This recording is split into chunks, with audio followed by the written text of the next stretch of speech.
Kerchunk! Lights on at tea time. An insubstantial figure sits in front of somebody who is, honestly, just a spindle of limbs inside a large hood. Lafadel floats, fluttering in place, a construction of flame, barely holding himself together. Meanwhile, Petal, across the tea table, sits there, very refined, sipping his favorite brew. So, I guess, more than anything else, I want a situation report. A slight smile crosses his face. Genuinely, it's been a point of curiosity of him over the last few weeks. After seeing Lafadel operate, seeing how his plans were played out one after the other, he's left with a very important question.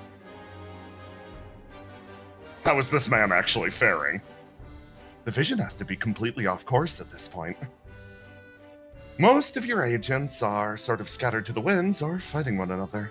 Visionary was one of your guys, right? Technically, I guess. And Riddle seems to have run off in her own direction. Trouble's completely MIA. I just wonder, how are things actually going for you? Bold of you to ask. Oh, just because I tried something and failed utterly? He folds his legs. Currently, I'm going to consider myself as taking an early retirement for this world. I'm not going to participate in any means other than, well, acquiring things to make my stay a little more pleasant. He looks off into the distance. The large circle continues to hum there quietly. Is the loss of Basil at all troubling for you? It's upsetting, but I have faith in that girl. He sips his tea again. Well, I guess on my end then. We can run it down entry by entry if you want. Sure. You know what? That actually sounds nice. He inhales, exhales. Well,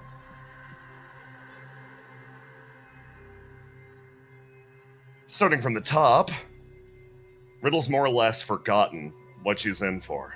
She's forgotten that enlightenment comes from emptiness and has instead decided to wallow in worldly things. Might as well strike her completely off the record. Next up. It's not my plan, but it's based on one of mine. The Absolute Free Will Project was completely mired by human desires. They got confused in what they were going for. I could see what the original goal was, but they sort of lost the plot at some point. Did you hear the thing about the feet? Oh, yes, yeah. Next. The ultimate weapon. That one's coming along fine, but, as expected, any amount of exposure to World 12, and she started to lie to herself about what she actually is.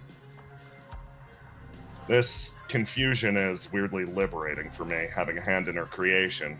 I can't say I'm too disappointed about the direction she's taking, even if it doesn't suit our plans. Now, naturally, we've got the plan that just sort of fell into my lap. That windfall's completely unexpected, so we're not entirely off course.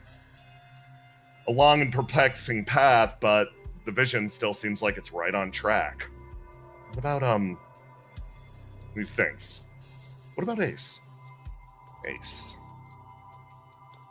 Nobody's gone further off course than him. Lafadel thinks back to the person that he met that day. In that underground library. He tilts his head lightly. That man. You know, I've got a consideration here. He leans in, spectral arms almost digging their way through the table. Oh, you need to be careful there. Your real body's not exactly around currently, is it? No. It's otherwise doing other shit. No, you can't forge a sword with fire alone. Huh? Biddle tilts his head. I mean what I said. I don't think we're off course with Ace. If anything, I think Ace might be able to exist in exclusion to all of the others. An unintended consequence of So many people having a vested interest in his future. Mark my words. Might have created a real fucking monster. Elsewhere.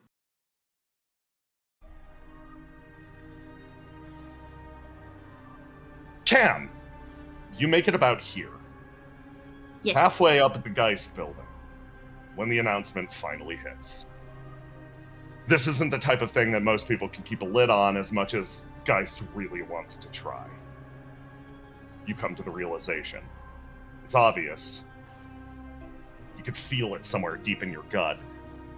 Even if video can be falsified, even if photographs can be pretty much just AI generated, you feel it in your gut.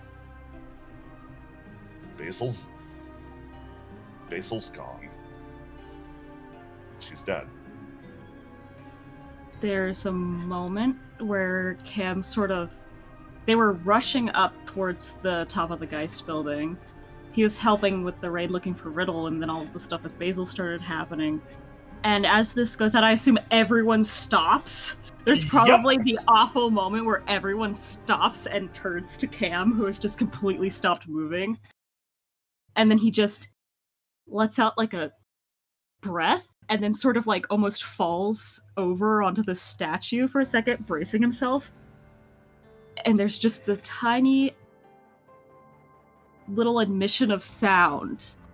They can't see his face, so they can only hear what he has to say as a wave of relief washes over him, and he goes, "Oh, thank God." Hey, you okay? Okay. It seems like, even though this isn't the news Cam wanted to hear, in his mind there was a worse outcome. He does eventually give way to a sense of grief that comes over him at hearing what happened to Basil. But for Cam, he's been expecting the day Basil turned and looked at herself and thought, "Oh, so it's me. I have to be the one that ends the world," for quite a while now. This is something he predicted to happen a long time ago. So seeing her reach for it and be stopped is like a relief he can't quantify out loud. Mostly the people around who knew Basil as an individual, coworker, they look confused over at you. There's a weird admittance to slip from your lips, and they look more concerned than anything else. One person, honestly, views you with a look of borderline suspicion. He sort of lets out a sigh. "I'm just glad that she didn't kill everyone."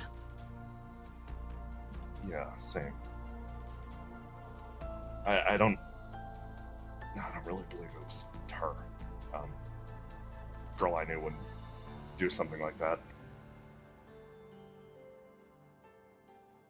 Sort of stands up, like, trying to, like, get back on his feet. He's like, "Yeah, I don't think it's in her nature normally. But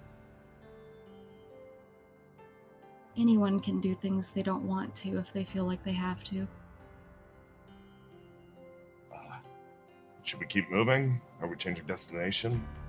Yeah, we should probably start looking for Riddle again. Do you want to retrieve her body? He sort of lets out a sigh. Do we know if she'll leave a body? Or will she disperse like everyone else and go down to the derelict? We've got no way of really knowing. She was my friend too. I don't want to leave her in Guy's hands. Yeah, he sort of nods. How about this? Let's prioritize finding Riddle, and if it comes in that she's been located, we can redirect to grabbing her. Okay. Sounds good. He nods. You head deeper into the building. The news spreads like wildfire, cascading over the top of Sky Point like a thick fog, then dispersing down to the world below. The person who receives the news next is this one. And I make her make a decision. She, shaking hand, looks down at the functional announcement that's now pouring in from multiple sources, turns, looks towards the building, and starts to move off in that direction.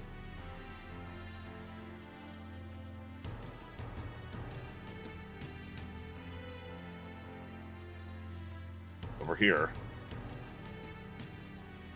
a bewildered guard rounds the corner. He turns and stares as a group of individuals, the same who were staring over the square before, residents of Skypoint, who look up at the area that the posters they just hung earlier once were. Having ripped them all down and thrown them to the ground, they begin to burn. The man double checks himself, checks his ammo, locks something in, picks it up, aims down the sights, and feels a pressure on his back. Hey, calm down. Calm down. I know you're feeling a lot of strong things right now. Just chill. Now's not the time. Come on. Come with me. I got someplace to show you.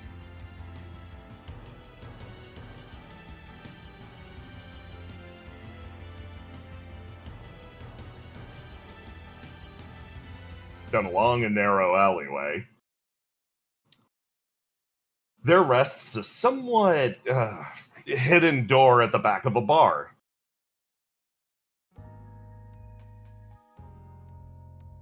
A man quietly waits as lookout. There's a knock on the door, and someone peeks their head in. Hey, Brennan. This one's you. A certain demon in disguise. Now, to describe your most recent experiences, love. You felt the sudden severance of your connection to Basil. All of the confusion that poured in her direction, all the adulation, the shift and change in the world.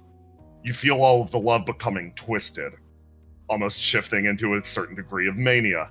As a result, you're here, trying to follow it back to its source. I guess that is a type of love. Welcome. Please, step in. We're going to be holding a meeting in a few minutes. Remember, there's only one rule. He thumps the box, shoes off. Oh, it's one of those types of establishments. She takes off her shoes. You take off your Feet big inside. fucking stomping Geist boots, and you head inside. You see another guard, fully armed this time. They're ready for an opiate raid or some other equivalent. This area is armed to the teeth. But you can tell if they wanted to flatten this spot, it wouldn't be particularly difficult. He sort of nods. Go on in. Take a seat anywhere.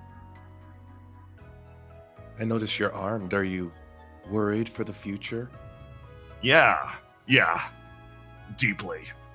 We're worried Opia's gonna pull something, and we're worried Geist's gonna pull something. Our loyalty is with the God Empress, not with either of those two factions. And what will you do if she's truly gone? There's silence. Ooh. I gotta roll for this guy. With a 12. Shakes his head.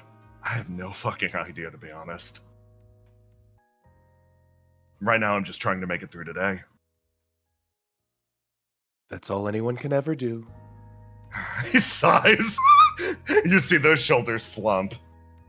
And the door opens to this makeshift place of worship, an area underground. One of those large posters of Basil hangs in the back, and you see a proper mixture of civilians, Geist goons, and Opia grunts.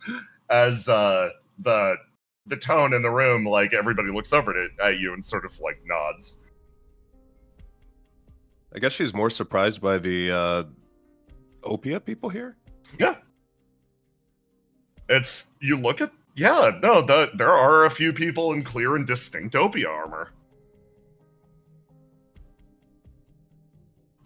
Excuse me. The large form turns over and looks at you. Yes, What brings how can I you help? here? She looks over at the poster, folds her hands. Well, most people felt it across Sky Point.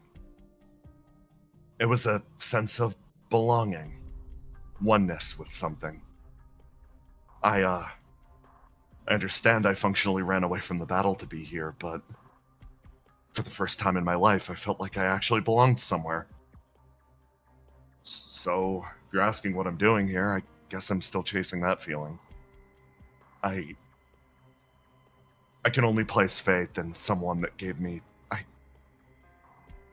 She folds her hands and actually, like, her head dips down for a second. The experience could only be called religious. I've never experienced something like that before. I suddenly understand what the seers are talking about. How about you? Oh, yes. A moment of belonging in a cold, cold world. Yeah, exactly. I completely understand. She doesn't understand. And then she's just going to take a seat. You make your way over as the captain at the front of the room sort of like looks back and forth, gets a signal from the door, nods, looks at everybody here. All right, everyone. So, I'm sure you saw the reports. Our god Empress has been struck down in her prime. Now, we have verification from inside Geist that these events are actually, factually true. There's a murmur throughout the rest of the crowd. However, you must maintain faith in moments like these. I'm sure you all felt that sensation. Belonging, oneness, unity. That ability of hers. That is proof that our god Empress's claims are not only true, they are our only path out of this miserable world. Without a doubt, Geist is holding her body currently. And I understand that most of the people here are former employees of Geist. I ask you now, take advantage of whatever clearance you have. We need to infiltrate that building and find out exactly what's going on with her. If possible, we need to reclaim her body. I'm certain of one thing. Following the exploits of Basilisk Kid through the ages, she will come back. She will come back stronger, ready to reward her faithful.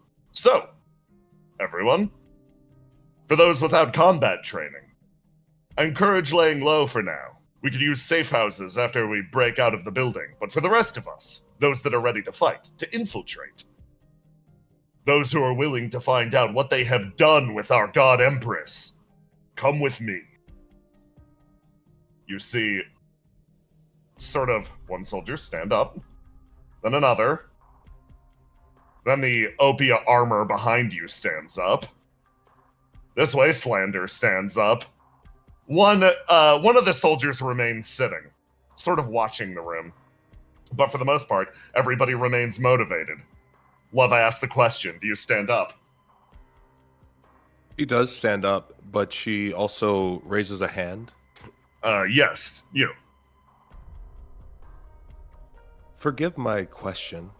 I do intend to join you, but what spurs you to act in such a dark hour? Man puts his head down.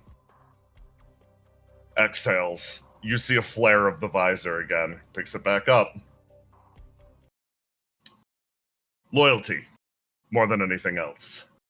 A pinch of faith, for sure. But primarily loyalty. Would you say that seeing your god Empress struck down, do you love her more now than you did when she was alive? You asked that to the room. Give me a hold on, I'm gonna initialize Love's character sheet so you can give this a roll to do. I want to see if you can inspire these people to think outside of this moment of grief, to think outside of themselves. Just give me a roll to die and a roll to do. I'll adjust for your stats.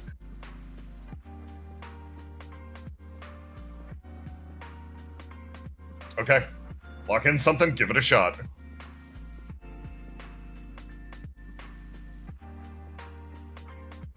With a 14, one or two of them are capable of it. The one at the front of the room actually nods. Yes, I wouldn't have done this were she still alive.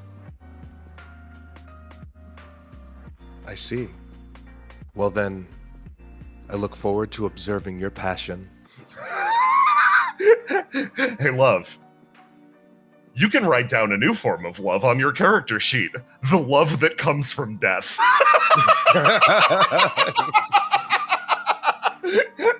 The group of soldiers pulls themselves together and prepares to go out. Now, love on your end. A secondary sense washes over you, something that calls you to that building just the same. A thread snapped short. Basil herself felt an immense amount of confused love for an individual or individuals there. If she truly is gone, she'll lack her own ability to get answers. Your objective's simple. To ask the same question of the man at the top. The man that she looked up to and the man that spurned her. Your question is to figure out what type of love motivates CEO 5. What a great class project. Listen, for a demon like you, it's so infectious, overwhelming, confusing. You felt the pain that it caused her. You felt how it twisted her mind, how it broke her heart. Now that she's gone, it's up to you to figure out exactly what was happening there. On the far side of the city. Exactly at the opposite point. Rests the Geist building. And in one of its hidden wings, somebody sits. She rests in her chair, turning over what Radamanthus told her. His plan as well as the plan of the AI, but she pauses. That is an important factor. But she can't wash away the primary point of focus, Basil's death. She's gone. She grips her leg a little more tightly. What can she even do in this situation? What can be done? It's the right thing to do. A thought creeps through the back of her head, like a blood vessel popping. She grits her teeth, feeling pain spread over her.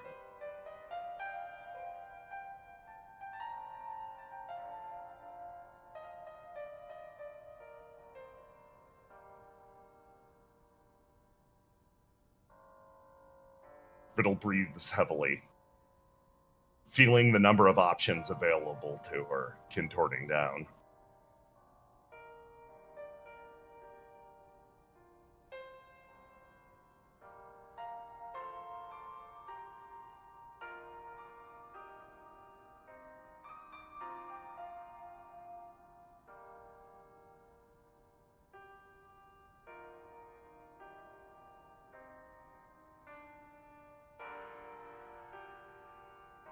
Her eyes drift open, swimming in her skull. She takes a step forwards, places a hand at the door, and the magnetic lock almost disables itself. It clicks off with a little too much ease. She stares straight ahead, a little suspicious. Huh. She moves her way outside. Silence in the hallway. She makes her way to a nearby terminal. It's been turned off. Remote usage. Hey, she makes her way down to the nearby door. We going? Yeah, we're gonna go.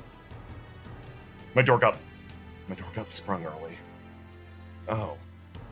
Is that going to be an issue? Does that interfere with the plan?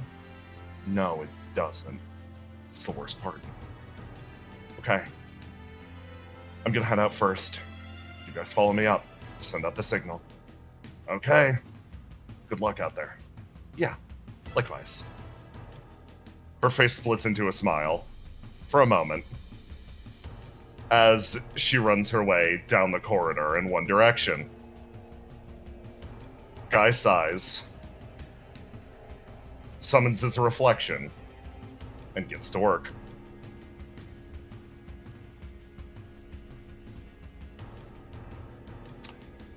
So, as expected, Riddle Arendite has breached containment. Everything good on that front? Yes. For now, I think it's completely acceptable. Now, I would have suggested an alternative. This is quite the indirect way of doing things. Honestly, with her memory troubles, we could have just convinced her that she was already on our side. It would have been a simple thing. Simple, yes, but any discrepancies would have backfired immediately the second she reconnected with anybody else. I suppose, but all we would have to do is guarantee the alternative, right? I believe this will work out better for everyone. He stares straight ahead, thinking to what she said earlier. He lost his cool for a moment. He unloaded on her because she said one thing that got under his skin. When he called her a monster, she only quietly nodded in assent. It didn't bother her the slightest amount. Somebody like that. They relax back in the chair, staring up at the ceiling. People like that disgust them the most. In a different part of the building.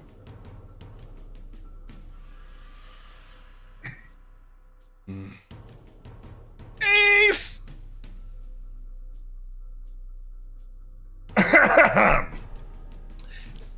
You've been making your way around through the main chamber, looking for any point of focus, honestly, just hunting down CEOs. You've been kicking open office doors and fucking slashing down anybody that got in your way, and naturally letting anybody that didn't get the fuck out of your way. There hasn't been a result there hasn't been any area of ingress quite yet. So as a result, you're kind of wandering aimlessly at the moment. Where the hell are they?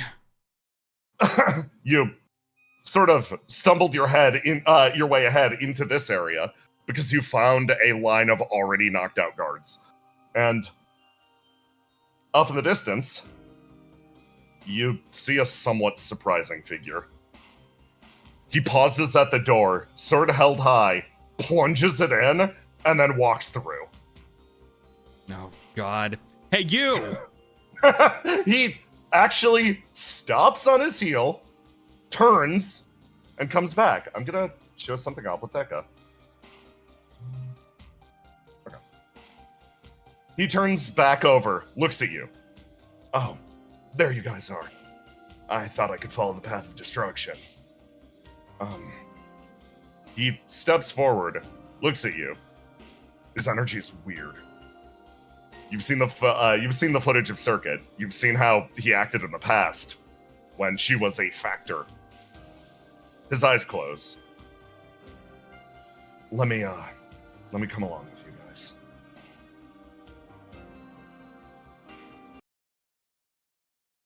She just kind of stares at him. You good? His eyes open. And you get a strange sense from him. It's very different than usual. He holds up his hands and you weirdly see long burns running down from the fingers up to the elbows. It's not about me. I don't want to make it about me. Listen, I just want to help you out. I don't need to be at the front. I'm pretty good at this. Shit, this is awkward. He sort of exhales. His body heaves slightly as he sort of looks over at you. This isn't about Opie or Exulansis. I want to help get Riddle back.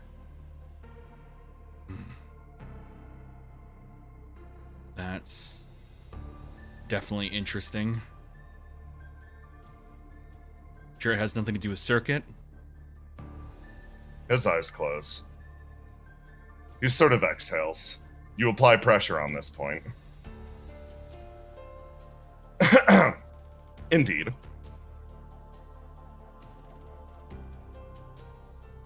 The man was told to go and speak to Nectar about his situation related to Circuit, and she provided him with a rapid and punctual answer.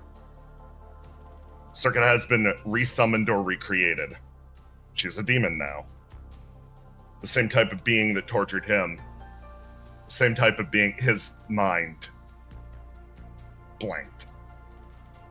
Temporarily, he lost himself.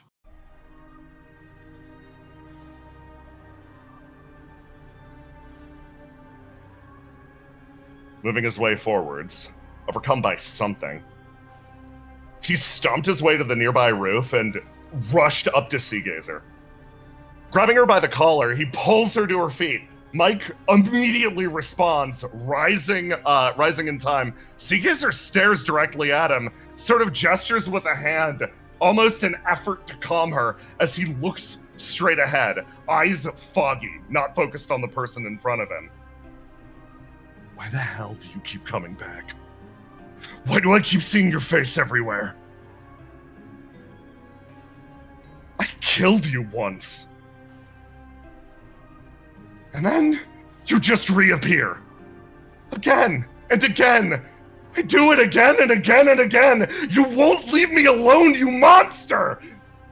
Why does this face always show up when I'm at my lowest? He shakes her again and notices something.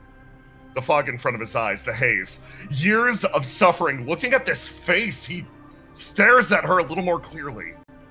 And he notices his hands are burning. He rips himself backwards as Seagazer looks him dead in the eye. Look at yourself for a second. I'm not her. I don't know who you're looking for. It clicks for her. You're not even looking at her. You don't have a problem with Riddle. Get out of your own head for a second, man. Look at yourself. Dekka pauses. Noise of burning flesh silently calling him back to the present. He turns, he looks, he takes his wound.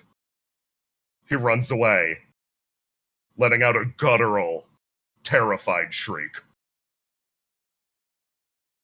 Over by you.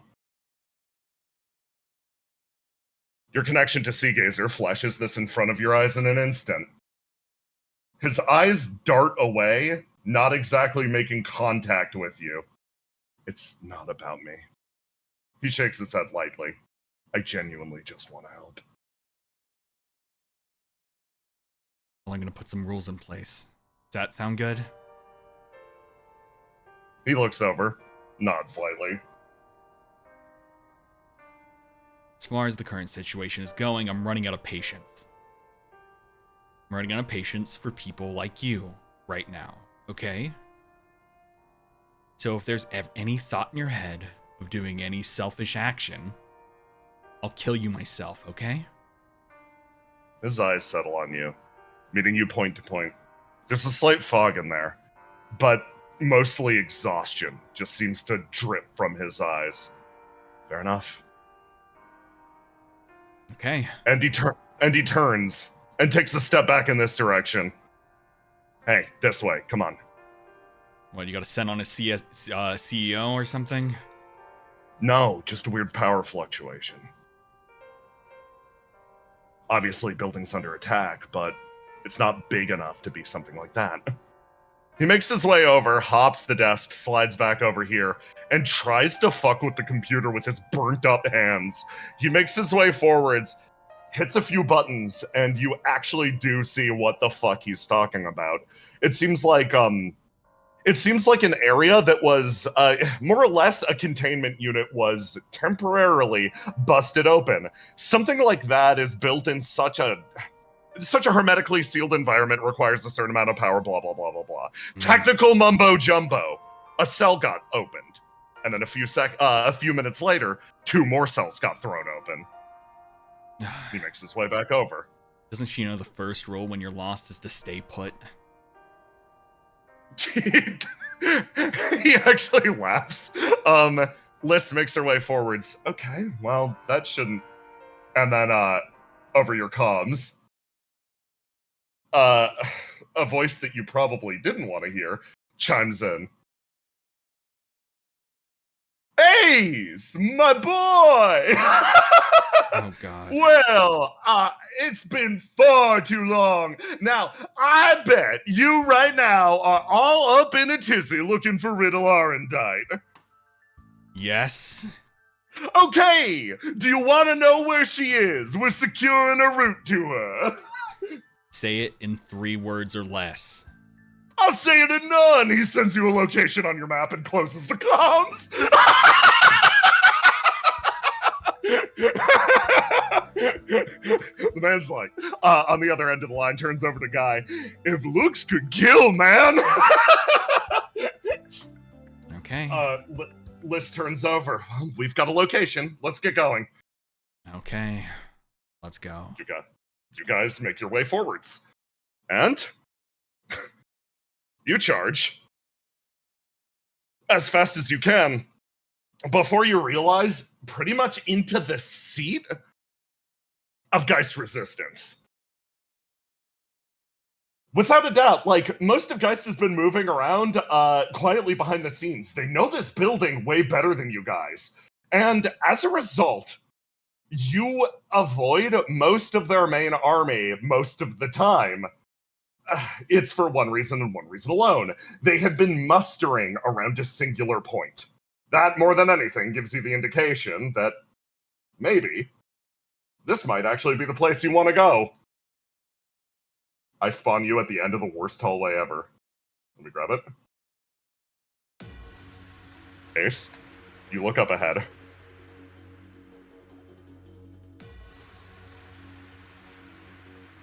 As off into the distance,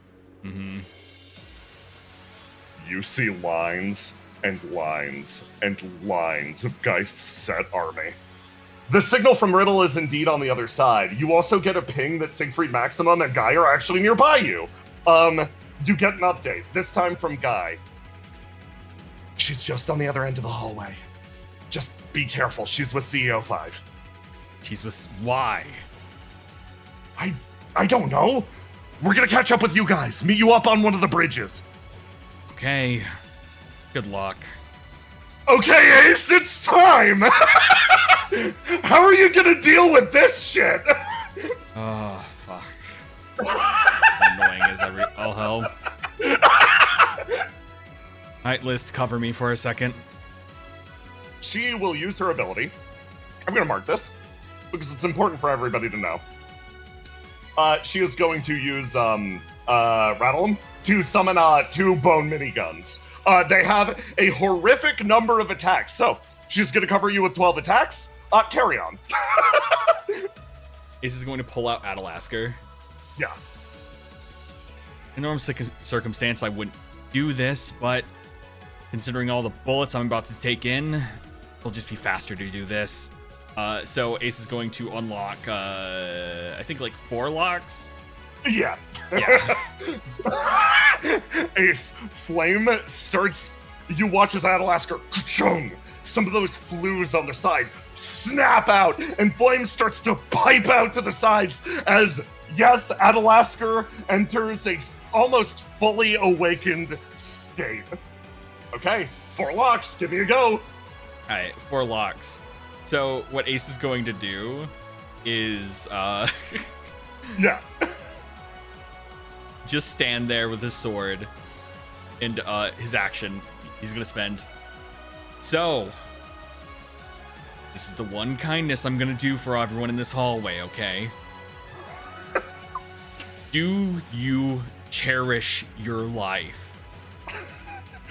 Give me a roll to do. Before anything happens, I want to see how many squads lose people. I'm just gonna do that. So Roll the die. Yeah, blue is Uh-huh. appropriate for the second. 27. So that is a normal, hard, very hard success.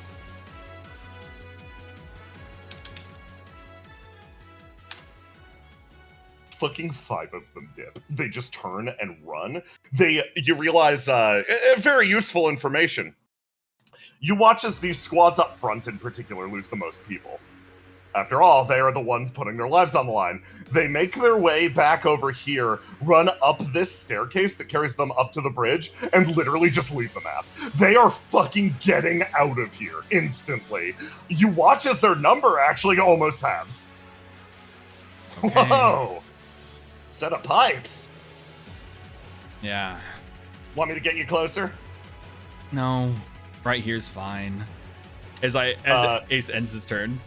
Yeah, Dekka makes his way over, nods, and then taps Jas on the shoulders, who nods back, and then the two, boom, disappear. List will cover you. You end your turn.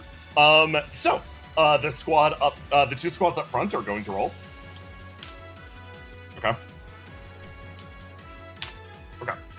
Just 2 sniper rifle shots. Give me 2 rolls to die. 2 rolls to die. Alright, let's see. Yep, I'm this should actually I'm at hurt. 95 HP, right? Yeah. Yeah, I'm 21, 22. Burn. I'm at like 80 burn, right? Yeah. Yeah. 80 burn. Okay, I'm just gonna roll 2. Die. Let's see. And then I activated my defensive one, so I have yeah. So 46 on top of this, so 46. Yep. There we go. Okay, you deflect the first sniper. I'll take that for both. Tell me how you parry the shots. So Ace is standing here, basically charging the burn of Adalasker, readying for his big attack to just clear the entire hallway. And as these bullets approach, they simply fizzle up in the raw aura of Adalasker charging. They burn. You know what does not fizzle out? As it fires through the flame. Instead, these bullets almost becoming cauterized by the flame. List is going to fire off. 4 shots. They travel through, and you watch as the guy who shot the sniper off in the back drops, and this guy over here drops. All the ones near the middle are mostly clear. She says, sparkling lightly. Pass turn to you. Okay. So, I'm gonna start the turn with 1 seal. And let's see. 1 seal. I'm just gonna have it be the block seal, because why not? Because obviously I'm not trying to attack. Yes. As Ace just shouts one more time. Just doing his due diligence that Willow and Argus would want him to do. Okay. Final offer. One more roll to do for you, my friend. Yep! These 2 are going to dip, and with a 31, one of the artificials dips, as well as these guys on this side of the battlefield. Their number is decreased. The ground is starting to crack under your feet. Okay. And then that's the end of my turn. Okay, we're gonna do another sequence of, they only get 3d6 now. Can they be to 10? Yes. 1 more sniper rifle shot. Give me a roll to do. Roll to die, then 1d6. Yeah, 1d6. 23, it goes to the defender. Okay, yeah, so the last shot travels, almost hitting you, and you feel it stop literally a centimeter from your face before it disintegrates into nothing. You really did give them every opportunity. That man just tried to take off your dome. Alright. Your go. Here we go. Okay, 90 burn. As Ace grips his sword in 2 hands, he lifts it over his head. Sorry, normally I would charge through this hallway, but not in a good mood. I don't have a lot of time in my hands.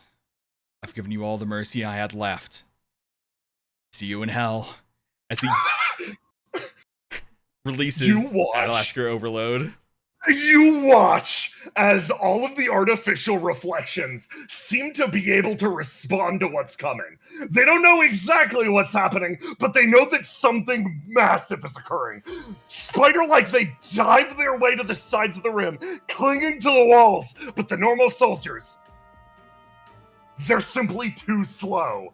As they stare at the glowing light ahead of them, paused in their tracks, all that comes for them in this moment is the flame. You burn your way down the hallway, functionally setting everything aflame, and you watch as Atalasker Overload's unlimited range cleaves not only through them, it burns its way down this line, down here, hits these guys, destroys this line of people, and then these two motherfuckers in the back get vaporized as the beam hits the wall, blows the door down, and all the magnetic locks in the room disable. The lights pitch down, and all that can be seen is fire. You've got a move action. Ace is just gonna walk forward. You step forwards as they turn and await your approach. Most of the army decimated in a moment. Cut away from you for now.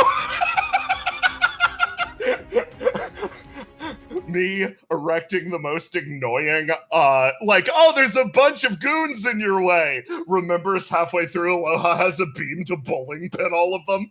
You know what? I think that's fine. It's a matter of burning resources. Oh, of course. Let me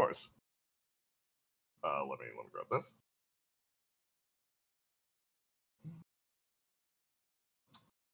Roll 20. Did that sound break? It did. Okay.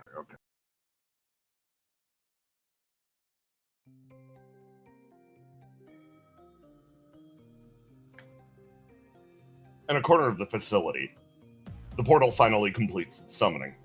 Full functionality, finally being made available. A form pulls its way to the other side of the portal. Argos, you've entered this world. But our clock ticks backwards. Instead of focusing at this exact moment, re-roll back to the time of summoning.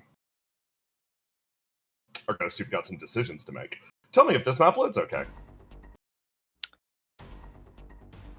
Yeah. Currently loading. Fantastic. I can Yeah, see I can it. see it. Wonderful. A short time ago, you appeared in this place, basically at the beacon of summoning. To describe how this works,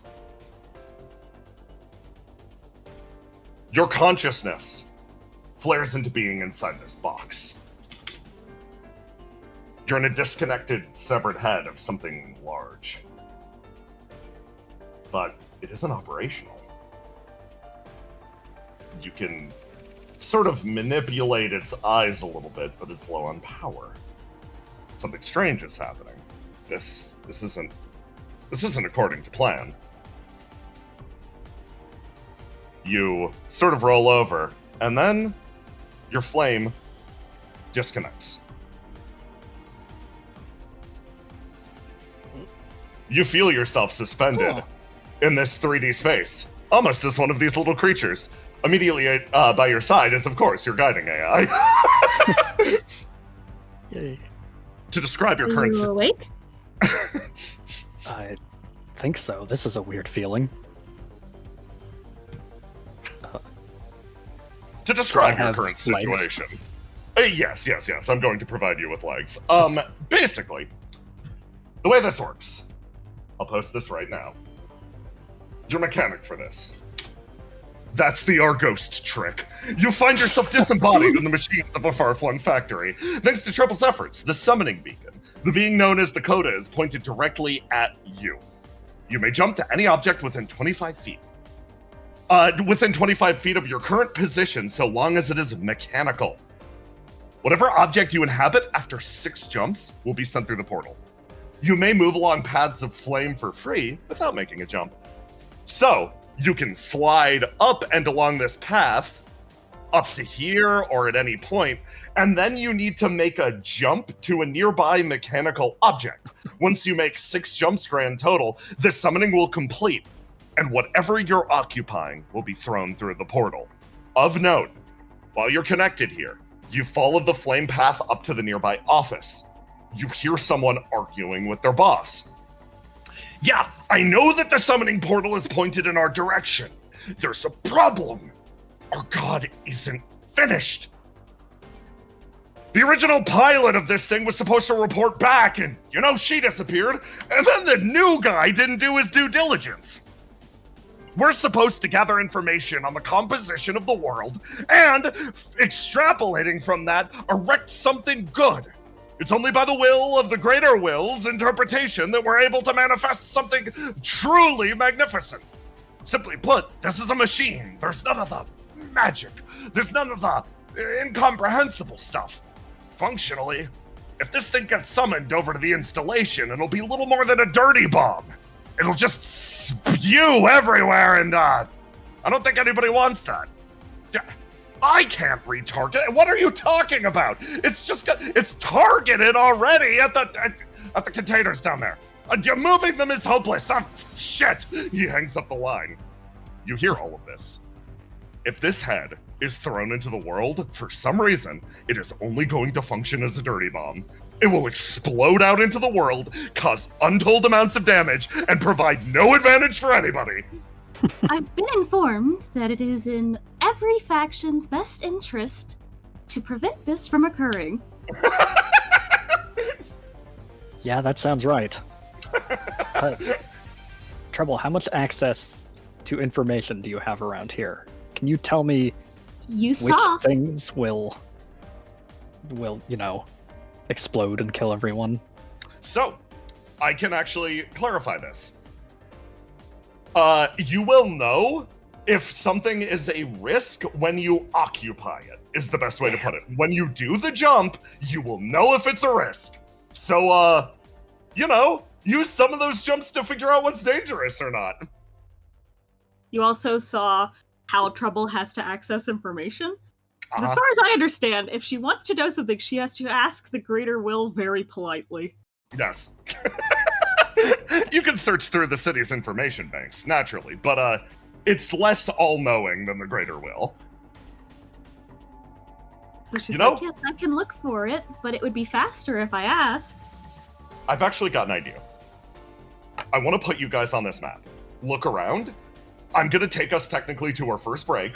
Argos, Treble, think hard about what you see around you, and take the time to just soak it in a little bit. I'm moving everybody over to this screen, and then I'm going to move you two specifically over to that screen. So, yeah, take your time. Wow. Think about it. Thank you. How kind. Yeah, I'm going to use the bathroom. Hello, You didn't chat. send me to the place, but Yeah, he didn't send me either. Well, he's in the restroom. how unkind of him. Looks Mask. like Mask. Mask, are you here? Can you send us? I'm I don't know working how on to. it. Okay. I don't know how to split people off from the group, or I would do it. I think I know how, but I always join as player when I'm doing Nanda, so let me rejoin Yeah, the GM. same. I'm going to run to the bathroom. And now I have to find the same map because I don't know what its name is. chat. If Roll20 will let things happen. Chat. Chat. Honestly, Jay may get back before Roll20 lets me do things. Hi, chat. So I'm gonna come through as just a piece of machinery. I mean, what else would you come through as?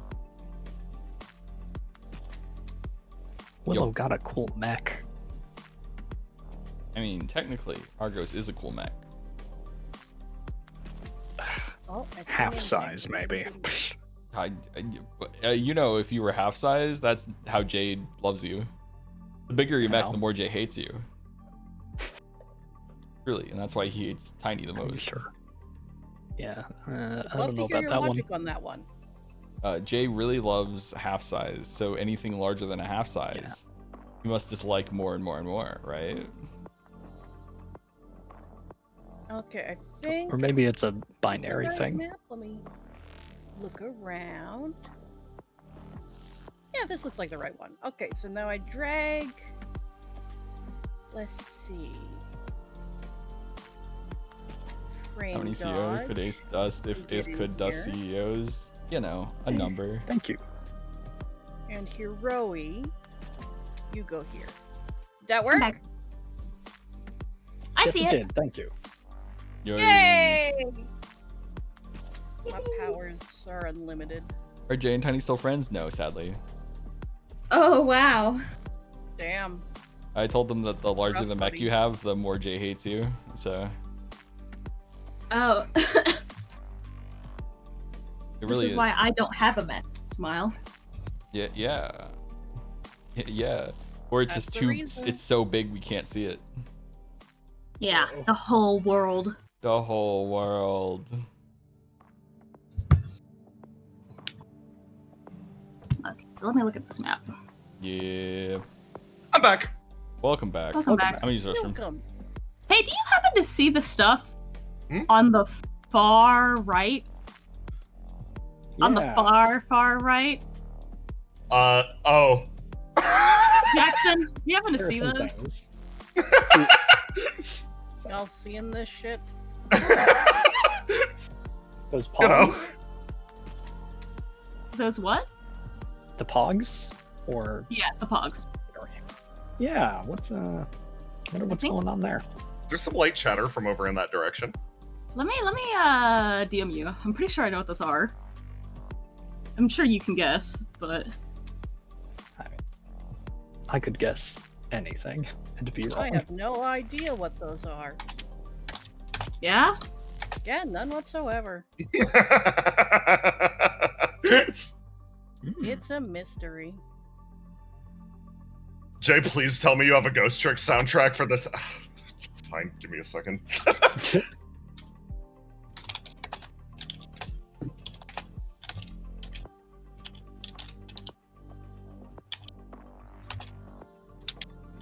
I just hear the typing and I think hacker noises. Hacker man. Yeah, we're doing a hacking minigame pipe puzzle. Damn right you are. I was thinking about how to break up the session and give you something spicy, and I'm like, this is a minigame I would love. You legend.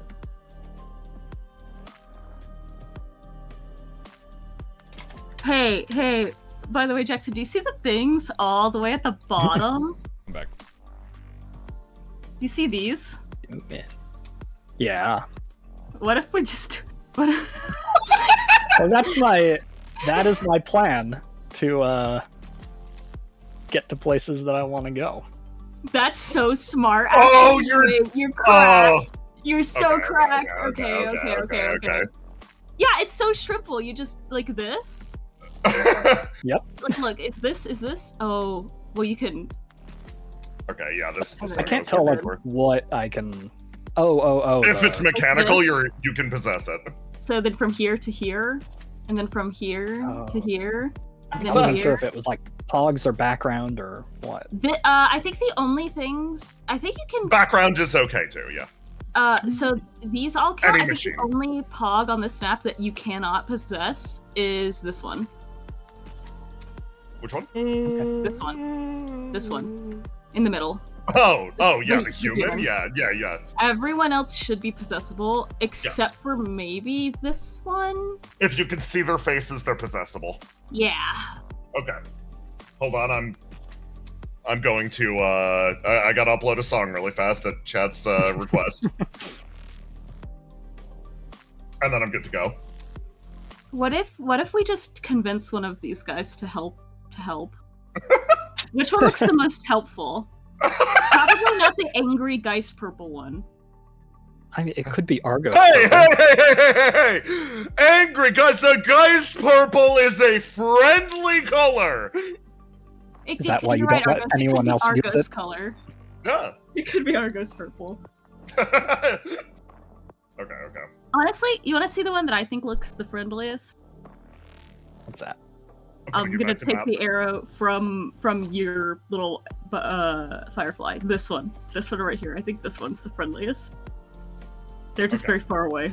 I'm bringing us back from BRB. Okay. With your powerful focus on deduction, it's time to begin the minigame! Woohoo! You got 6 jumps.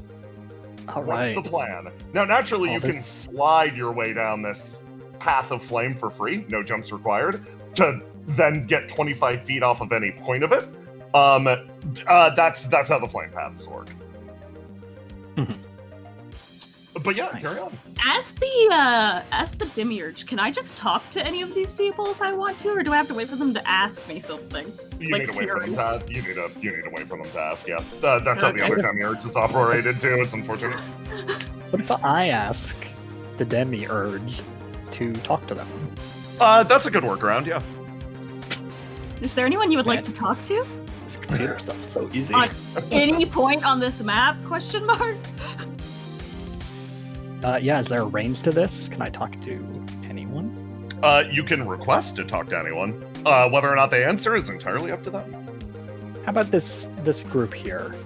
Little friendly guys. Okay. Any of them gonna ping back? Trouble, are you gonna put in an inquiry? Yes. Okay. What's up? No. Yeah, okay, last one does. Yeah, the DC for that is a 15 or higher. You ping each of them and they're all like, fucking Demiurge is calling me again. Hangs up. Argos, this strikes you as achingly familiar during your time on the way back.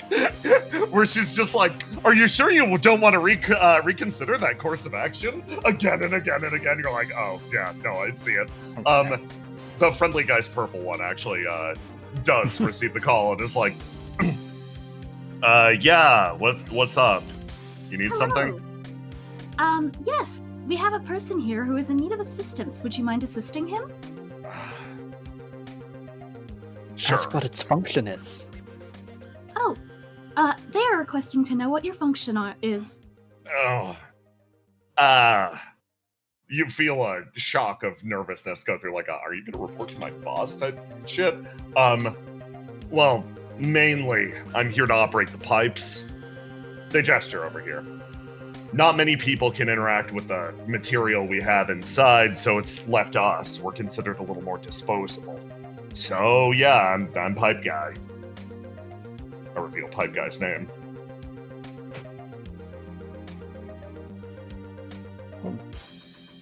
Good to meet you, Pipe Guy. I'm gonna... Mind if I catch a ride with you real quick? Won't Sure. hurt a bit. Okay. Sure. Yeah, fine. I don't know what that means, but okay. This guy's Diving in! does not seem to notice any difference. You need Okay. assistance. Well, Please what now? walk south. It is Yeah, very just- important. She's like, please follow the displayed line in front of you. Sure. He starts to walk over, like, here, this good? Excellent job. Yes, thank you so much. Yeah, thanks for your hard work. Bye. You jump over Back here. into the data stream. Trouble will input a positive review on this guy's page on his file. That's what I was thinking. Thank you. With another 19, Trouble, you look at this guy's page, and you actually pause, and he sighs and works his way back over here, and indeed begins to work with the pipe. And that's when a discrepancy of what was inside the box, why it's a dirty bomb, all of it connects. Why'd they have Pipe Guy here? You watch him move almost a crate down beneath the nozzle, and something's dispensed from the inside of it, and your brain freezes for a second as you see it. It drips into the container, touches down, is boxed up, and then Pipe Guy starts to walk it over here. Oh, Even though he the didn't- was gonna fucking put other scent. They're just gonna splash the entire surface of the world with other scent. You realize the interior of that god that you were riding around in its incomplete state, it was full of that shit, almost like oil. All right, let's get out of the horror factory. Well, I still leave a positive review. You still leave a positive Yeah. review for Bad Oh, Guy, of course. Yeah. But you understand why sending that thing disconnected would just be sending a dirty bomb to the surface. That's hundreds of those things. Anyway, carry on. All right, gonna zip along here. And So it's whatever Argos is inside of that will get sent. So now that we're not inside of the pseudo god, Yeah. it's now this truck. It's now this truck. This truck, it has been, this one's beyond repair. Like, it no longer functions. So You are this connected would in. be his second jump he's on right now, so he has 5 or Four Well, left. if it's- 4 left. oh, okay, that's fine. Yep. That's plenty. You see the, like, I'm keeping it updated with a little thing on top of it. Yeah. Oh, I see it. Alright. Okay, would you like me to contact anyone in the surrounding area? Yeah, send out a hello. Nice hello. Ask Okay. them what their jobs are. What are they up to? Fail. ASL. Fail. One success in this entire group of people. Trouble, everybody go shut the fuck up, Demiurge. Except for this guy down here. I told you that guy was friendly. Oh, I told yeah. you. I felt it in my blood. I told you. Trouble appears in front of this person like, hello, excuse me, would you be able to assist somebody who is visiting the facility currently? Yes, of course! The friendliest voice ever responds on the other side. How can I help? Well, I would like to know what your function is. Well, it's very simple. I drive my truck, that's right. My name is Truck Freak. I feel a kinship towards this one. Some strange affection. This is the best mask we've ever met. This is the this is the peak. Thank you! Okay. Please follow the line that is laid out in front of you.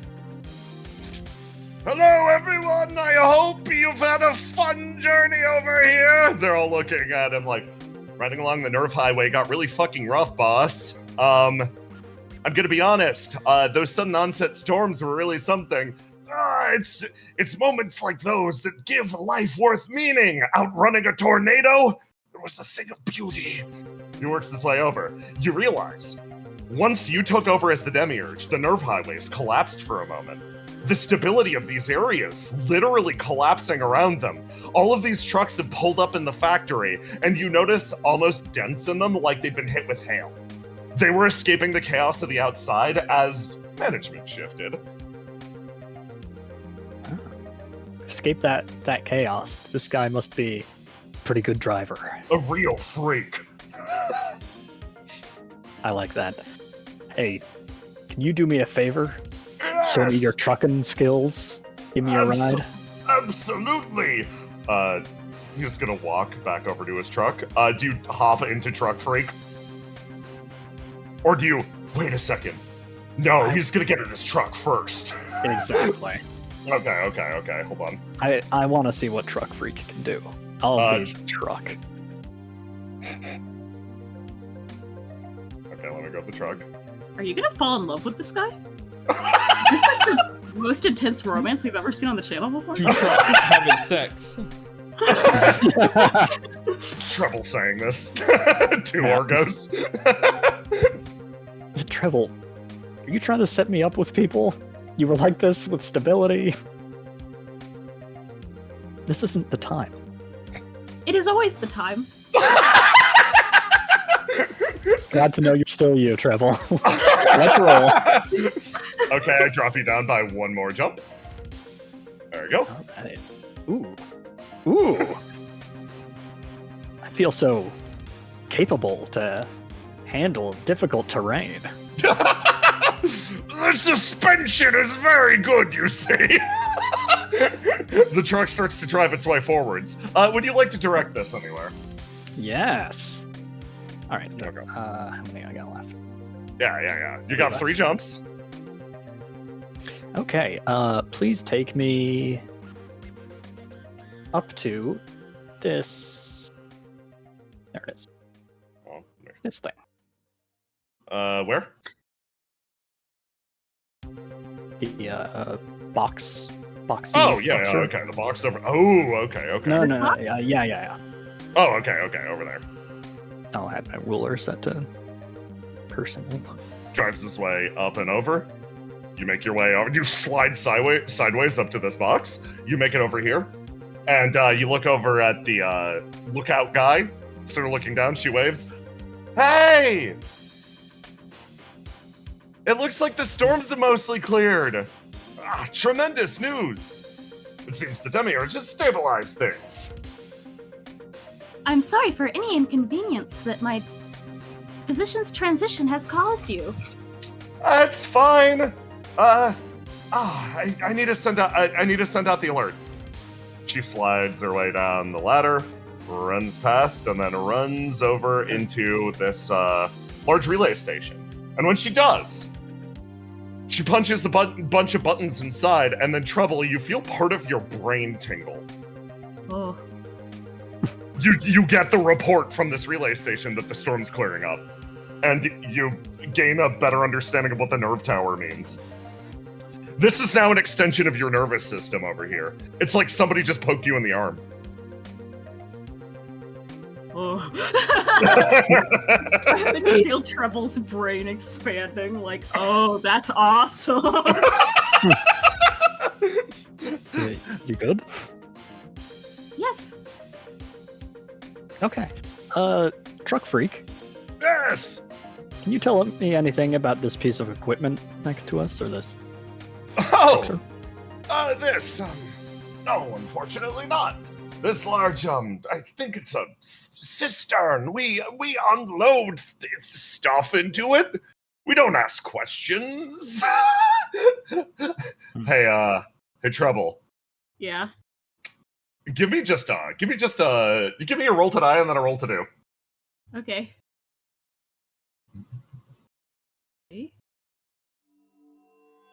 A 17. Looking up at this, the best information that you get is this seems to be an outdoor area. It has large slats on the side that can be opened up that boxes like these can be unloaded into. You get the feeling that this is the connecting device for the tubes in here. Functionally, this is where they, dump all the other scent. This is the intake device. Don't want any of what they're putting in there. Let's, truck freak, do you mind Yes! driving a little closer to those fellows to the right? I see you. Yeah, them. Okay. You make it over in this direction. The car skidding in as a group of angels turns and looks, and they're like, whoa. Sorry, Demiurge's orders. They sort of stand up. Does she want something? Oh, I bet she's angry at us. No, that Please makes send a out a lot of friendly ping letting them know that Treble will everything's try to alright. initiate contact with them. Use emojis. She says excited emoji. So, you're not angry? Why would I be You're not- angry? We, left the city without permission. Oh, you must have done that before I became the current demiurge, I. Oh, that's good. I just, we usually don't do that unless, somebody like Quintel is in charge. Kind of went off on a lark there. It's good that it isn't a problem. Okay, you can tell her. Oh. Would you like me to report this to Cantella? No, please! No, don't. She'd be so mad that we went along with one of her whims. They pause and look over at the distance. Okay, yeah, be right back. This angel makes their way inside the building, and you hear a discussion and then a loud laugh from inside. They make their way back outwards. Okay, we're all clear. So long as the city's not particularly mad at us, everything is fine. So, how can we help you? Were they talking on comms in there, or is there someone in there? It seems like there's somebody inside. Would you like me to ping them, Argos? Yes, please. You ping on the inside and, hi, Demiurge luck roll. Smile. No response. Muted instantly. Well, would you report to the person inside of the building that there is a guest here that would like to speak to them? Okay. Goes back inside. Yeah. You're really good at this, Treble. Trouble gives you a big smile.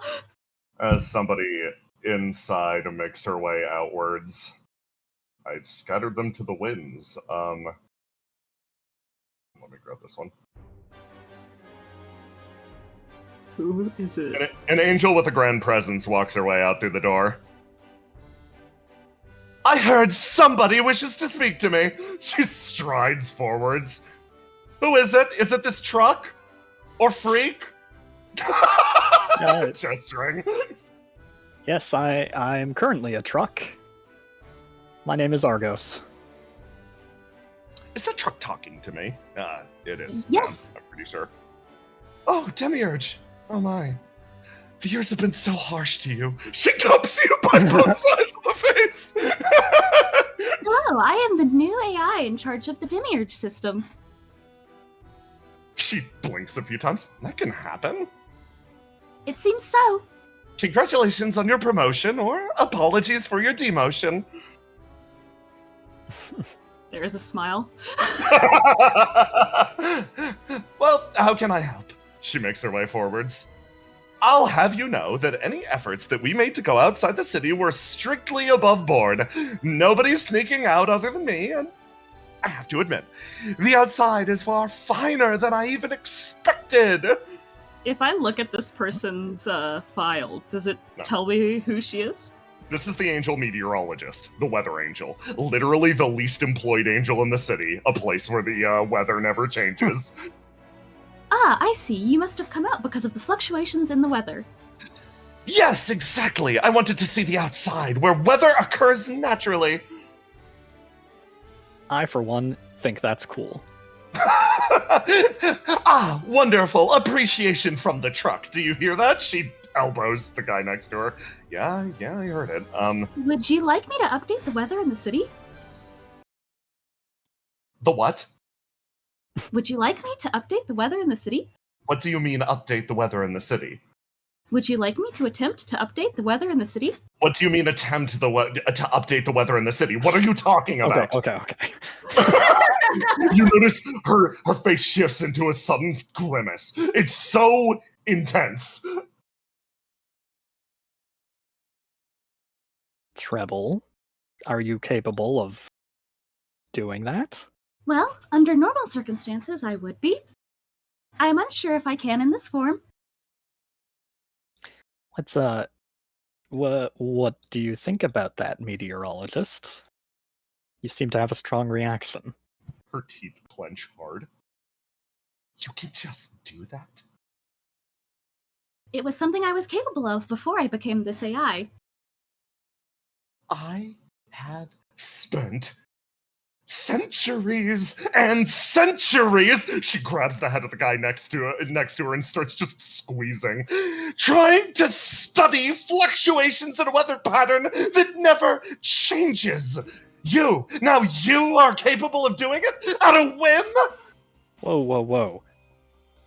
Listen, can't you see it like, wow, someone I can relate to and get along with and be friends? You have something in common. She releases the sides of this guy's head. Yeah, it sounds like you finally have a job. Pain darts through the side of her face. Don't get your head squeezed again, my guy. My life of luxury. Over.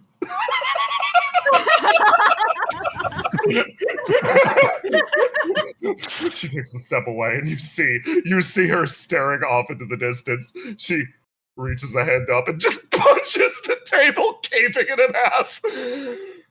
My day of doing nothing but watching old TV programs and slacking off destroyed in a moment. Do you know how crushing this is? Frankly, no. But, I mean, you can just ignore this and go back to that life, I guess. I can't. My programming forbids it.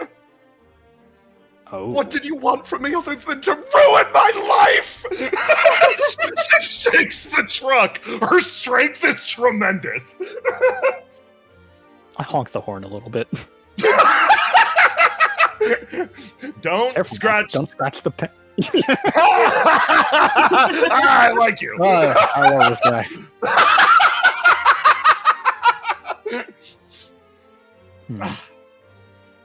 Would you mind if I hitched a ride with you, meteorologist, over to that big, nice-looking satellite dish over there, that relay? Sure, why not? You've already taken everything from me! You jump over to her. See, this isn't bad, right? Hold on. Got two. She just starts to walk. What part of this isn't that? Actually, oh, it's like a buzz in the back of my head. Oh, no, didn't know this it did isn't that, bad at but- all. Oh, okay. So, jumping between the truck body and this body, you do feel an overall increase in power. This person has more power than a truck. Argos, you feel trouble staring at you. Okay. I mean, it's cute. You got that little face as always, but I can't really tell what you're... Does this one not remind you of somebody else? A bit.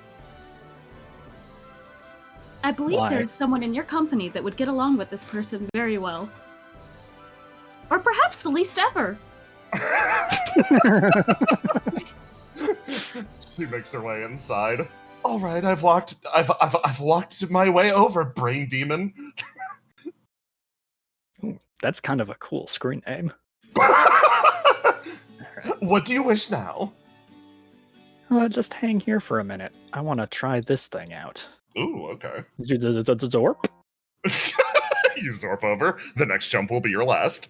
Are you gonna, if you jump into her again, you're gonna send her. Yeah.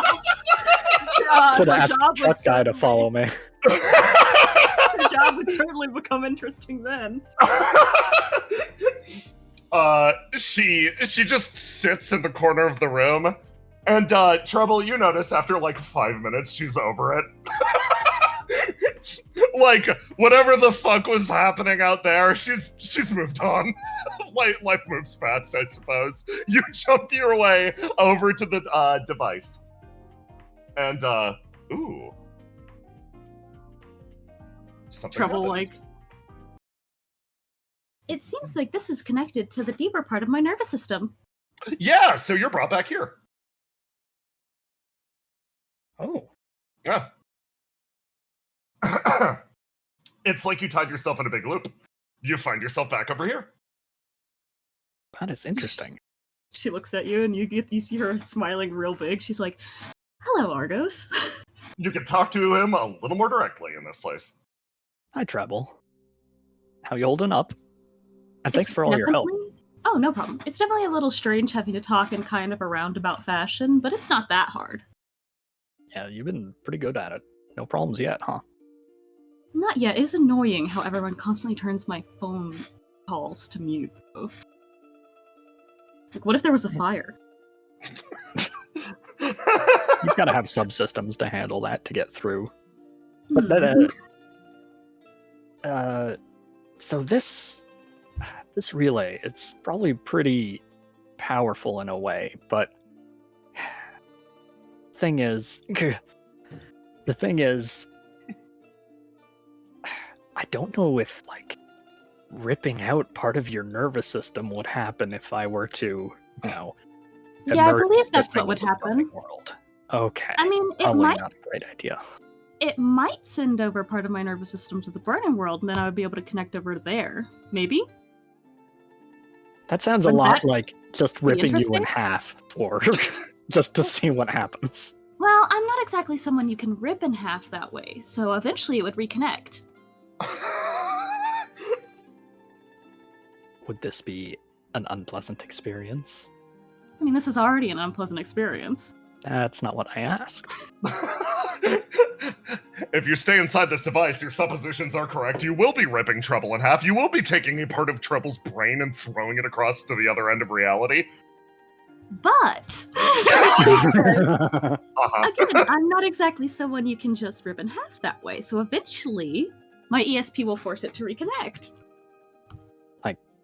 Reconnect and not form another one of you from each half, like a worm? In theory, it should reconnect. It's not easy to create, it's easy, but my flame sort of has this property where it's hard to sever pieces of me off permanently. It really only happens at the end of the world. Argos just has flashbacks. You could swear he's had this exact conversation in the R&D lab before. Billy Riddle is not here to egg her on, but You know what she'd be saying. I think you've been through enough, getting forced to be the demiurge and these restrictions placed on you, and you're already the being... restrictions are slowly being crushed under the weight of my flame, so that's only temporary. Well, that's cool. But you're also being ripped out of that building by a giant mech at the same time, I think. Yeah, well, right now she's fighting Falcon 4, and I'm trying to help him not die. Got a lot of But he's already dead, already, but he doesn't clearly. realize that he's dead. You know what, Trouble? I think you're doing great here. And I don't feel like ripping you in half. So, what we're gonna do... It would have been an interesting experiment. Maybe next time. So, what are you thinking about sending? It would be a little funny to send that lady over, I'm not going to lie. It feels a little unethical. And there is the truck, but she is pretty powerful. Let's we ask can her. always just ask, yeah. Here's your Excuse me. Here's your crucial ethics question. Is it more fucked up to throw somebody who just wants a life of luxury to the other side of reality? Or is it more fucked up to steal Truck Freak's truck? Oh It's my definitely God, more I fucked didn't up to steal the truck. Okay, yeah. I'd be sending her into an apocalypse. And I don't know that she would ever get back. But, Also, we'd be like doing some weird fusion thing. but, it's nicer in World 12 than it is here. We have better movie production. She said she's having a lovely time out here.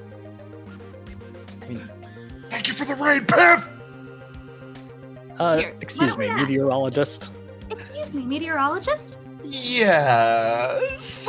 Have you ever You been know of the interested in installation. visiting? Yes. Have you ever been interested in visiting the installation? Oh, well, that's expressly forbidden. Unless you have a job that's directly related to it. New demiurge, new rules. She turns and looks over. Really? And everybody's ignoring her memos, so you probably didn't read it. You just hung up on her when she tried to contact Sweating. you. Well, that's a funny coincidence. Yes, I am sure I was out of communications range when the memo Surely. was shared. Surely. You're saying I could go over to the installation? I'm saying Yeah. that there is an opportunity, a limited time opportunity, for exactly one.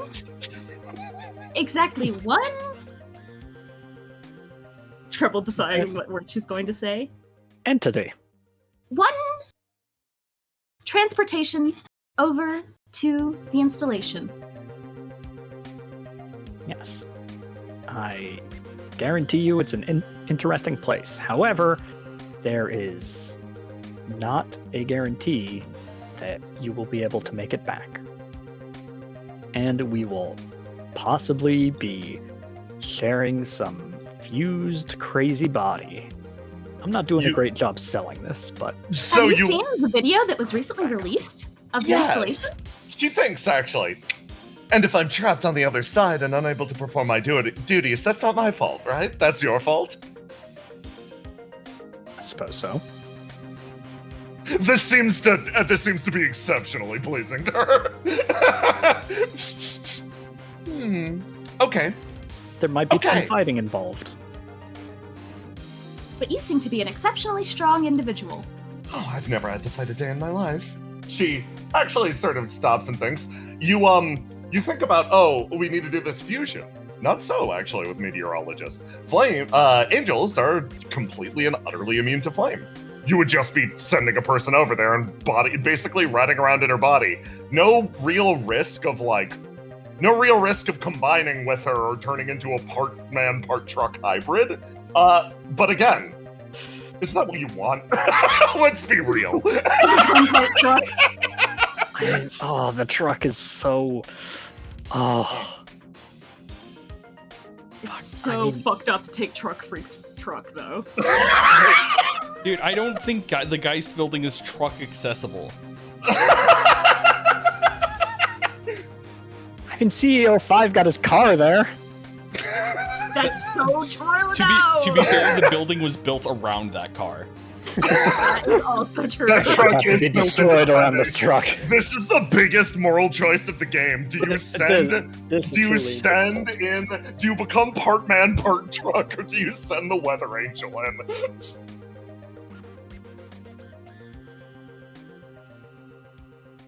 I won't be Truckosaurus, will I? I'll just be a truck. You muse aloud? Only the gods know the answer to that question. Damn it. The person who would be the best reference for this is currently not available. Yeah. Okay. Meteorologist? Yes? You're gonna have to help me out when we get there. She tilts her head. Do they have weather on the other side? Yes, they do. Fascinating. All right. She holds a hand out. You bind to her. It ticks down.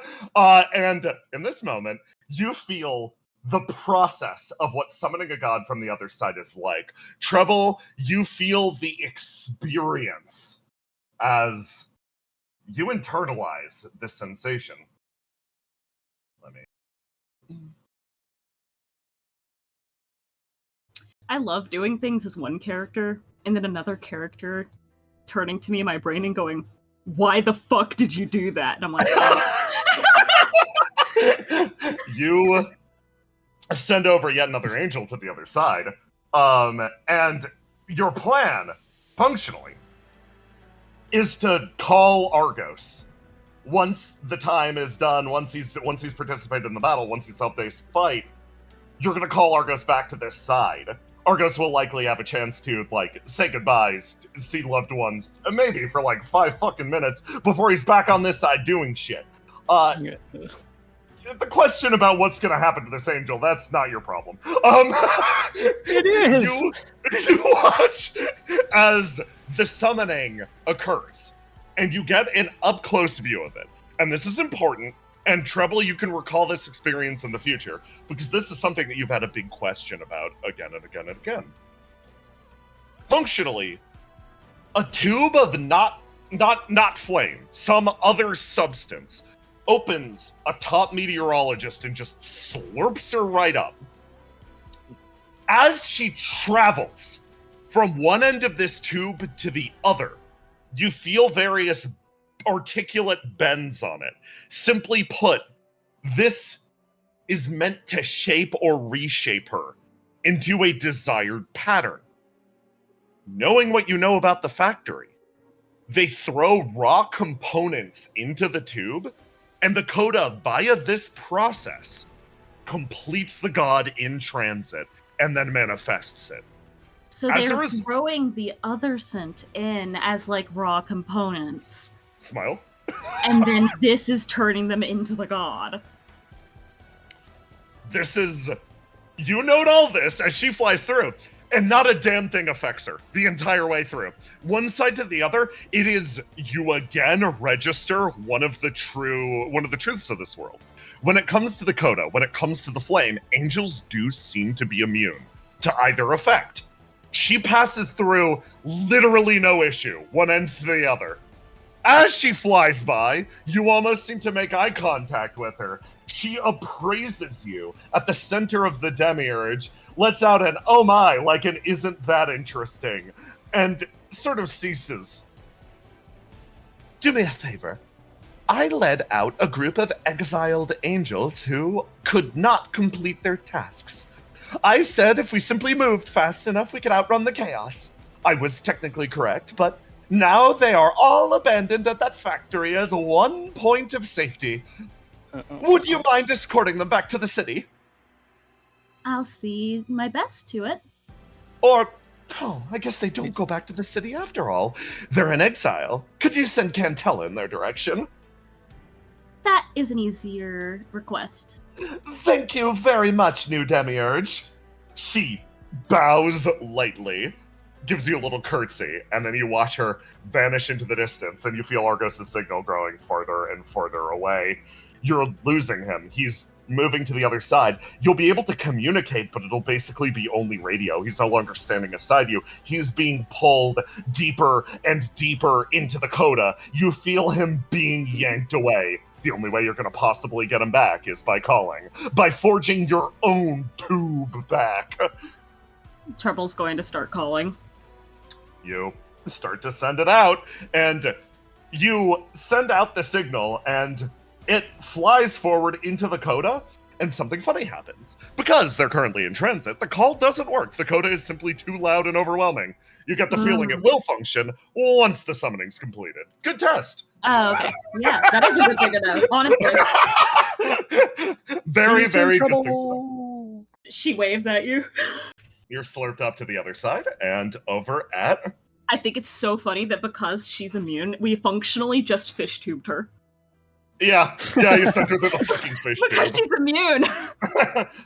And over here... Hold on, let me... So I could have turned into a Truckosaurus and Yeah, you would have become You turned into Truckosaurus. in transit, yeah. Oh, what have I done? Well, now I know for next time. Instead, your, heavy finger quotes, new body steps out of the portal. She strides her way downwards, high heels clacking on every part of the long ramp. Well, I'm here. Oh, what is this? Run, hurriedly. Oh, it's fog. Oh my god, it's beautiful. Oh, this is like a balcony? Yeah, this is a balcony on the other side. Oh, it's so fluffy. Oh yeah, we got plenty of fog here. Got all sorts of stuff. It looks like I could almost dance atop it. Argos, Don't try. Watch and feel in horror as she throws herself off the cliff. For a second, you feel the rush of air as, alongside your body, you feel the mist dancing past you as she throws herself free of the building, disappearing into the fog below. No, Fate jeez. Weaver, Fate Weaver, Fate Weaver! Hey, Tiny, we're catching up with you now. Well, we made a decision. We made a decision about who we sent over to the other side, and she might be stupid. She might be splatted. There goes my hero. Speaking of which, Tiny, it's time. All right. Can you survive 4 rounds with the 4 rounds. Okay. before I die? For a reminder of how this works.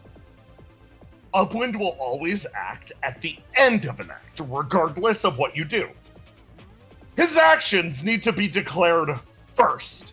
As a result, you will always get the first turn as Upwind, and then they will always occur absolutely last. let me again repaste this for you.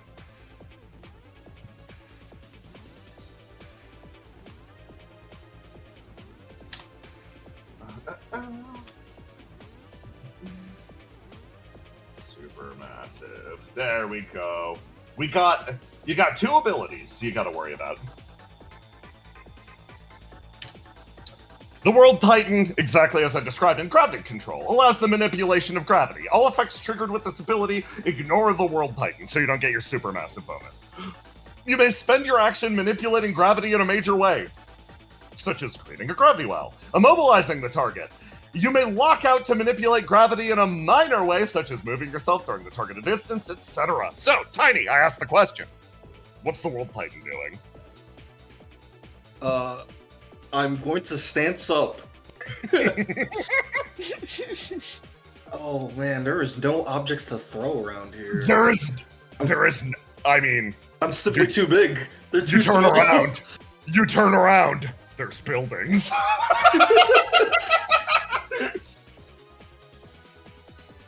I think what I'm going to do, I'm going to just stance up and see what he does first.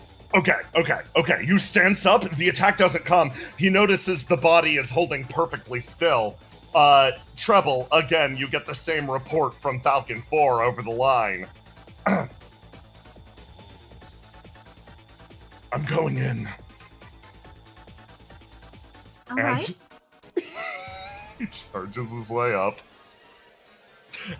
Rushes, throwing his body forwards, and then he's going to overclock his engine.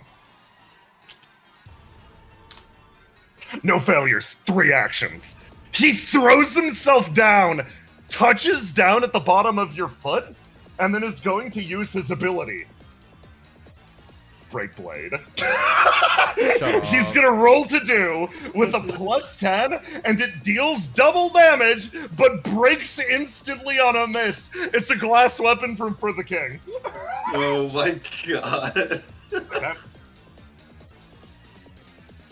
6 + 10. There we go. 32! Willow, you see him stick a sword into the foot of Upwind. Use it for leverage. The attack actually deals a shocking amount of damage. Don't worry, you're not rolling for Willow right now. He's attacking your mech. Oh yeah, you would do the roll to die. You're correct. Yeah, so he jams the sword in, scrambling his way up. That is a solid 32 damage to the mech, not you. As he throws himself up to the top, he's going to use aim up at you, Willow, and fire. He's going to use old assault rifle. Roll to do. On a 1, it breaks down immediately and this gift is destroyed. You may perform an additional attack, increasing the failure chance to a +2. He's just gonna fire off 1 short control burst. Up at you. Give me your stance up. All right. Dum dum dum dum dum. Shots the size of outhouses fly in your direction. How do you parry them? Willow lifts a hand, blocking the shots with the hardness of her arm.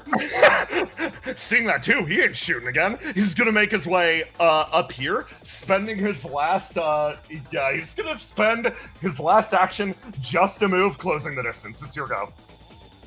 Alright. Let's see if he survives this. I'm going to use grasp at the end of the round. Oh, fucking boy. You gonna try to grab him? Yes, I'm gonna try and grab him. The body starts to move in his direction. He can tell something's coming. He's gonna try to overclock his engine. If he's gonna do this, he's gonna need 3 actions.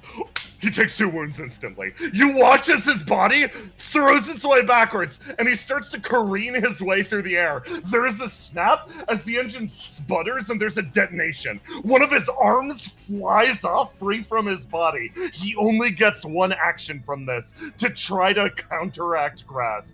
He raises his sword. Clash with me. All right. He's gonna die instantly.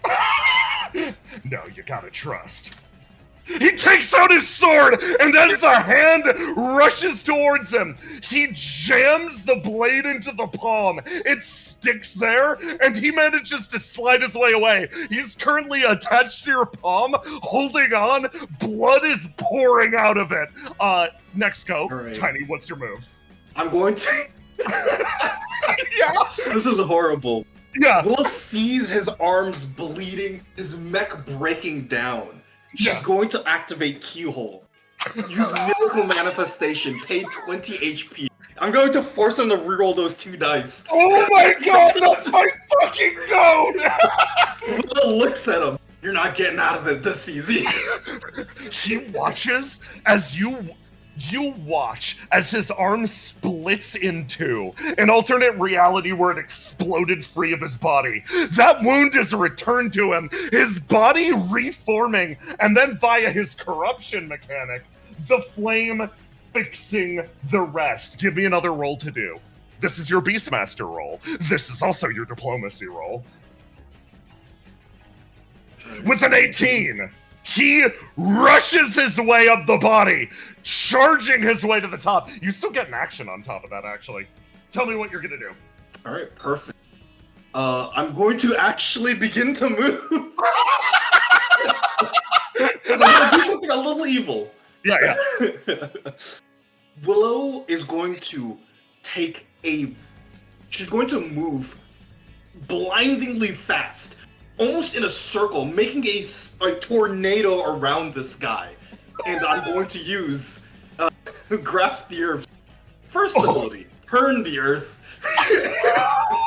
And just swat him out of the air using all of the momentum built up. Oh my god! Then I'm going to ignite for free for the all the damage and ignite again. And Grim stands up. This attack is incoming. He's watching as the arm builds its way backwards.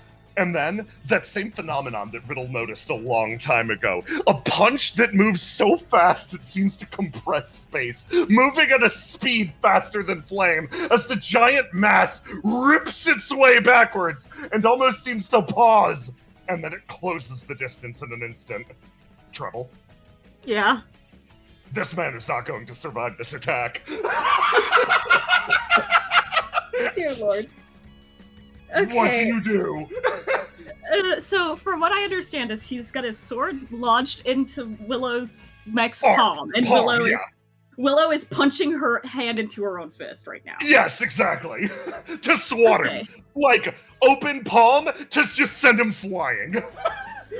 Trouble just like, I would recommend releasing your grip on her hand and free falling down to the ground.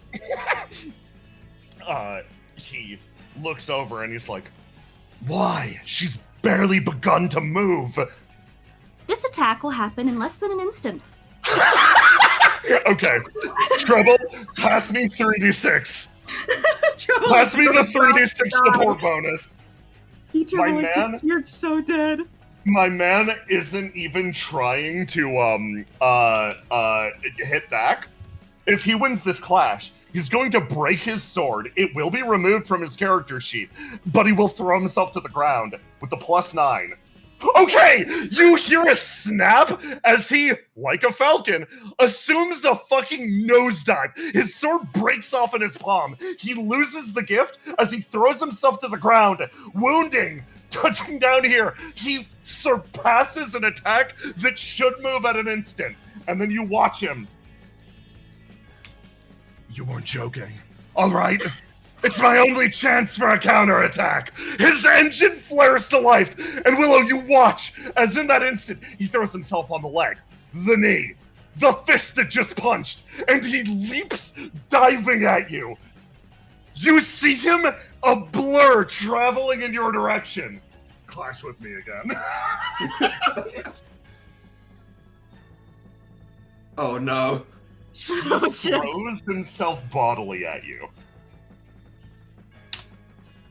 And you watch as end over end, he flips in the air, throws himself up, and does a rider kick, connecting with you, rolling down and landing atop the shoulder. That has to have wiped her out. Willow, that to a normal person would have dealt 120 damage, more HP than you have. But for you, stanced up as you are, you only take 12. What the hell? He picks himself back up. It's your go. I'm surprised you survived the last punch. Stronger than I gave you credit for. It's the last turn, Willow. Now it's time to get serious. I Willow advise extreme caution. drops her cloak. Thunk! Willow, via the rules of the weighted training cloak, all of Upwind moves. That's gotta be the scariest shit ever. Imagine this guy, you kick this girl with your mech, and then she drops her cloak, and the entire mech shakes. Willow, you can give him another roll to do to diplomatize. I'll do one more. I think that sent a message. Okay, carry on. I think the little treble in his ear is also just like repeatedly like in quick succession. There's like a fucking alert that goes off. That's like, I advise extreme caution. I advise extreme caution. All right, this is the last punch I can do, and I'm putting everything into it. All he hears is brr, brr, brr. I'm going to use hypervelocity. Double my speed is doubled, and the turn of the earth is increased to +9.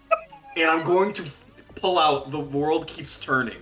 +1 for every 10 damage I've taken while I was stanced up. Oh god! So I'm to 30 now.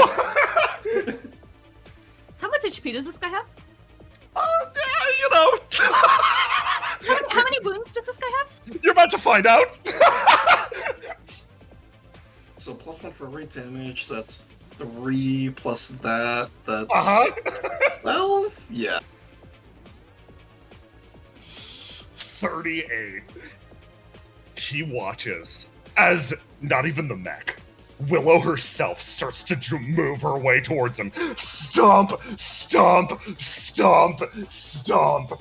She leaves her little pilot seat on the top, and he feels her encroaching, and he looks dead ahead at her.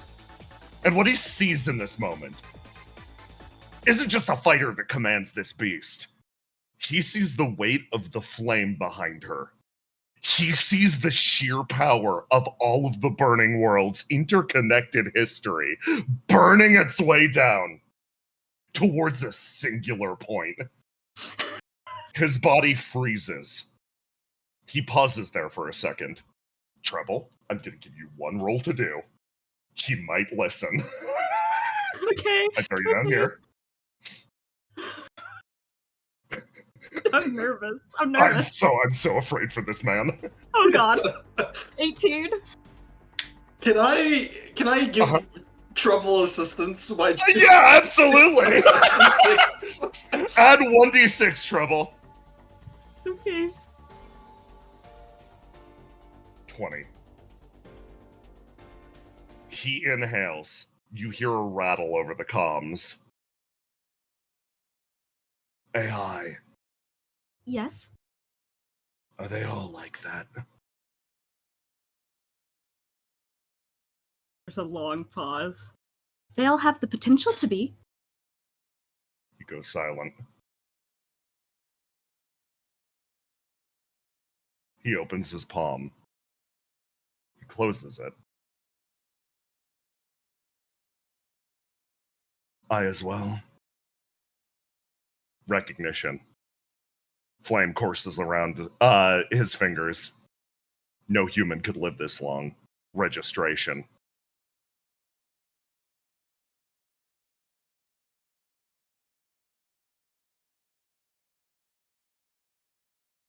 Could I be like that? Yes. His eyes close. Heavy breathing. He grips one of the levers inside the cockpit and throws himself forward. His body flings itself straight at you, driving a line through the air. The mech starts to break down as he's going to.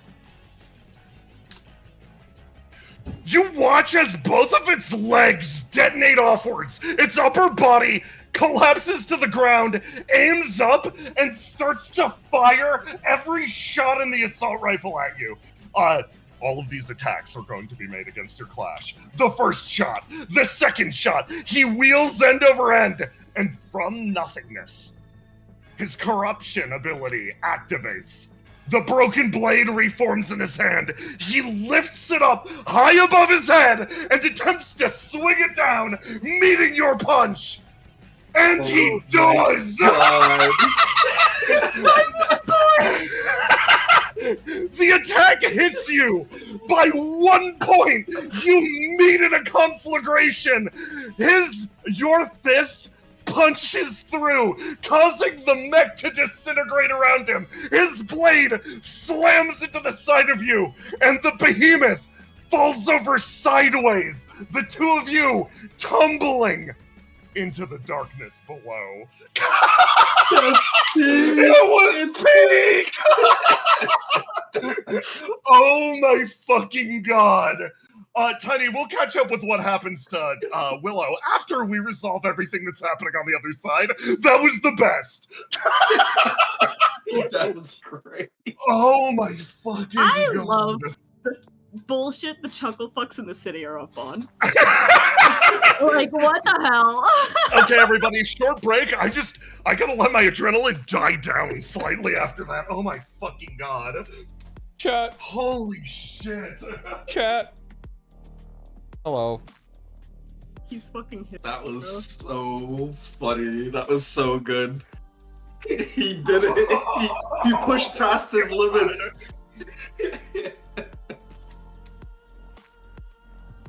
Oh, God's most fucking broken ass soldier. That was sick. Oh. Okay, Most I gotta. guys are the fucking tragic heroes. Jeez, bro.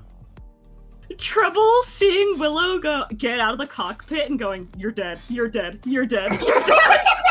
You're dead. Willow understands Vinter, like she understands Vinter. Why he'd walk up and fucking delete someone and say, push past your limits. And you have to try. You have to go for the deletion, or it's not real. Yeah. I get it now. I get Vinter. Trouble, like, shit, bro. Trouble, like, if Willow kills him, she kills him, I guess. Because Trouble is like, how do I make this guy live? How do I make this guy live? How do I make this guy live? And then Willow gets out of the cockpit, and Trouble's just like, whatever happens, happens. And then he wins the clash by 1 point, and Trouble's like pogging harder than she's ever pogged before. Never in my life have I been happy to lose a fight. Yeah. Good shit. Good shit. Good shit.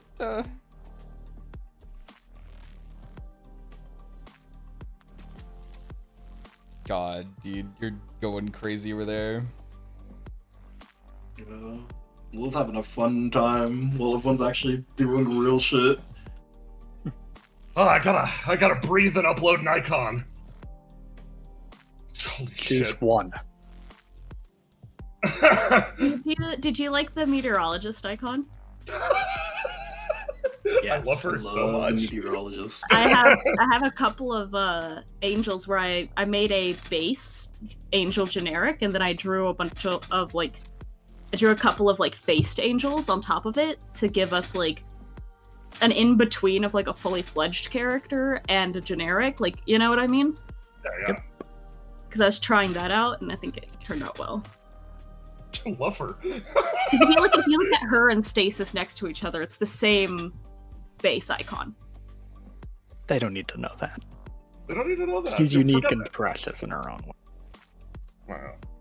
I'm just very proud of the like It turned out so good. the ways that I'm like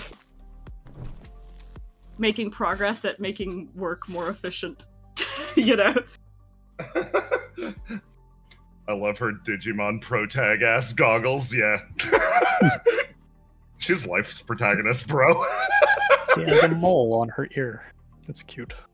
Trouble looking at her and being like, she would get along with Jean or not be able to be in the same room with him. And I don't know which one it is, but I think they should meet.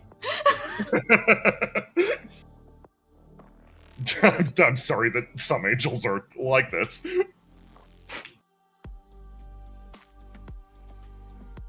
So chat, or YouTube comments. What would you have taken through the portal? Would you have become a truck freak? Truckosaurus, and you become Truckosaurus? I already know I picked wrong. And not just because she threw herself off a building. Yeah, That's if you were fine. the truck, you could drive yourself off the building.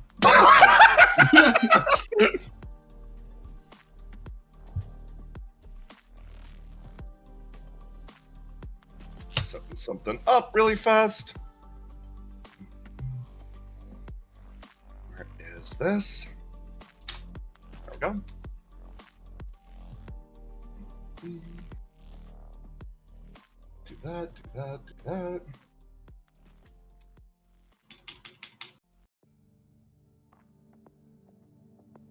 Meteorologist or like a spare part or something. Listen, if you didn't do anything else, you would have absolutely just dirty bombed the surface with a few hundred others sent. Yay. Which would have been honestly kind of sick, like visually. Visually. Okay. Visually, nothing else. Clearly. Because it would be Sky Point. Just imagine Sky Point overflowing out the sides with just muck. Like a fucking Yeah, cool. I like a love torrent sludge. onto the surface. All this sludge that drives people insane. Oh my god. Oh. He summoned the Greater Grail. Yeah, pretty much, yeah. Oh my god.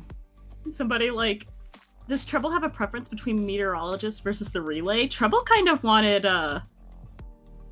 Argus Ripper in half. Yeah. She was like, it'd be an interesting experiment. Like, you Riddle know, like also what if wanted to rip her in half. Trouble, like, what if you took that part of my nervous system over there, and then once my flame reconnects to itself, we could talk, like, right, with the other side. He has literally already had this conversation with you. Yes, that's so funny. But you would also be sending Trouble a flame touched through the tube, which would have been awesome because it would have fused Argos and Trouble together. Yeah. Then you wouldn't even have the Trouble Mike situation. You'd get Trouble Argos situation. Yeah. Hi, Trouble. Argus can already swap bodies with people. Yeah. You can do that if you want.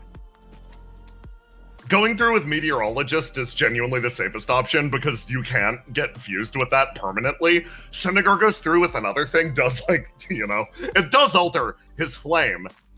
Argos and Trouble would functionally, like, that part of Trouble could potentially fuse into Argos as part of the same being. Oh, then I'd finally get to date Riddle. Hooray. Yes. Yeah. Yeah. A high honor. It would also be bad though because you would never be able to unfuse from Trouble because of the way that her flame works. Yeah, no, you'd have to deal Not with that even, like, forever, yeah. Yeah, not even like Riddle isolation. Riddle couldn't even isolate you out. Like Yeah, you would be stuck with that. Yep. Trouble was advocating for this to happen. Yeah. I don't know. Just a little curious. Okay, I got the things set up. Let me make sure that that's set up. She didn't know you would have fused at the time, but she wouldn't complain about it.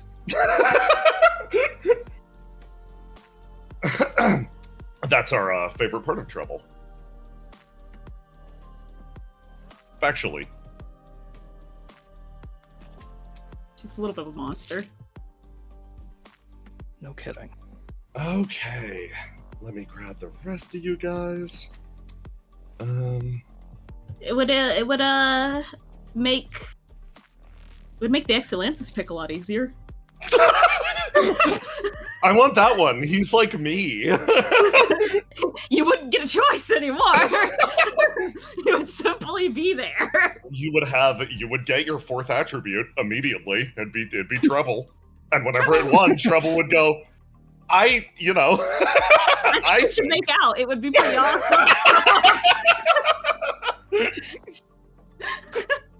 I voluntarily wound my treble dice. Alternatively, you'd have you could have a 4th attribute that is truck. that wants to drive. The call of the road. The call of the road. You definitely chose the most effective option, for sure, in terms of not permanently altering yourself. But imagine having a little trouble in the back of your head that's like, I don't know, I think Another problem. little trouble. Every time Argus meets a problem with trouble, like, unbutton the top button of your shirt. It will solve the problem. Demiurge can already do that.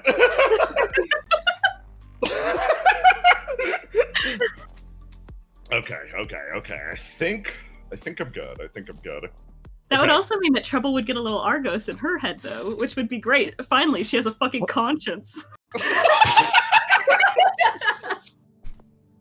So, whatever. This next bit, Jackson, you're going to be playing. This isn't gonna I'm not going to do this as a full combat because that would honestly, I think, detract from the situation. So think of this as a sequence of skill checks. That's the best way to put it for the next little bit.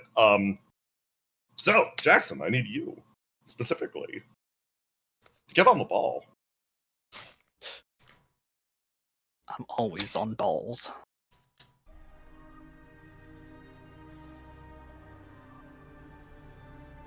Hey, Robin. Oh no. I've fallen off the ball immediately. Yeah, you, last thing you remember is getting thrown down into this fucking pit. Then you felt really, really, really weird for a little bit. And now you are still down here looking around. Your comms flick off and on. You appear to be in a place beyond communication.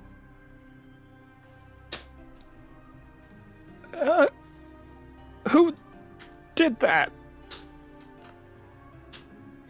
Click. Your comms turn on again. You're sent a distant communique. Sounds like Dr. Verona's voice, chopping up over a long distance. We're getting slaughtered up here. Please, back up! Anyone! Move your way over to the front gate! As quickly as possible! Uh-oh. Robin takes stock of her situation. Are there any, doors here? Your eyes strain against the darkness. You don't see any. Crap. I don't see what attacked me either. Robin, give me a roll to die. With a 7. The comms turn on again. This time, one of your squad mates. I lost everyone. Gotta leave. I gotta go. Where's Flo? What? Can anyone hear me? You call out Where again. are you? There's no response. God. You work your way around. Anxiety building. No matter what, you round another corner. Give me another roll to die.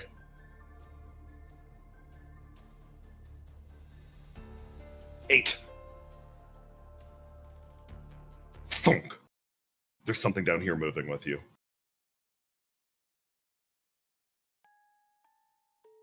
I draw countermand and start moving quietly. Do I have any idea at least what direction the sound is coming from? It sounded like something heavy touched down in the darkness here. You're not exactly sure where. Give me a roll to do. Pierce the darkness. You do not! It's absolute. You hear a long, choking, almost smoky laugh from the darkness. Your communicator starts to go absolutely wild. Sounds of chaos, battle, whatever's happening up on the surface, distorted, overlaid one after the other, cacophony, a cacophony of the people you are currently failing. What do? Robin starts breathing faster and faster as she realizes that every second she spends here is the possibility of another person dying. She gives up trying to be quiet. Maybe if whatever's here attacks her, at least that's something. She runs forward into the darkness. You run straight forward into the darkness, losing presence of mind for a moment as you throw yourself bodily towards whatever it is. One more roll to do. You rush in, those same visions dancing in front of your eyes. The people around you, the people above, the people that you're failing. And then you look down. Oh. Something stuck into your chest. 3 claws have seemingly punctured through the front of your uniform, and a large metallic being stands there. In a rattled, raspy cry, more of those communications bear down at you as the pain catches up with your brain. Agony ignites and dances to your eyes. You feel your lifeblood slip out in a moment. He pulls his hand backwards, and you touch down. But you keep it together. What do? I never even did anything. Her mind is swimming, and the only thing she can manage to do is use countermand as a gun and fire any shots she can at this thing. Roll to do. Maybe, at the very least, she'll scuff it. Leave some sort of impression. A shot actually flies forward and pings off the mech's armor. It strikes home, and you actually see a piece of the faceplate fall away. Give me another roll. Another shot travels. You're fading. Give me another roll. Ting, ting, ting. The heavy footstep again closes in on you. One more roll. Your vision swims. You look up at the body as another claw is raised. And you hear another impact behind you. You turn over, looking in horror, as something else rounds the corner. Another one of those monstrosities. And then a loud thunk as another one moves in. You pick up your gun. You point it at the person in front of you. And at that moment, it all goes dark.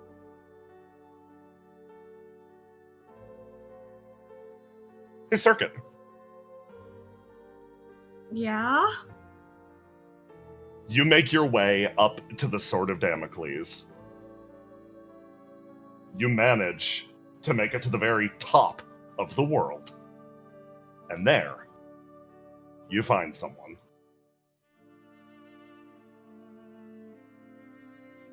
He sits, staring off the edge, covered in blood.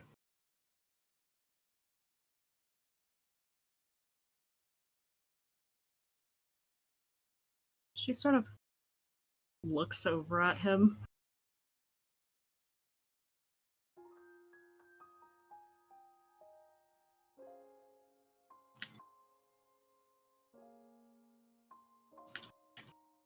Can she see Basil's body from here, or is it just like a pool of her blood? It's gone. Nothing left. No body, Okay. no head. just a man covered in blood. I see. She sort of looks at him. What's he looking like? Bad. Yeah, that makes sense. You managed to catch a sight of him before he sees you is the big thing.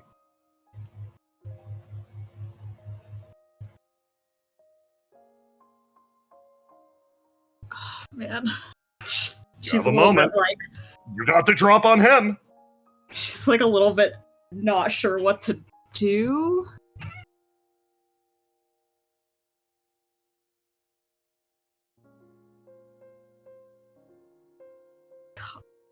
You can always roll dice about it. I could roll dice about You it. can roll some dice about it. Roll that orange dice. Kill Satyr instantly. Oh god. No. I'm locked in. I'm locked in. You gotta reroll. You already came in. It's start of a new session. You came in here with that purple already locked in. Come on. Motherfucker. Yeah, but I'm locked in. It's fucking fine. You wanted things to be bad for her. Always. Instead, she's locked in. That's honestly the least controversial thing she could have rolled. Yeah. Okay.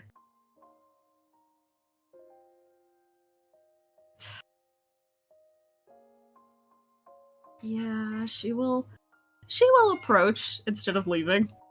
That would probably be smart. Imagine if she just fucking dipped. Tipped, yeah, I did think about it. There was an instinct. He walks starts. over.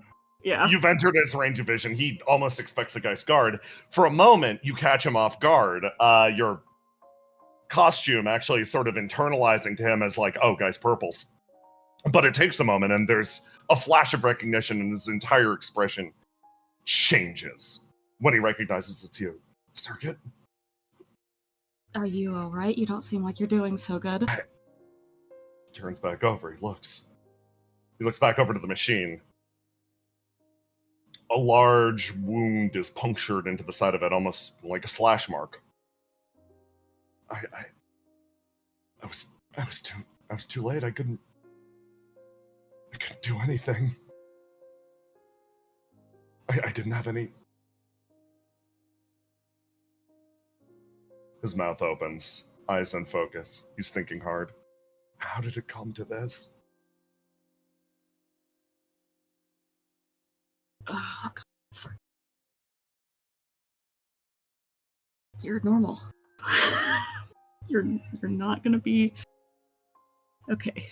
She sort of pauses for a second. She's like, it's suppose it's the nature of the position she was put in. Thunk. He leans back up against the machine behind him. Eyes open. Yeah, I guess it was. Shit.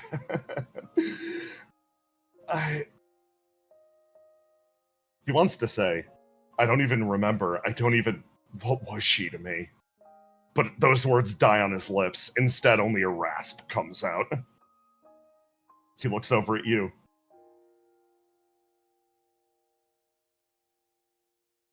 And then slowly drags himself back to his feet. There's something I need to do. Right now, you don't seem like you're in the best place to be doing things right now.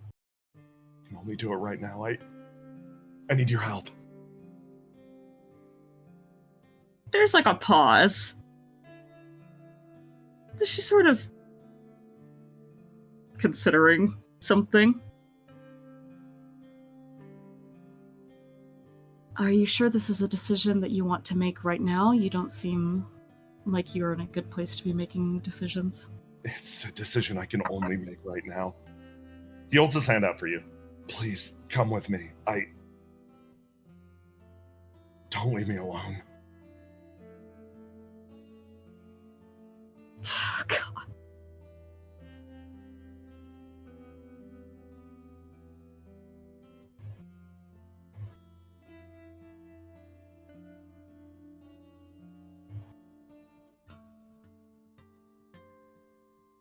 man, okay.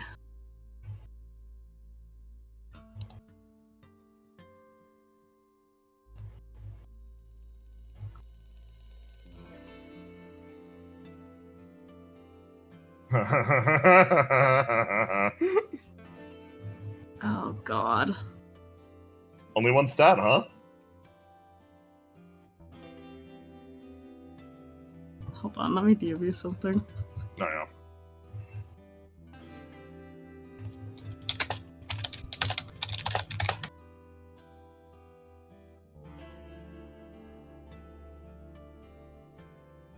Okay. Let me see. 2. Oh dear lord. Okay. Jeez.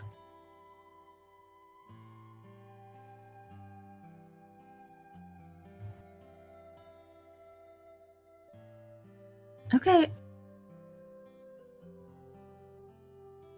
She sort of like walks over and instead of like taking his hand, she sort of like lowers it down and is like, no, I think you really need to take a second and like calm down a little bit. Okay, I'll breathe. He sits down and his eyes unfocus. You feel he's physically present, but not mentally. She's like, she knows that look. That's the look that she gets on her face, and Yeah. she sort of snaps her fingers a couple times, like, no, no, no, no, no. Eyes Don't focus focusing. wherever. Don't focus wherever you were focusing. I think you need to actually like take a second. His mouth opens. What am I supposed to do? Well, there are a lot of things you can do. What do you mean? What are you supposed to do?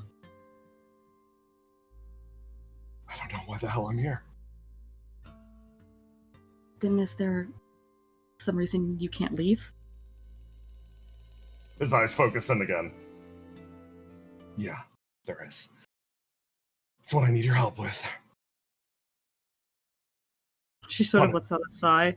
Punishment won't happen unless... Punishment? She sort of raises her eyebrow. All this bullshit will just happen. They'll get away with it. They'll get away with doing this to her.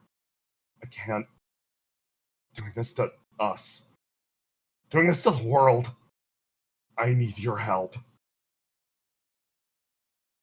She looks a little bit like, okay,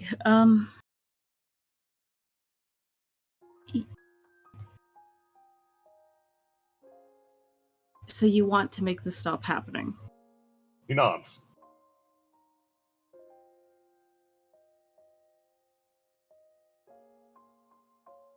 And you think there's some reason why you being here will help that? He pulls himself up. Yeah. Yeah. What exactly is it that you need my help with? Come with me. We need to kill CEO 5.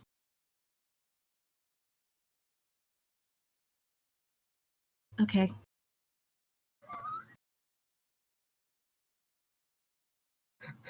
Does she just agree? Yeah, He holds his hand out. she'll take his hand. He grabs it.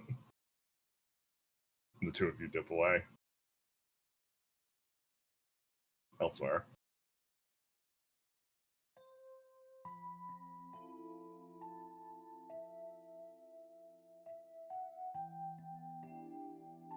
Fighting has reached its apex. A crescendo. The violence can be heard driving its way down the hallway. A door is blown off of its hinges. An army lies in ruin. Chaos descends on the building.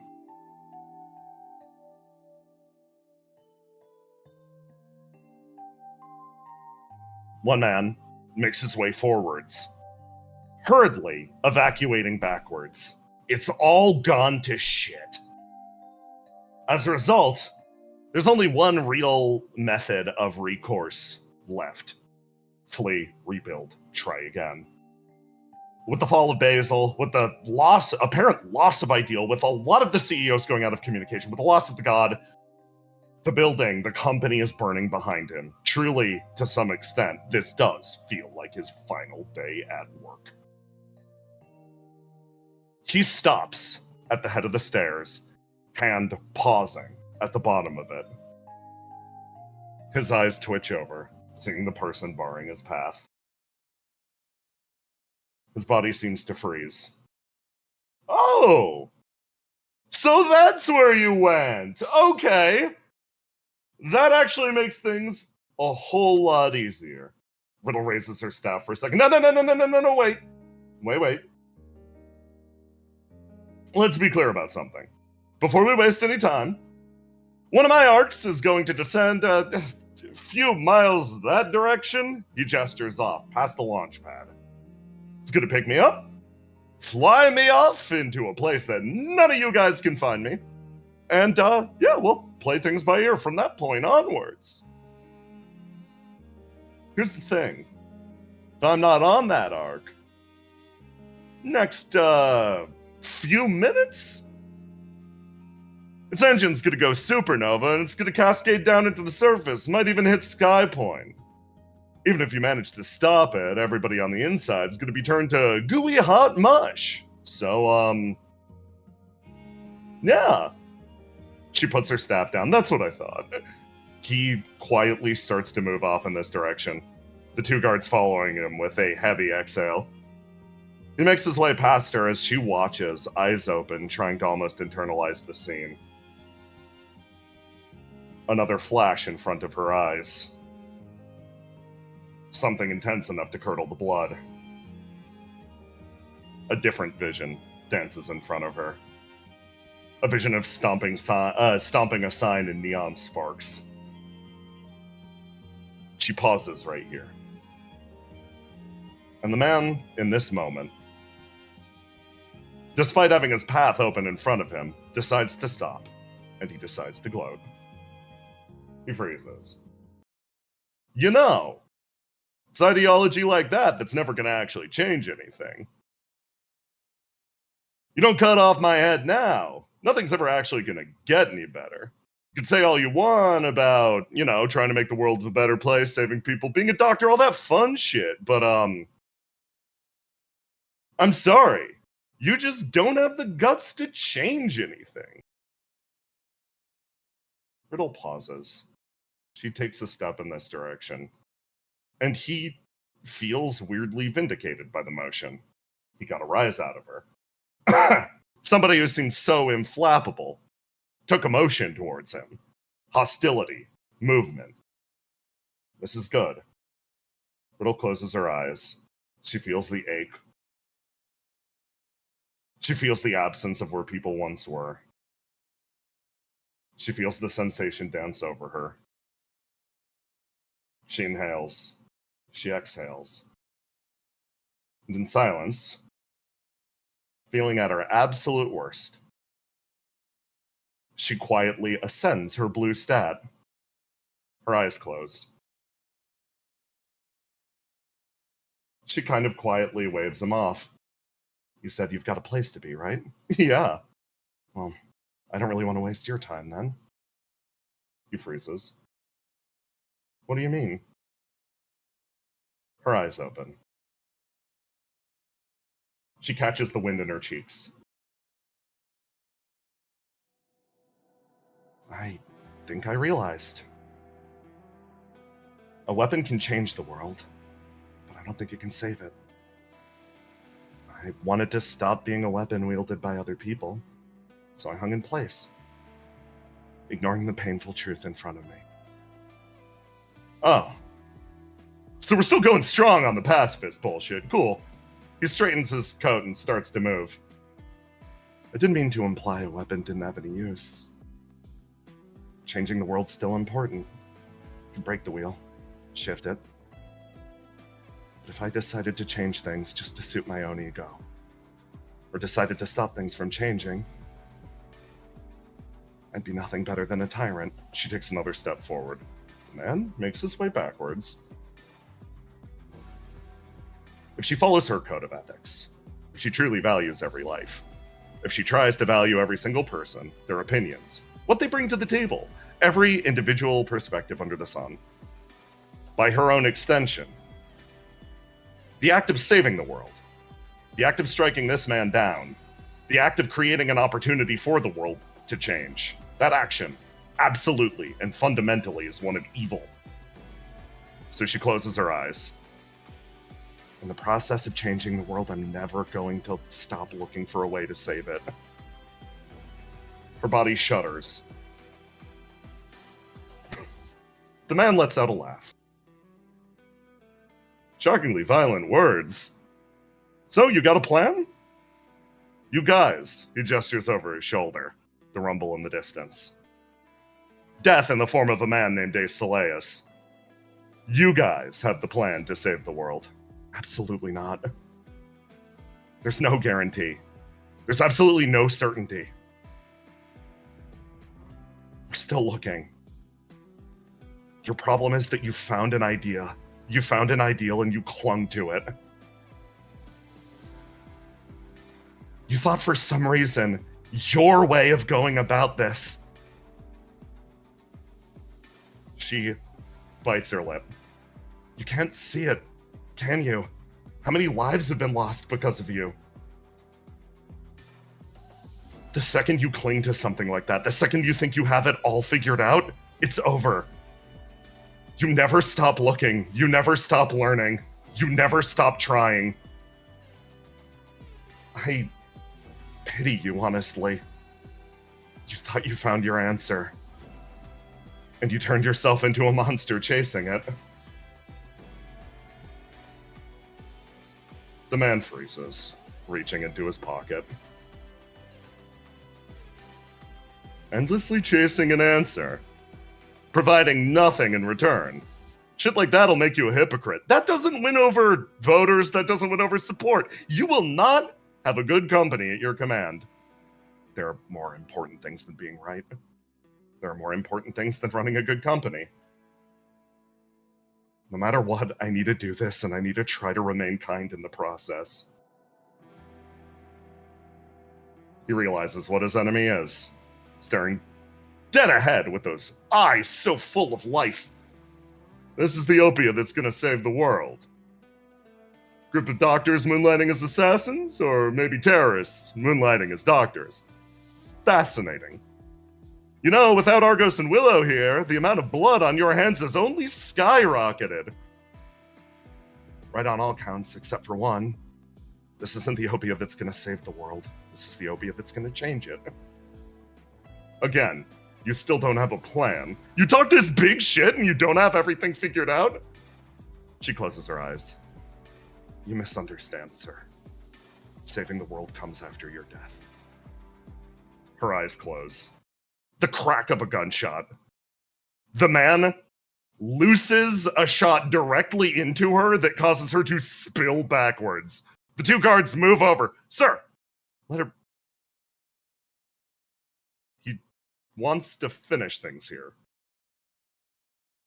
He catches himself before he says, let her go. She stumbles backwards, holding herself up against the railing.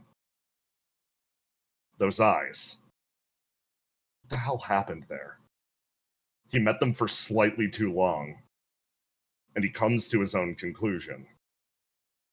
At some point, when he was talking to her, he lost sight of himself. His body turns, and he moves. We need to go. Yes, sir. He realizes something. He asked her the question multiple times. The door swings open and then shut. If he truly had his answer on how to save this world, he wouldn't hesitate for a second. He wouldn't ask someone else what their solution was. He would be confident in his own. It's in this moment that CEO 5 feels a weight lift from his chest. Madness dances up through his breast and into his brain. He doesn't believe in the plan that he has currently. Not at a core level. He too is lost.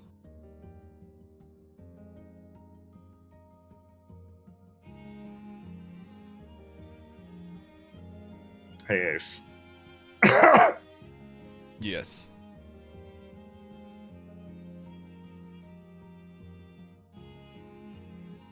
You hear a gunshot in the distance. Over the hail of fire as you and List make your way forwards. What's the plan? Ace is just gonna keep running. You sprint as fast as you fucking can. You run arm over arm, straight ahead. 2 people bear down on you. List is going to try to provide you cover fire. Give me 2 rolls to do. 2 rolls to do or die.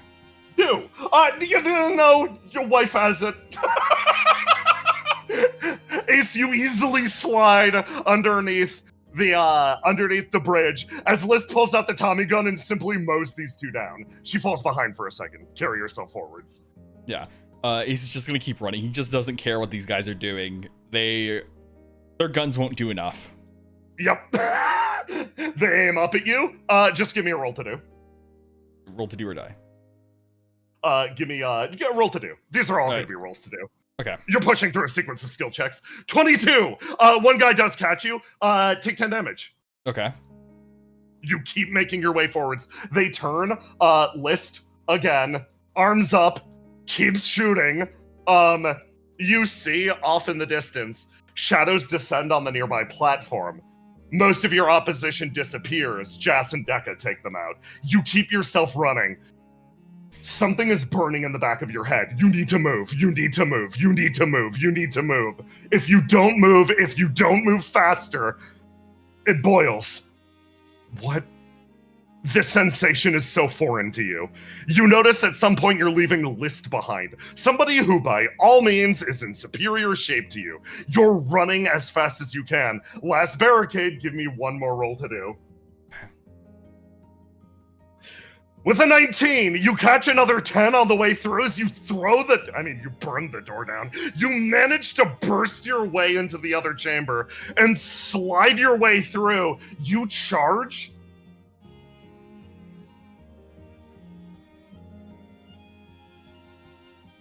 And you make it over here.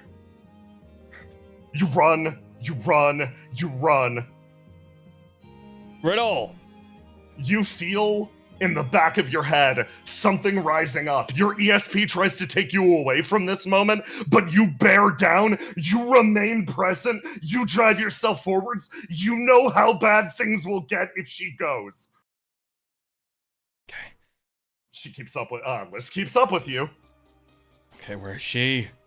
You make your way up to the top of the stairs where she's, again, sort of pressed there. Blood trickles down to the bottom of it, but her eyes actually open up and stare at you. God damn Hiss. it. Fucking on time. Fucking stairs. You look over at the stairs, and your body freezes and shivers. Hey, I know you skipped a bunch of the training courses.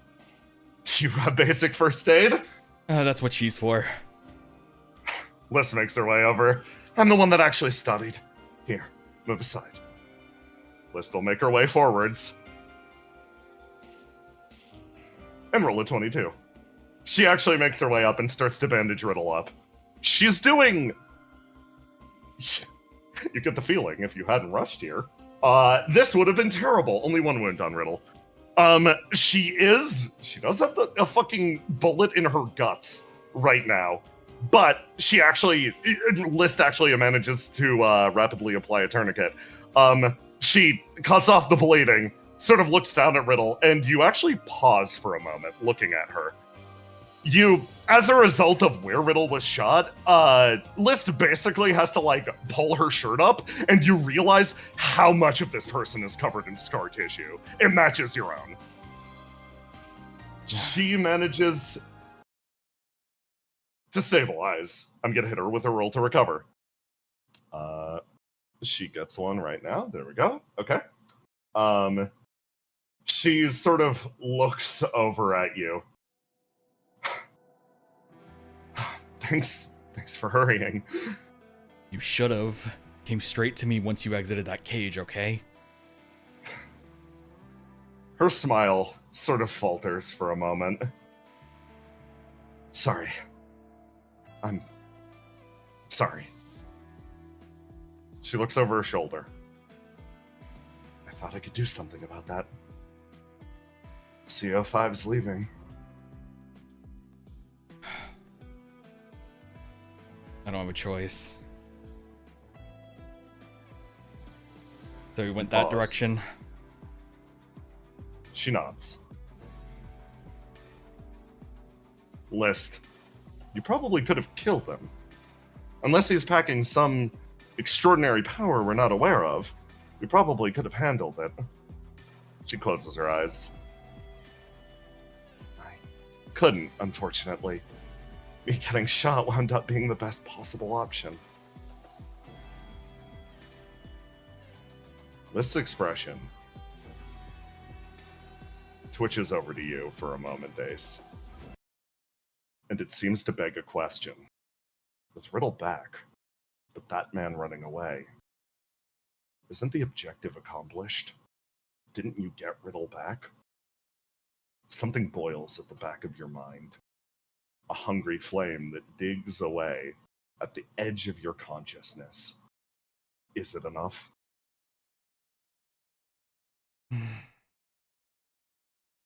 After everything. After walking all the way here. After seeing that that man is walking away. After all the death on both sides. Getting Riddle back is important. But it's not enough. Ace just grits his teeth. Damn it. Damn it. Damn it. Damn it! As he kicks the wall. Something burns up inside of you. You feel it igniting. You kick the wall with your full strength. Your flame calls for something. Bile rises to the back of your throat. Do you walk through that door in this moment? Let's take care of Riddle. You turn and you look towards the door. Something starts to crack. You place one step in front of the other, and you start to move. It's a funny thing.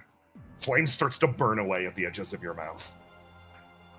You can keep it inside as long as you're present with everybody else. But as you travel off in that direction, you can't help but feel a sensation that you wouldn't want either of them to see this. You trod your way out of the room, one step over the other. Elsewhere.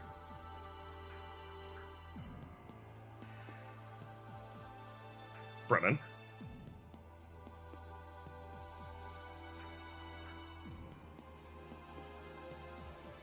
It's time for something very important.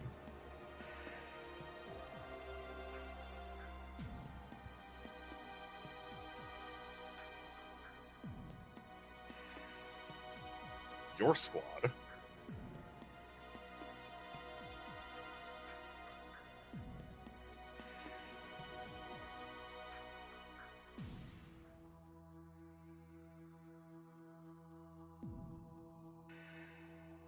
makes its way over to a secluded area over by the launch pads. And it's there.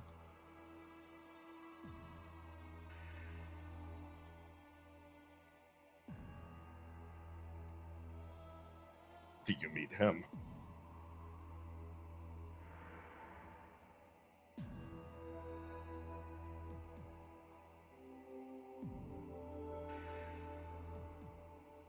Let's find it. Where the fuck? Alright.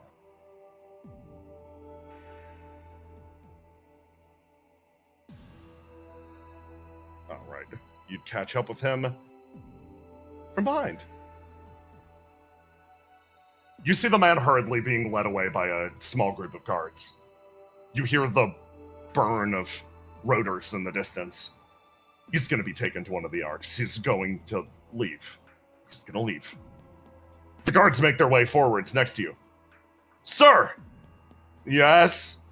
How fucking dare you interrupt me? His expression shifts, uncharacteristically upset. Something she said is still rattling around inside of him. What are you doing? Are you abandoning our god Empress? His body freezes. Our god Empress? Our god Empress was splattered all over across that sword that hangs above our head, abandoning her? This world has abandoned her. The mortal coil has abandoned her. I cannot abandon that which does not live. There's a freeze, a tension in the air. It's impossible to read his expression. His eyes are wild, forehead twitching. There's a pause on your end, love, as they consider what they're doing in this moment. You have a moment to speak if you wish. Everyone, please calm down. We're here just in time. There is a CEO moment. 5.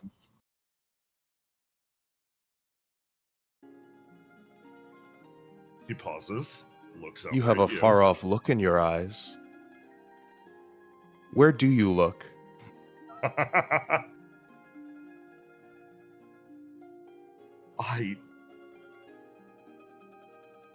He knows what he wants to say. I need to reconsider some things. I need to change strategy. It's not working. It's fucked up. It's all fucked up. I know, it's very difficult. She takes a step forward. You move over. Every day we have to reassess and change strategies, don't we? But still, as you look off into the distance, is it to the same thing you always looked at when you began your journey? He freezes. You can change strategies, but have you changed goals? That's naturally changed with the times. I have new considerations. I have reconsidered things. I'm not nearsighted. I'm still looking at the future ahead of all of us. Why doesn't anyone see? Why don't they understand? Things could be so much better.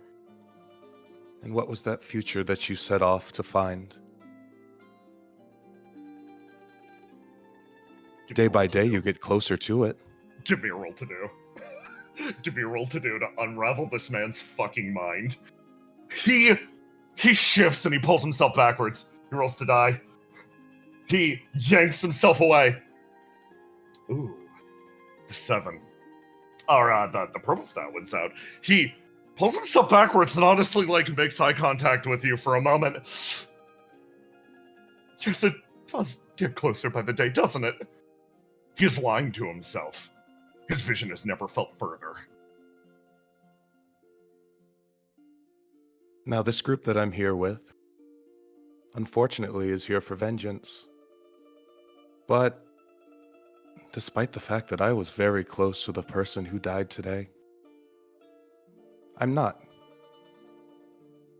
I came to this world on a mission.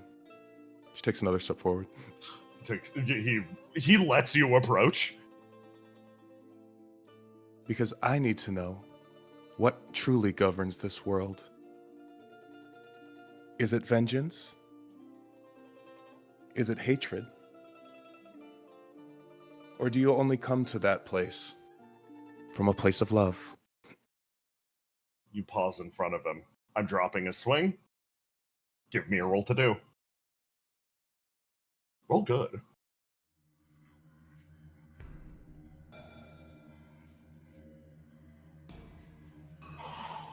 Okay. with an 18. I will let you choose which of these dice he locks in. I'm not going to tell you what any of them are. Trust your gut. Trust your instincts. You've been feeling this man out for a while. Where do you think his values lie?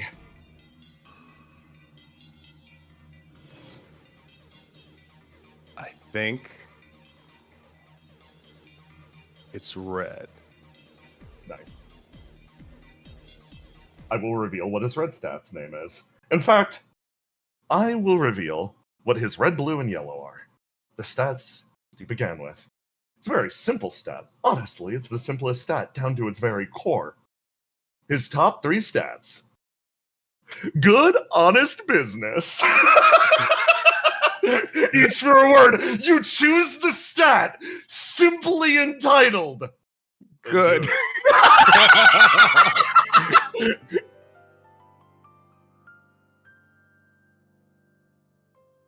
I wanted to help people. I just wanted to help people. Why the fuck do they make it so difficult? It's hard, isn't it? To throw yourself at a problem and get nothing in return. She opens her arms up to give him a hug. Give me a roll to do. 15. Matching his roll to die. I'll give it to you. He moves in for a very, very awkward hug. He makes his way forward. Sir, we have to get on the helicopter. They just don't get it. They don't want to become people. They're just happy.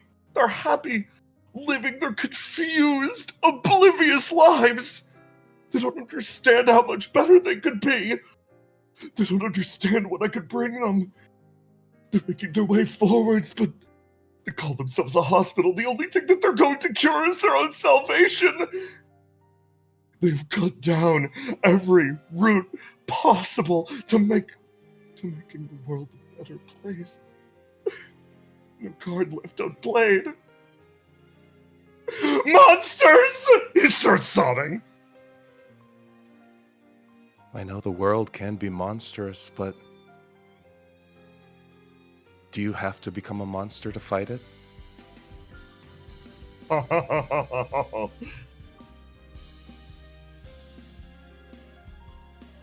He's gonna roll his dice.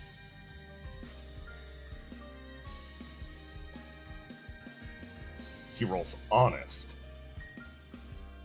If he'd rolled any other stat, he would have said, at no point in my life have I been a monster. Honest, though. What other choice do people have? I guess that's what I'm trying to find out. I can tell you this. Despite everything, she knew that you cared about her. Oh. We're rolling to die for the man again. Oh, good! Wins out. The man starts ugly sobbing. It's horrifying to watch. He's screaming and sobbing like a baby into your shoulder. Everyone pauses in the room, unsure of what to do. The violence apparently seems to reach a point of standstill. Love what you do.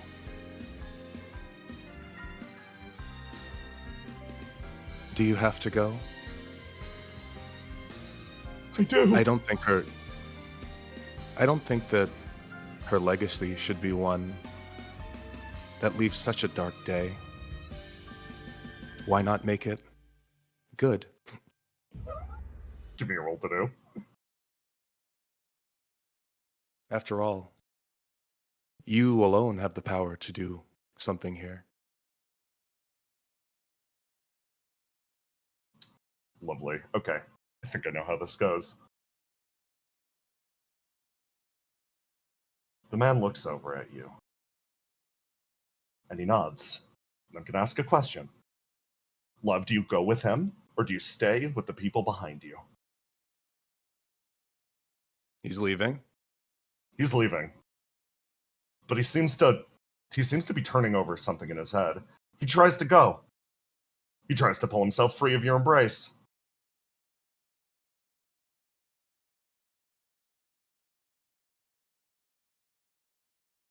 If you leave me now,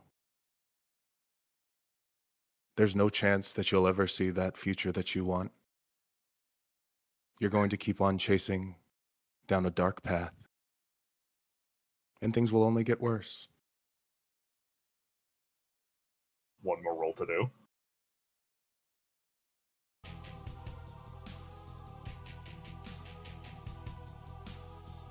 I'll push it if I need to. Yeah, push that shit.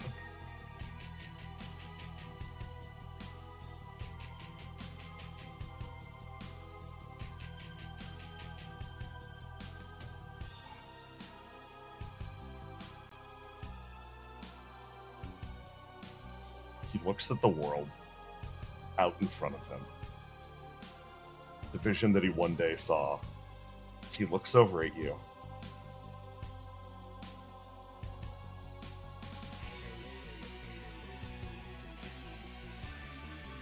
He turns.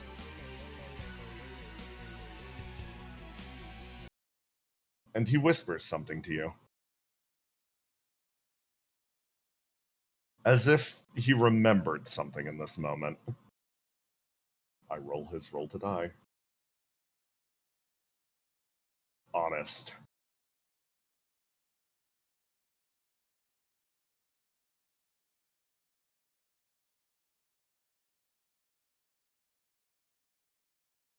It's something churns in his gut.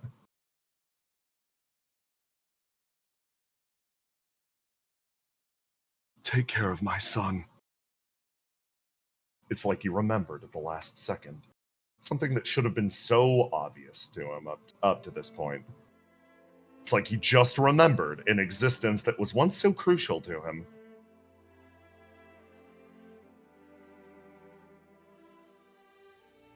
Will I find the love that you discarded in him?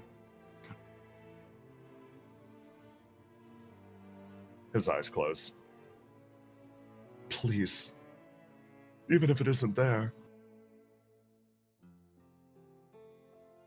If I'm entitled to wish for one miracle, it'd be that.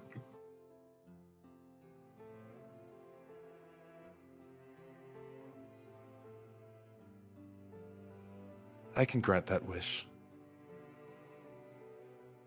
You may leave if you need to. He takes a step away and starts to pull himself back in confused silence. The guys on the other end are like, so are we just letting him go?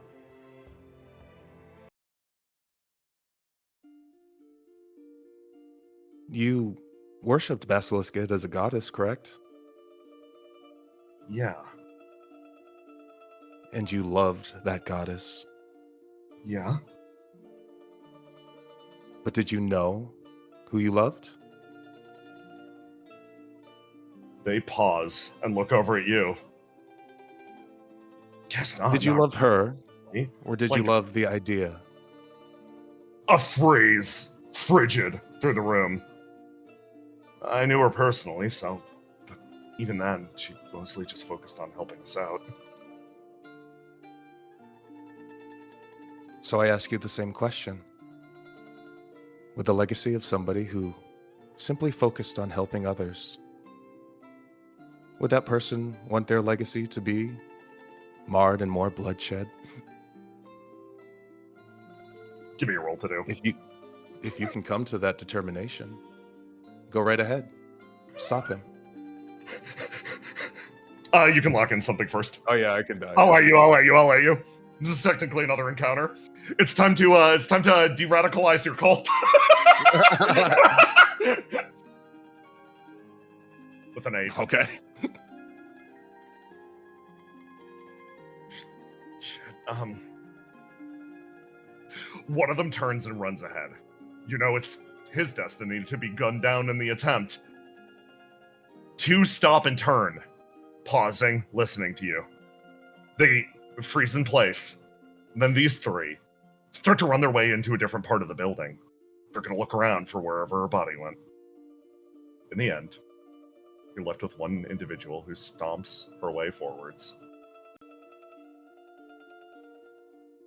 Those were beautiful words. I'm just here trying to learn like the rest of us. She shakes I her don't head. know any better than you. I think you might in this one regard. That warmth that I was describing earlier, the warmth that I felt with her, I felt it again listening to you talk. I felt like I belonged. Well, Thank you. let's take that warmth and do something good with it. I'm sure that's what you would have wanted. She nods. And will fall in line behind you. You got one of them, and that's more than I ever expected.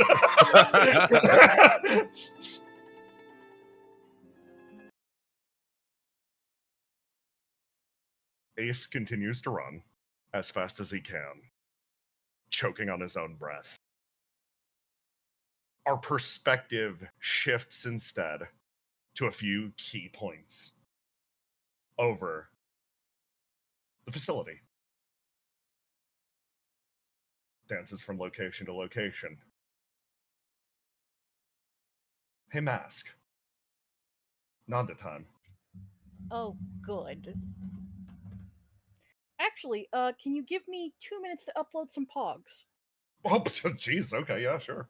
Then I can actually change perspective. Tiny. Grillo time. This.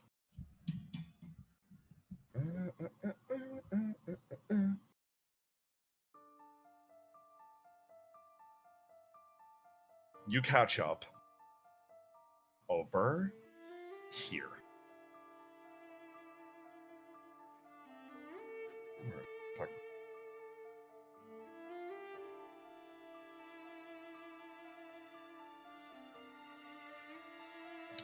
That weird shift that traveled through the room pulls itself away.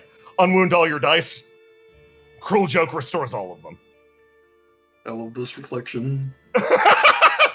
Fire pours itself out of your wounds. You feel yourself heal up. So long as Joker's bearing the brunt of it. You won't suffer the ill effects of the kill switch. Somebody comes up on comms.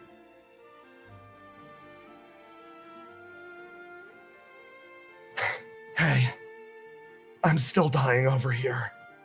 So I'm about to take drastic action to make sure that I make it out of this okay. What are you going to do? It's fine. Trust me, the plan will work. What are your guys' plans? Visionary goes back to the computer. You guys finish hacker manning it. Visionary turns out to be reasonably adept with these type of machines. The kill switch is associated with CEO5's vital signs. We've only got one choice. I see. I'll meet up with you guys then. I'll charter a flight from one of the northern platforms. I'll meet you there, okay? Right. She clicks off. Do we know where CO5 is? Seems like his signal is... It's moving itself away. We gotta close that distance. You good to go? Yeah. He nods. Weirdly enough, this reflection, it's healing up all of my wounds. That's actually extremely convenient. Wish this guy would respond to me. He holds up the reflection crystal. No look on my end. Have He you, he inhales. not to be too blunt, but have you tried plunging your hand into it? Yeah, it just stubs my fingers. He holds up a few bandaged fingers.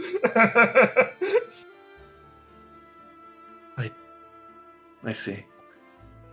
Have I ever told you the story of my first reflection? His expression falls. I've read the reports on, well, the other Willow. but no, never heard the story personally. It's one of the few things I remember. I found a crystal down in Dakota. Well, maybe the crystal found me. His eye watches you so closely. That's You can- really fortunate. You can hear them speak out to you. It's like they, I guess, respond to who you are as a person. He blinks. And no matter what, they found me unworthy, huh? It's more of a personality mismatch more than anything. He sort of laughs, scratches the back of his head. Thanks for softballing it to me. I think somebody like A would have been far less delicate with my feelings. I did mean what I said. Some reflections are just crazy. And they seek out the craziest of us. Is that what happened with yours? Unfortunately, yes. From deep inside the center of your reflection, something starts to almost bounce outwards. It's the slightest call as you hear a voice. It seems like Geist has tampered with your flame extensively. Do you want me to correct things for you? I can get everything flowing a little more cleanly, but who knows what might come rattling out from those suppressed memories of yours. She's grinning.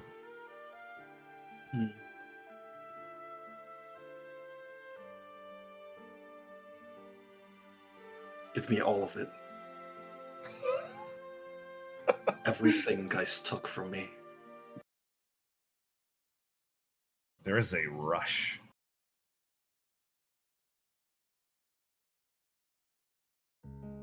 As the vision dances to the front of your mind, it should be so achingly obvious. It feels like something that was there the entire time.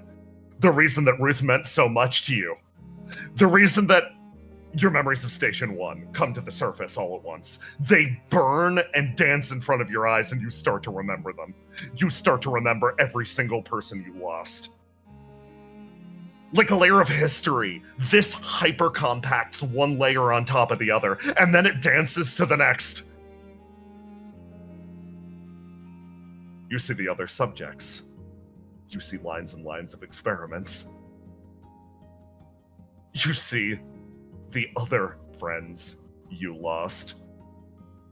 You watch as something manifests itself in front of your eyes. A vision from a far distant time. A blood-stained room. A person in front of you, a sight that you don't wish to see. You're on the far end. Made to watch this grisly display. As two people in the chamber in front of you go at it. Subject 8 and Subject 10. You only knew her from afar particularly, but there's an understanding. She's a little too far gone at this point. The apocalypse seed that's nestled inside of her is bursting its way to the surface. She's not balanced like 8. And for that reason, one man watches over the proceedings, giving orders. Almost like a noble overwatching a gladiatorial combat. He gives instructions and bid them to fight. 8's expression focuses on Subject 10 in front of her, lightens slightly. She gives her a comforting smile as 10 ducks her head, closes the distance, and they come face to face. With horror, you watch the scene unfold. Subject 8 isn't just attacking her with her knives, she's also attacking her with her mouth. The scene is grotesque and grisly. A constant repetition of the same horrors that you experienced in this place day after day. A secondary realization dances to the back of your mind. It's attachment to you. The guilt she must feel. So long as the others that were further gone were those that you fought in the arena, you and her both, you wouldn't have to fight each other. You wouldn't have to kill each other. For that reason, other lives were taken. You were made to choose. Your stomach turns over. The weight of what Geist did to you, the weight of what Geist did to her, comes to full fruition as Visionary takes a step forward. Hey. I remember.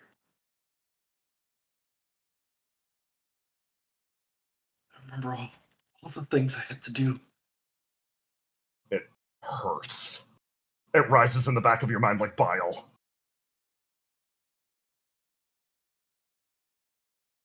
He doesn't know what to say. So at this point, Visionary, out of options, goes for the old classic. The man reaches up to his hat, pulls it off, and puts it down on top of your head. And then pats you awkwardly on the shoulder. He doesn't have words for this feeling.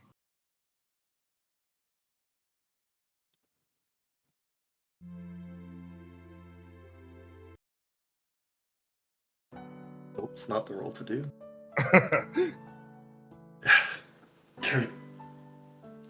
You're so bad at making people feel better.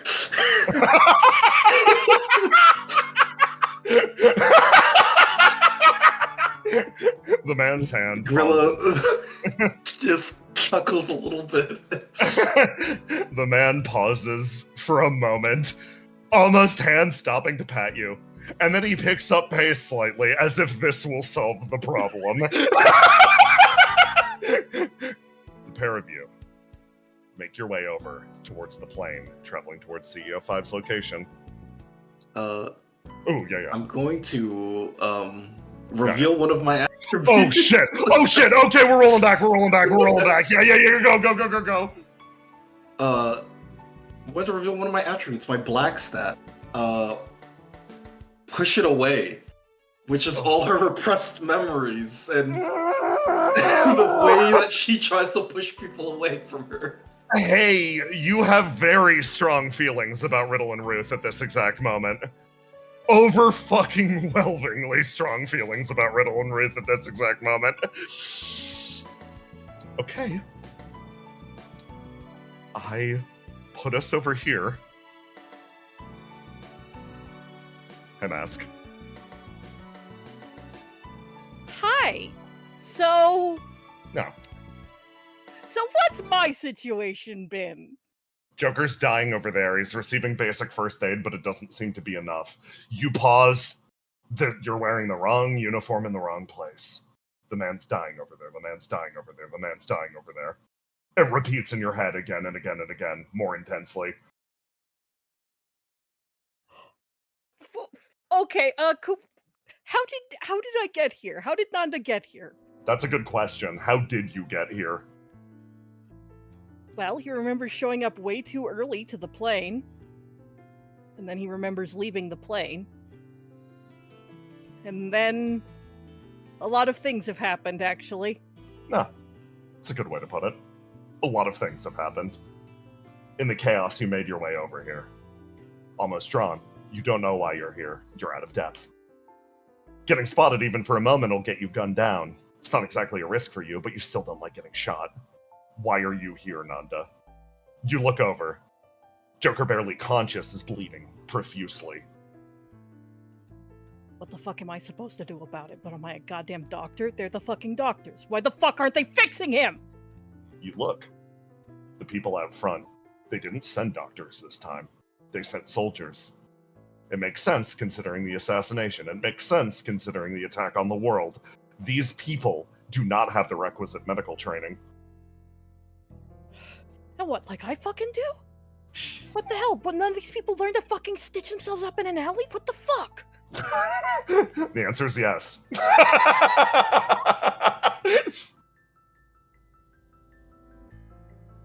The armor that got him into the building, the armor he barely remembers digging out, everything lost in the frantic running and hiding and walking with the right groups until he could get away and trying not to get shot.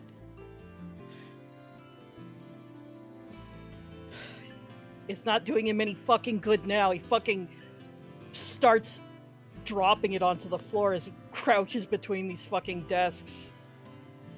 You throw it to the ground. Would you mind posting your new icon? It's okay. It's just an update to his original tape. Hey! Okay. I'll drop you. There you Thank go. you. There you go. Let me know if it... Yep, everything good. Okay. He was never cringe enough to wear Geist uniform. Like, he wore the fucking colors, but whatever. Everything in this district is purple.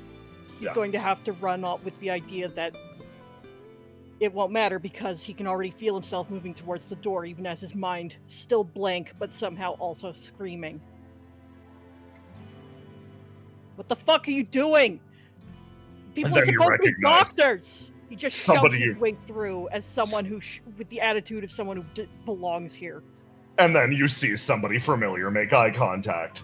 Also similarly doubled over, bleeding from the eyes and mouth. Everyone back off. Huh? They turn, and they actually do. Hey, Nanda. Why the fuck are you here? She picks herself up. Because I promised. Because I promised to help get Riddle back. And I'm going to stick to that promise. He hisses the intake of breath even as he fucking almost the gestures are too intentional to be considered pawing, but they have that energy as he fucking examines Joker with the eye of not a fucking doctor. What the fuck are you people doing? Get out of here! If you're not gonna help, go fucking kill somebody! They turn, they look at you. They look over at 8. They sort of pause and actually listening in this moment give you a little bit of distance. Supposed to be fucking doctors! Where are you fucking doctors now? You look down at Joker. He's dying, Nanda. What do I do? He looks at 8. She picks herself up. You've got that reflection, right? There's no fucking doctors in this goddamn notebook!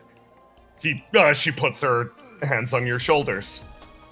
It gives you information based on whatever you stab. So stab me, learn how it works, and turn it off. Are you- he genuinely, like, fucking shudders back from her. What are you fucking talking about? I will be fine. Learn about what's happening and save his life, okay? What? What do you mean what's happening? What the fuck? Just tell me what's happening! He is falling apart in front of her. His kill What switch is- got turned on. Bogus. He's not supposed to have one! Yeah. Nobody was. But he had one anyway. So focus. She thinks in this moment, explaining the entire situation with Grillo will only complicate the matter. It's one brain cell working at full capacity. Nanda, having, like, pulled out the dagger when she told him to, before she told him what she wanted to use it for, is holding it and makes no move. I can't. You know I can't. I can't do that. She closes Don't her eyes. fucking ask me to do that!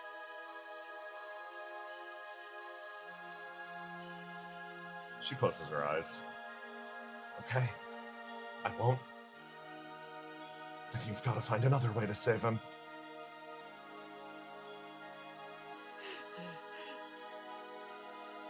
Let's see.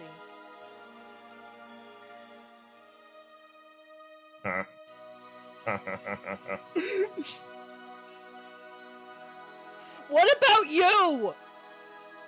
I'll be fine. She actually slowly rises.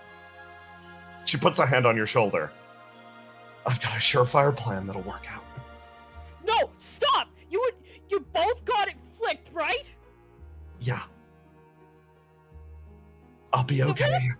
I just needed somebody to look after him.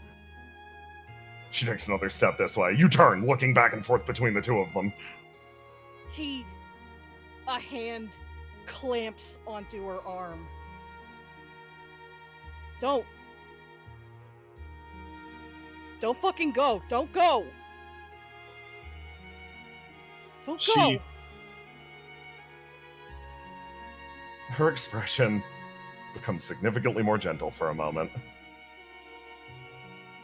And the one that wins out in this moment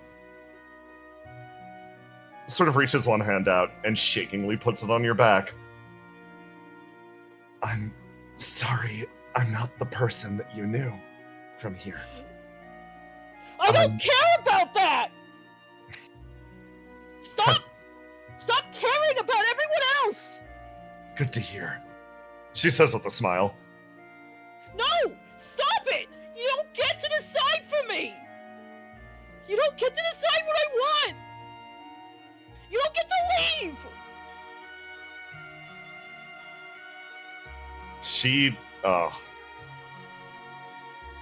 This one wins out. Her expression slowly opens again. She looks back over at Joker. I'm only going to leave for a little bit, okay?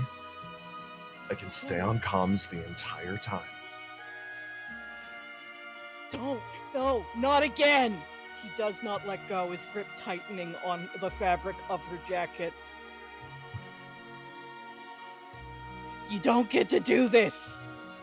Stop thinking you're heroes! I don't know if you've noticed, but I'm afraid staying here is the only surefire way for both of us to die. She pats you again. We have to move even if we're scared. Let me go. I'll be Words are okay. caught inside him. Eyes frantic with something that he doesn't even know he needs to ask.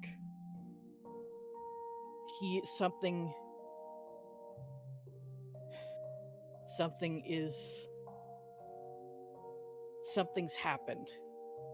8. Yes. You know something's happened, because this is not normal, even for Nanda in a crisis.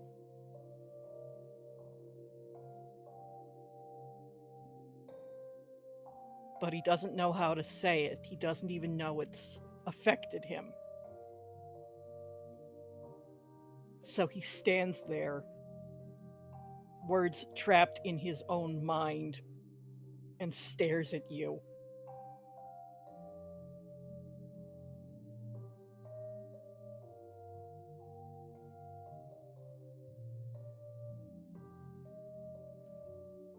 And I'm gonna roll to die for him to see if he can manage it.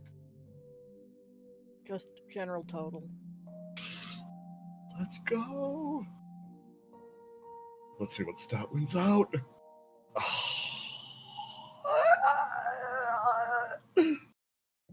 Grant's dead. She is, yes.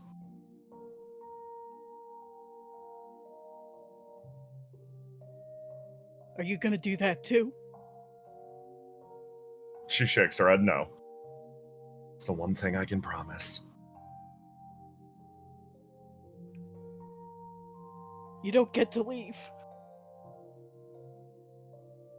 She pats you You don't- again. You don't get to leave and not come back. That I can work with. She dislodges herself. Wait. His face drops. And he holds out the hand holding his reflection. I need you to do it to yourself. I need you to do it for me.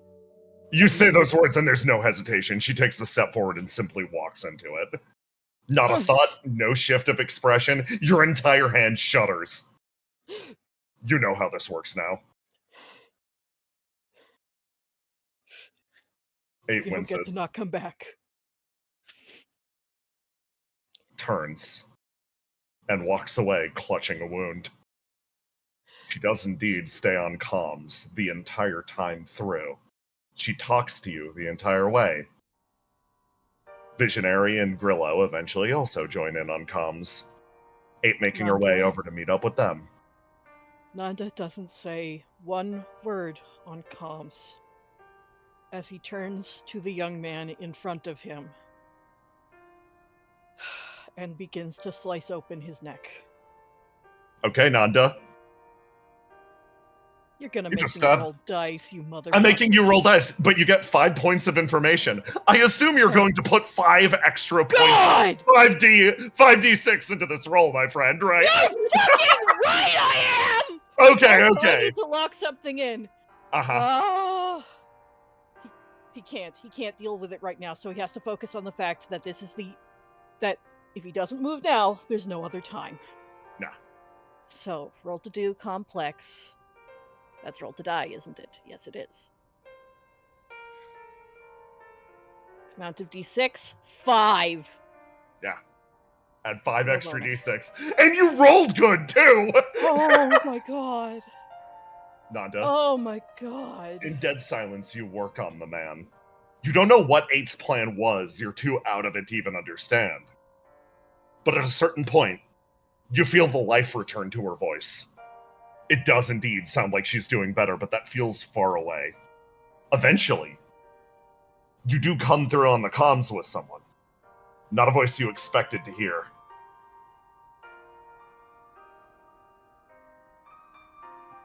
Nanda! You're with Joker right now, correct? Yeah. I'm bringing over medics. Opius got a full surgery suite set up for him. Just keep him alive for a little while longer. Instantly, you just get you get a fucking map of the building where you're with the location marked. He takes it and simply hangs up. Medics are on the way. You look down at the person in front of you. With a 36, it would have taken a 30 to begin with in order to get this success. The extreme success. You got a good roll on your inkwell off of 8, and you rolled really well on the dice. You passed the extreme success, and you actually bypassed the 35, meaning that this is efficient. You do it effectively.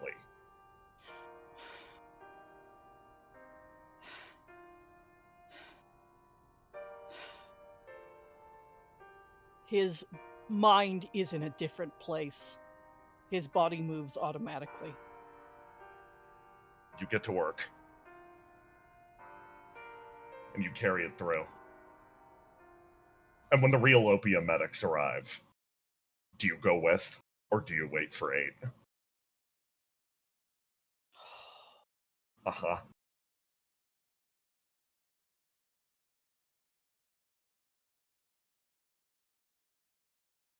He watches them take Joker away. And he waits for 8. Awesome. Your attention is caught up just a pinch more. Chaos over the comms. Something happened. Something happened. Opie is in chaos. The building is in chaos. Earlier,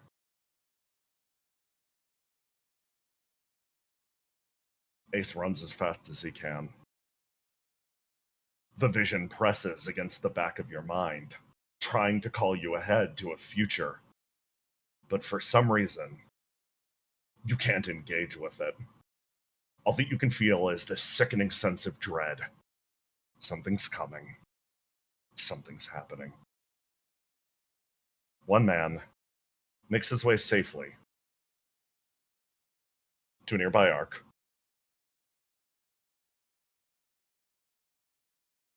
He stares at the device in front of him, eyes empty, thinks back on what Love told him. The dark road ahead of him. He can rebuild. He can come up with a new plan. But nothing, no path that he can see will guide him from this place. His vision of the future flicks on and off like a faulty light switch. He puts his hands there, and he realizes what this sensation is. Maybe it is love. He turns, and he looks out. This man loved the idea of saving the world. He loved the idea of the person that he could become. He loved the potential of everything that was splayed out in front of him. Now that it's been clearly and decisively taken from him, now that everything's been established in front of his mind, his recourse changes. Mind struggling. New plan. Why wait? If he wants to forge a path, why doesn't he make one himself? Why doesn't he make a new future? He might not be able to save the world, but there certainly is someone he could save.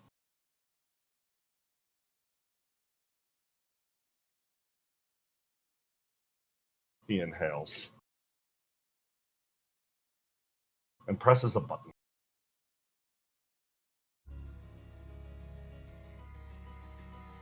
All at once, the gears shift into place. Individual motes of this story that never quite clicked.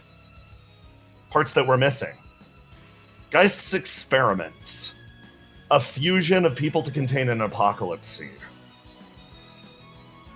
A long history of research that exists as long as this company has existed. Their goals.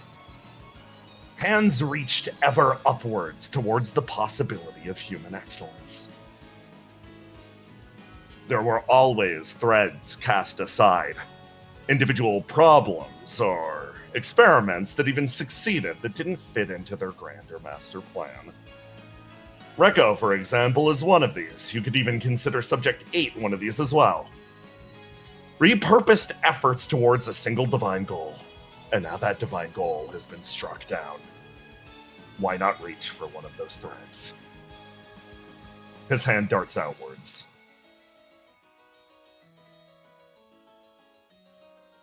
He affects an integrated apocalypse seed. The person in front of her winces, falling over. Riddle stops, eyes looking up at List, as List grips the side of her head. Pain starts to dance through, flame igniting behind her eyes. Something's wrong. A call is going out. The vision boils to the back of your mind, Ace. Sickening. Disgusting. If you'd waited. If you'd waited there. If you'd waited. There would have been no difference. This man, one way or the other, whether you granted him mercy or decided to strike him down, would use this moment to take everything from you. There is no other use at this point for anything other than a blade.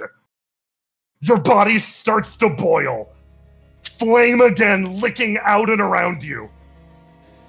As Riddle witnesses something horrific on the stairs.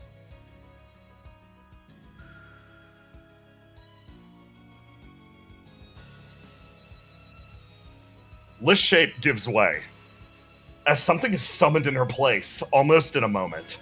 This is no god summoning. Something else is focused into this point. Something far more accessible. After all, they've got all the codes related to it. Pulled from Basilisk Gid's demon summoning device. List's body becomes host to an outer evil, as she starts to twitch in place. Legs locking, all of her joints screaming, her mouth opens, in quiet protest as her body binds inwards and vanishes in a different place.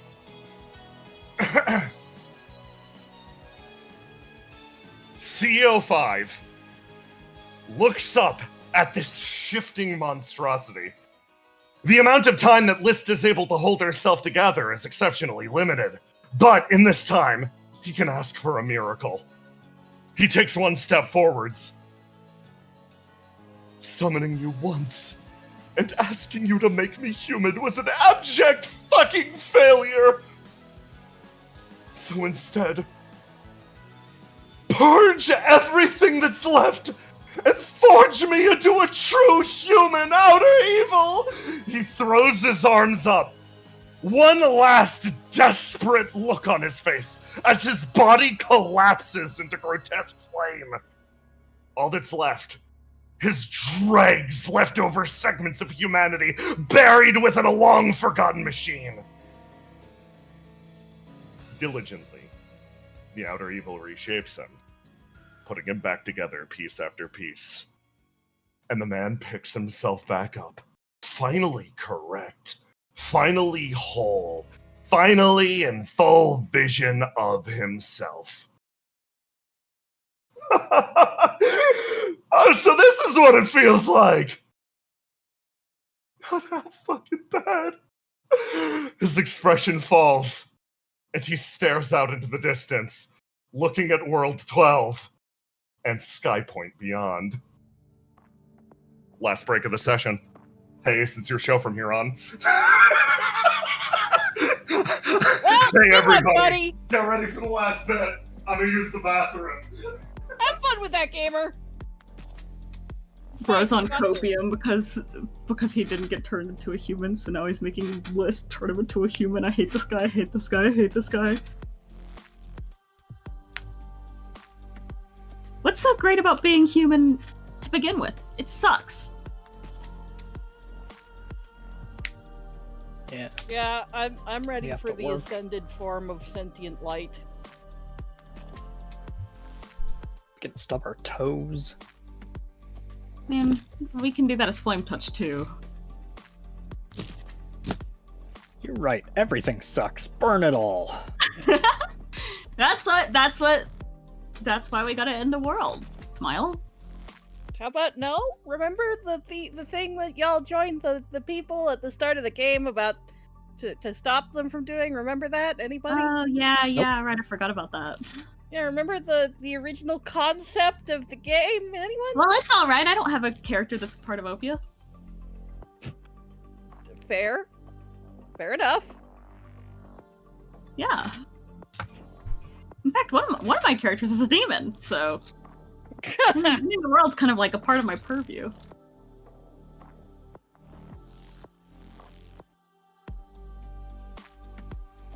I like that, like, Argos and Trouble are having silly fun times. Non-stop with the silly Yeah, fun they're times. having silly fun times, and then, like, in the background, Ace is, like, having the worst day of his life. Like, literally the worst set of things that could possibly happen to Ace are happening. Ooh!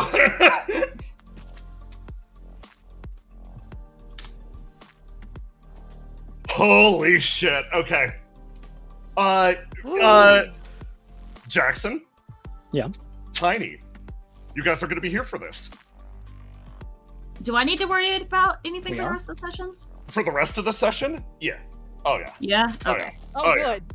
Near the So end. we Near the are or end. aren't gonna be here. You are here for this. By the way, Mask. Awesome work with that Nanda scene. Love Yeah, the it's new icons. fucking fire. Thank you. I literally been wanting to draw them for like ever since I knew that Yeah. you were having this conversation. Finally got them ready right as the thing is like. So thank you so much for giving the extra time to upload them. And like I knew, like I was like, yeah, we need Nanda to lock in and save Joker.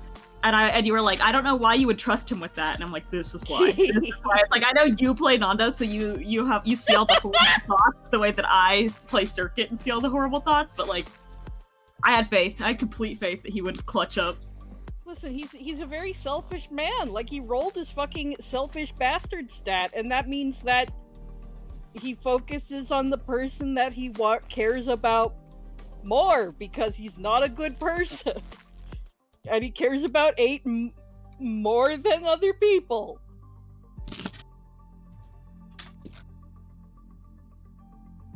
I mean, I don't think he'd like himself if he said, I only care if you lived to 8. But he still had a more than 0% chance of saying it. I've got to set up a few things. I've got to give a meteorologist with Argos's stats presence. Okay. I'm going to run to the bathroom. Also, one chat, thank you very much. That's very kind of you. Also, he is not Greed from Full Metal Alchemist. Greed is way cooler than Nanda. Nanda is like, Greed is like the opposite end of the spectrum. Like, he has a couple of meters reversed in the opposite direction, where he like just uses his fucking self-serving motivations to care about the people around him, whereas Nanda is a problem. I'm putting Grillo, Visionary, and Subject 8 in Lucina Nozan's airship. They will be getting over via that method. Yay. Meteorologist.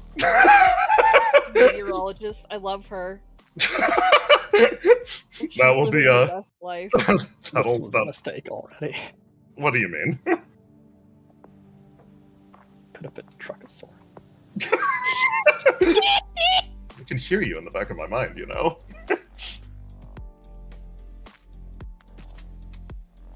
What could have been? Argos imagining driving up to Cast. That would have been a beautiful reunion. 2 trucks. Trucking and fucking. 2 trucks having sex. Okay. Okay, getting this. That's set up, that's set up, that's set up. That is your party.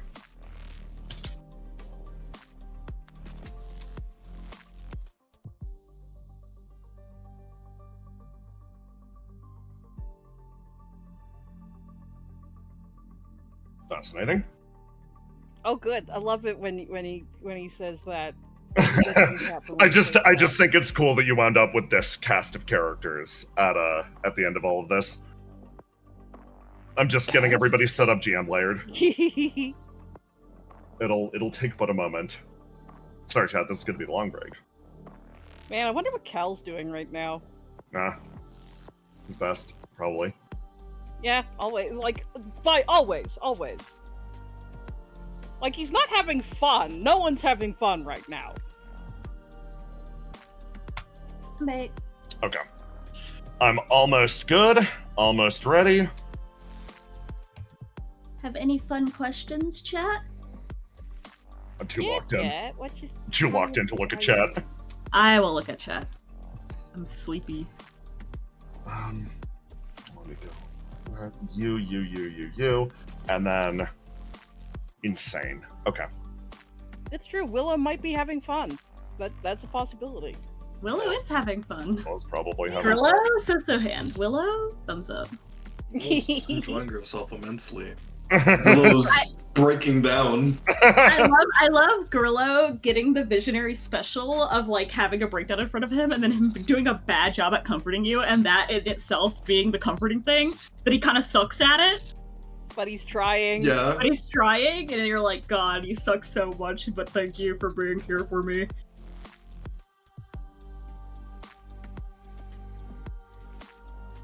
Okay. If everybody's ready, I'm gonna carry us forwards. Good luck! Hello, is Willow back? Yeah. Yeah. Okay. Oh, good luck, buddy! Okay.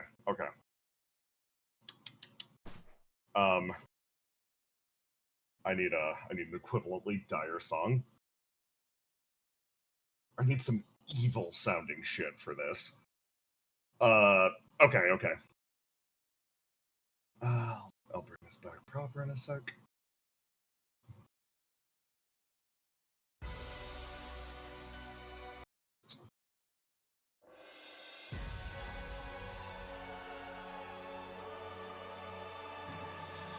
Ace, you start to pick up speed. You're moving at a pace you didn't think was possible. In fact, your body feels like it's breaking. You don't know why. You rush to the edge of this building. You are sent a coordinate in silence from Dekka, of all people. And for some reason, in this moment, you decide to trust. The ark's off in the distance. Oh. Only way to go up there. You put yourself at the edge. For some reason in this moment, your body almost seems to move on its own. You leap, and as you do, something catches you. An unexpected payload on its back. With no further questions, you simply touch down. You're pretty sure Ruth says something to you as you touch down on the dragon's back. This is the single fastest thing in World 12. Your instinct screams this. This is the fastest method of translocation. That simple. Nothing more, nothing less. Ruth tries to speak. Dekka holds out a hand and silences her. He knows the look on your face. You shriek through the sky at a rate unthinkable as you dart your way over to the arc nearby. It's a short distance away. Cannon fire tries to cross that distance, tries to puncture you out of the sky, but the bird simply moves too fast. The dragon cuts its way above the lower deck, flying free and throwing you down here before taking a lap and floating back down behind the clouds. You touch down, looking across at CEO 5, who turns over, looks at you. Ace! I was so hoping you would join us! A smile crosses his face. You could tell, under that shadow, he's fucking smiling. He snaps his fingers, and the truth of the area around is revealed. I don't know exactly how much time we have left here, but right now, this place. He sort of looks, eyes widening slightly as he sort of internalizes. It's about to break down under the power of your dear beloved wife. You look over, and you see something change in the air.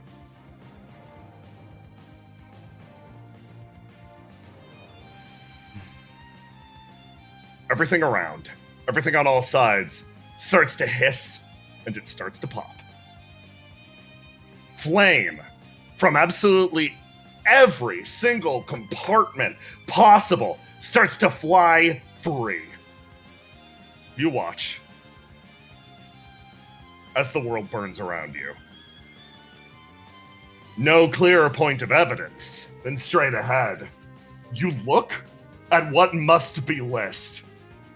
Her body holds itself together, but bursting out of its core are two hands. They press themselves to the outer extremes. She's been turned into a portal. She's fighting her best, but whatever's in front of you, whatever it is now unrecognizable. It no longer appears human. Ace, what do you do? So you've decided to throw it away? Throw it all away? CEO 5. His expression fixates on you. You don't understand. I risk nothing by playing. You're everybody. You're the ones who are playing for keeps. It'll work out fine for me no matter what. I've got nothing to lose. It just so happens I've lost everything too. Ace. You get an action. Alright. Nothing to do, move up. So I'm gonna do that. Then I'm going to lock out. I guess I'm locked. But no, that's wounded, so that doesn't matter. I will lock out my blue in order to just move forward, then leap the gap. You throw yourself out in front. The heat over here is frankly overwhelming. You rush over in a blur as you look over and you see eyes unfamiliar peering at you from the depths of that abyss. I'll deal with you later. First, he's got to die. As I unlock 5 of my locks. Oh! I'm not 5, 4. Sorry, 4. Oh, yeah! Sorry. Oh, yeah. I'm going to do blocking is free. Then rolls to die bonus.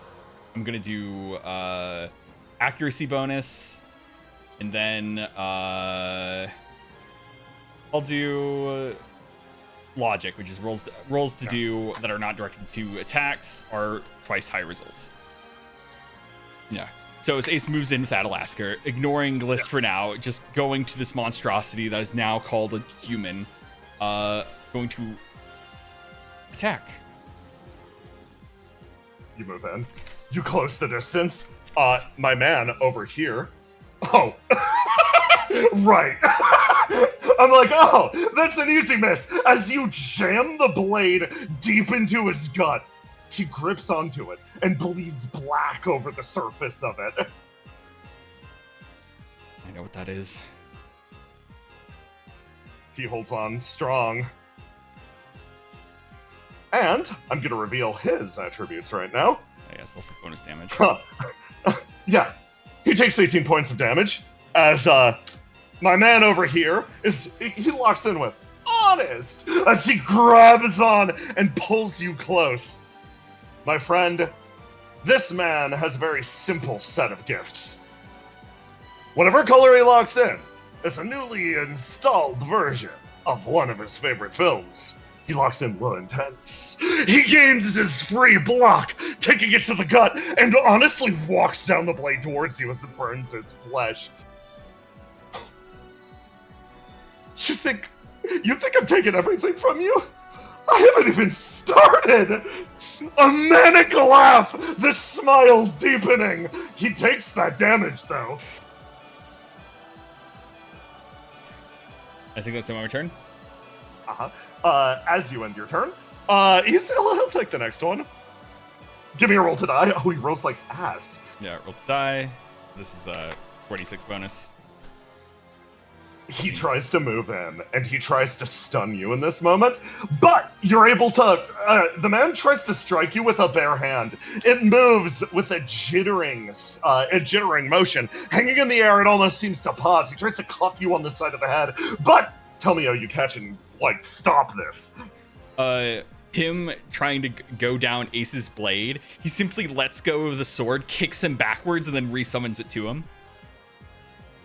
You manage to deflect the attack exceptionally effectively as he passes the turn over to dear old Demi Horizon here. So, she's going to lock in these dice. And I'm going to reveal her mechanic. Incarnation of an outer evil. A war is being fought within the creature. At the end of each turn, all remaining HP of Demi Horizon is converted into manifestation. When manifestation bypasses List's total HP, factoring in all wounds, Horizon is manifested in the world and List is lost forever. At the beginning of each act, heal 99 HP. You are not killed even if this is decreased to 0. Functionally, this thing is not something you can simply stab to death, but hitting it decreases its influence over List. It posts that ability and then lets out a call. It is going to mark you, Ace, with Flame Strike. Roll to do versus the target. It triggers at the end of the act. This act. So yeah, you're gonna get a little flame struck at the end of the act. Okay. That's she's tagging you with that. Your backup's going to rush in. They're gonna put damage on Demi Horizon while you fucking fight CEO 5. So I'm going to compress their turns rapidly. Sorry, my man's gotta lock in. It's a bad roll.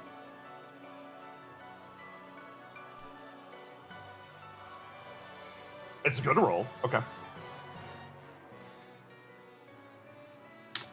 It's a fucking phenomenal roll.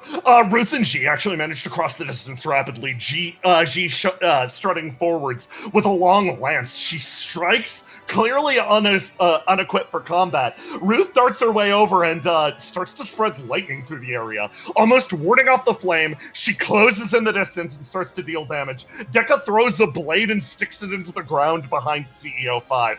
Some of the damage is dealt. Demi Horizon manifests a little bit more. She is going to turn, point over at you, and then throw you and CEO 5 together off in this direction so that the flame strike hits over there.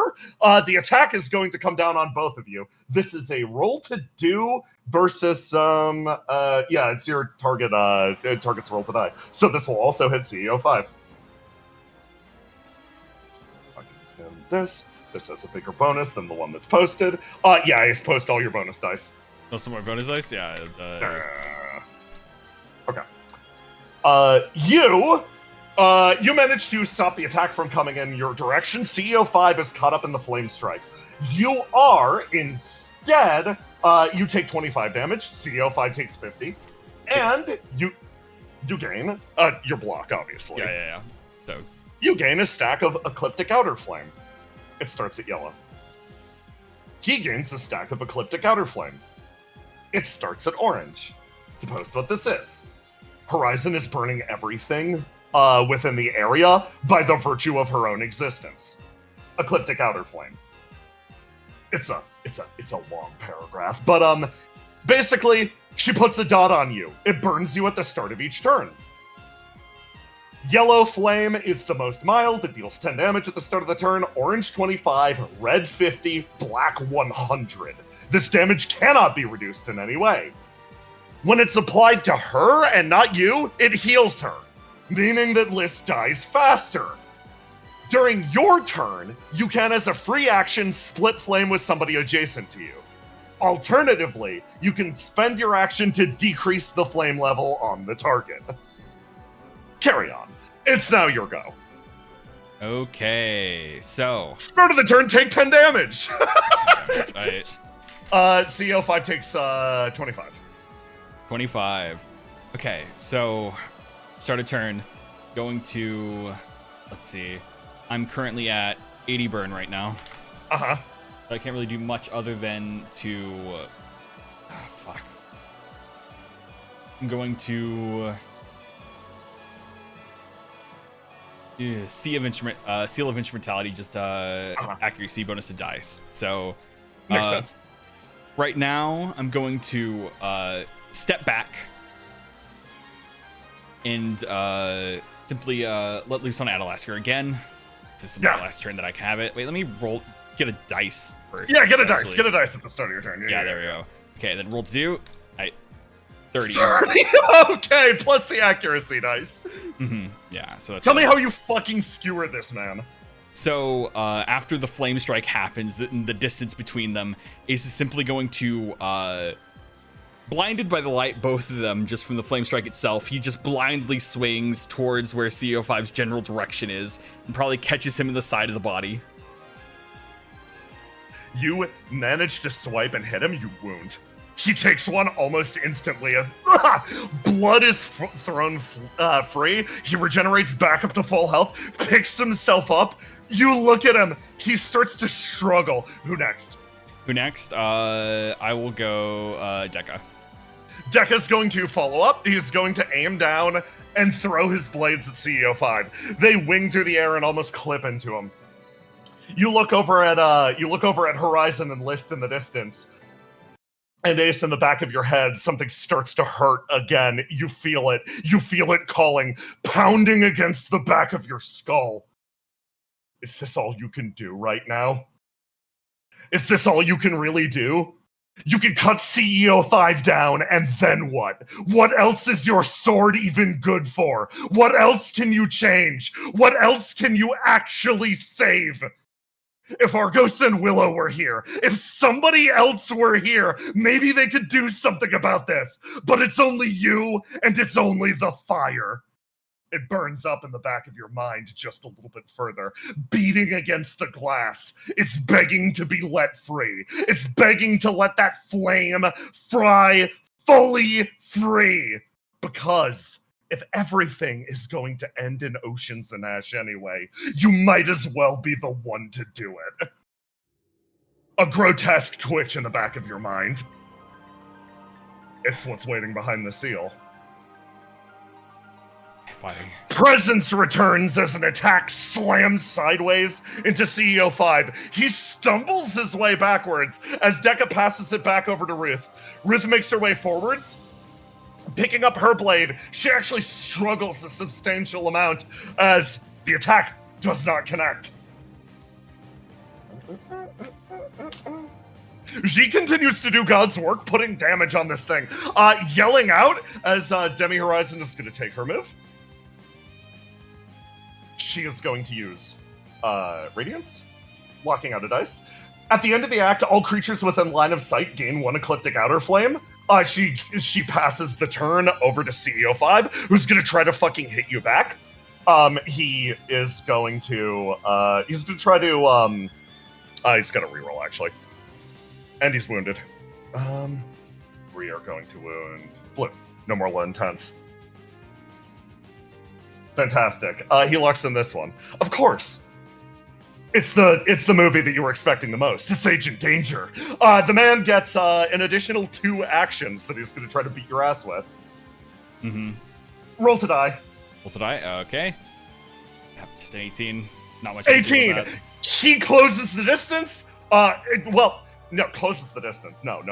You watch him flicker out of existence and borderline teleport behind you. He karate chops you in the back of the throat, imitating one of your motions from the film Agent Danger. Take 13 damage. He's going to dart over to this side.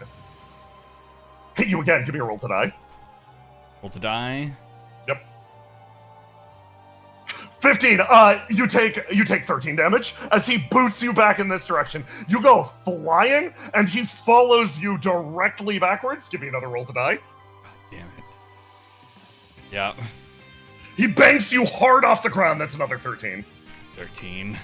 You roll your way back over here, and everybody in the arena takes a stack of Ecliptic Outer Flame. Your flame accelerates to orange. His accelerates to red. He's ticking for 50. Everybody else picks up this and this. She is going to use one of her actions to... She darts her way over in this direction, using her abilities as a messenger, to move over here and split damage with you. She'll take the orange flame, go back down to yellow. Yeah. She ticks up, and then it's gonna go back over here. Okay, start of the act. Everybody ticks for their damage. I wound. You wound. It wasn't enough. Fuck. Yeah. I was at 3 HP. No matter what. This man takes fucking 50 points of damage as his body just starts burning, and he's just sitting there laughing. He's laughing his fucking ass off as you feel the pressure, the intensity drive up. I tag in. Oh, yeah. I wound my red. Makes sense that that's the only one that's left. You stare straight ahead at the man in front of you, and you level your blade. At this point, something's changed. Something else buzzes towards the arena. A significantly rockier flight. Tiny. You look over at this person in front of you. Someone you know deeply well. You remember her now. You remember her clearly. She's staring up ahead, eyes focused. Still lost in her own thoughts. She's boring a hole through the ship in front of her. And your ESP starts to act up. The same ESP that Willow has. Oh no. You look at Riddle, and you feel those points of familiarity. She looks a line.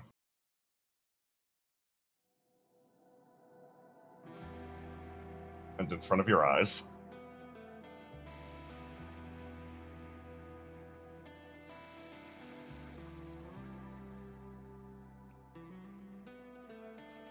Somebody vanished in front of her eyes. Somebody deathly important to her, without saying a word. She still grips the bullet wound as somebody stands over her. Cowering like the shadow of death, she stares down at Riddle.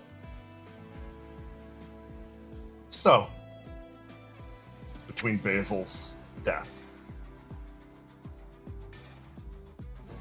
between List's disappearance, between everything CEO 5 has committed, Verona finds it prudent to ask the question. Her mouth opens. So, have you finally gained the strength to be cruel? Riddle blinks. I think I finally gained... No. I think I've finally gained an understanding of how much strength it takes to be kind. Help me up. Verona moves in. She places a hand on Riddle's shoulder and rips her to her feet. You're going? Yeah, I have to. Otherwise it'll be just... It's not just Ace. There are other people there. She shakes her head. I can't leave Ace alone like that. She closes her eyes. You really are an interesting duo. In kindness, there's violence, and in violence, there's kindness. Will turns over. What? Nothing. Verona's expression settles on Riddle again. Frustration sort of creases her brow. She was hoping, in a moment like this, that Riddle would finally gain her iron heart. Instead, she decided on something else. A heart that profusely bleeds endlessly. She's watched this person ripped down to her core. She didn't blink at this development. She'll close this distance and do everything she can. She'd hope for a different result, but she comes to a different conclusion. No matter what, this person isn't going to break down. That heart will continue to rebuild itself forever. She set herself up here to wait for the moment that Riddle fell from grace. It seems she has no choice but to remain by her side forever. A smile curls her lips. Grit your teeth. I'm ripping that bullet out of you. She now sits at the back of the plane, watching over the expanse ahead, eyes twitch back to you, Grillo. You remember her now. Grillo starts to laugh.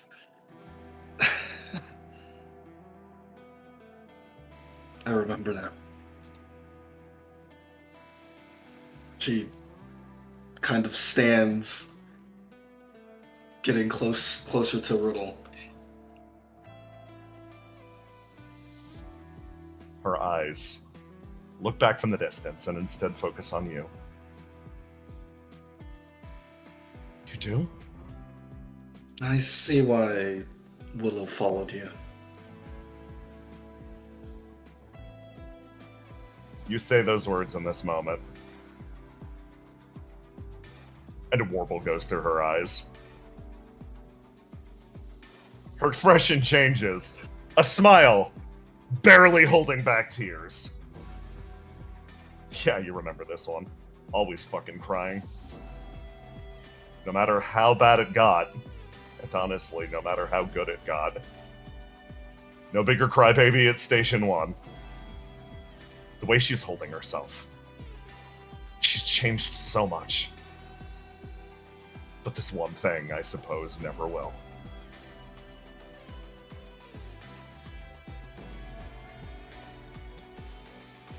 Grillo speaks up again. So, Riddle, wanna help me be a rising star again?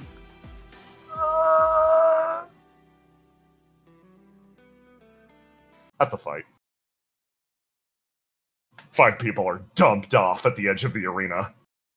Fire burns around the core as Riddle turns over, looks at you, and gives you a nod. Hey, Grillo, take your turn next. Oh, perfect. Locking in. Oh my gosh, I'm not Willow, sorry. Yes, Willow's you're shit. Grillo! Grillo, lock in! Okay. Remembering how to do Grillo's kit completely, yes. Yes. Who is the strongest being in this? Is it List or is it C? Okay, It's List. not even a question. The strength of that thing dwarfs all that inside of this reality. CO5 didn't just take an action to grant himself humanity. CEO5 is taking the world with him. If that thing comes into existence, everyone dies, no questions asked.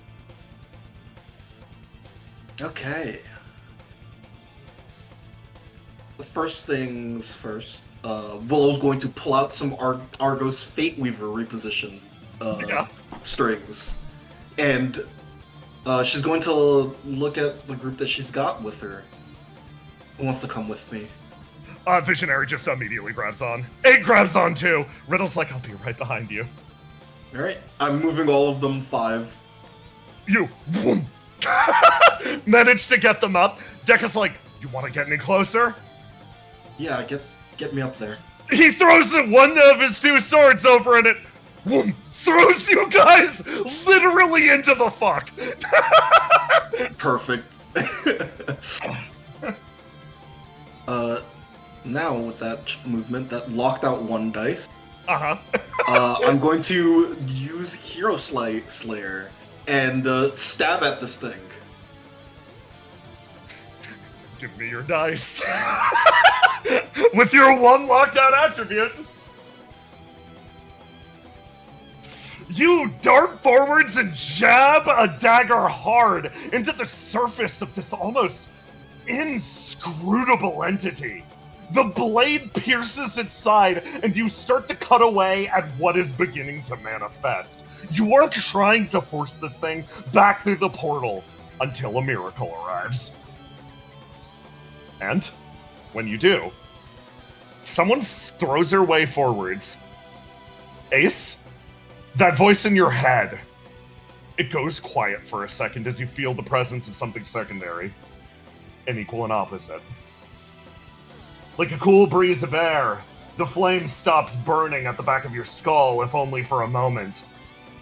Riddle makes her way forwards, holds her hand out, and as she always does, you start to feel hope cancel out that voice. It grows a little more quiet. Hope of World 12, interfere with the process, dealing damage to List's HP total, in an effort to separate her from Horizon. Requires an unknown but significant number of successes. You must wager List's HP. Each point of HP wagered adds a +1 to the total. A critical success grants double the number of successes. For every 5 beyond the DC of 20, gain an additional success. Riddle makes her way forwards and starts to cut them apart. She's going to wager 10 of List's HP on this. Riddle, I need you to roll fucking good. Hey, that was a wild roll and that was good. She holds her hands out and gains a significant number of successes as you feel the portal interfere behind you. There's hope. There's still hope. There's still hope. There's still hope. There's still hope. There's still hope. Visionary, Subject 8 are going to do a Your Friends Are Helping roll. That is to simplify things in the upcoming combat. They close in and start to deal damage to this thing in the background, trying to cut it down. But Ace, you look at the figure in front of you. He similarly takes a step forwards. Ace, it's your go. Ace stands there. Adalasker falls a bit as he looks at CAO5 and everyone around him.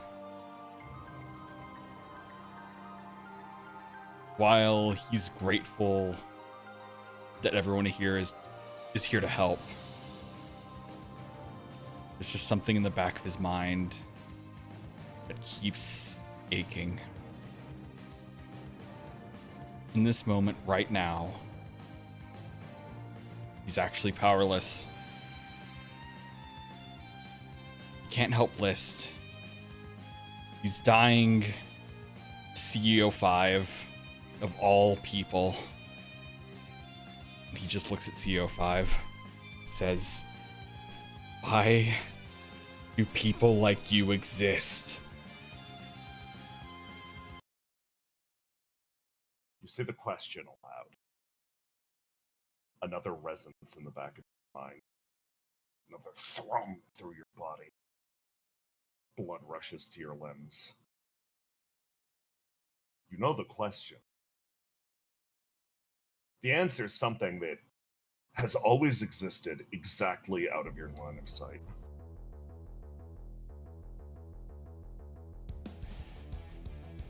Not because you didn't know it, but because you refused to acknowledge it. In your current state, you lived what could only be described as a normal life. You tried to do your best to live alongside the people next to you. You tried your best to walk away from Opia with a smile on your face. And for a while, you bought it. You bought that that's all life could be. Ash darts to your nose. The scent and sound of a building crumbling around you. His smiling face as he goaded you closer to the edge. Closer to the truth.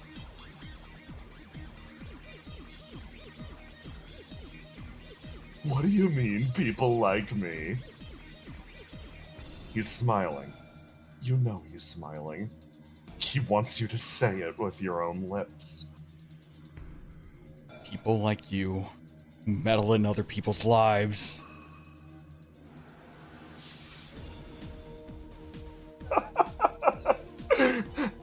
Don't you understand what this is? I'm saving you all! He holds his hands out. This is what a hero was always meant to be! I propped you all up. I gave you the go-ahead.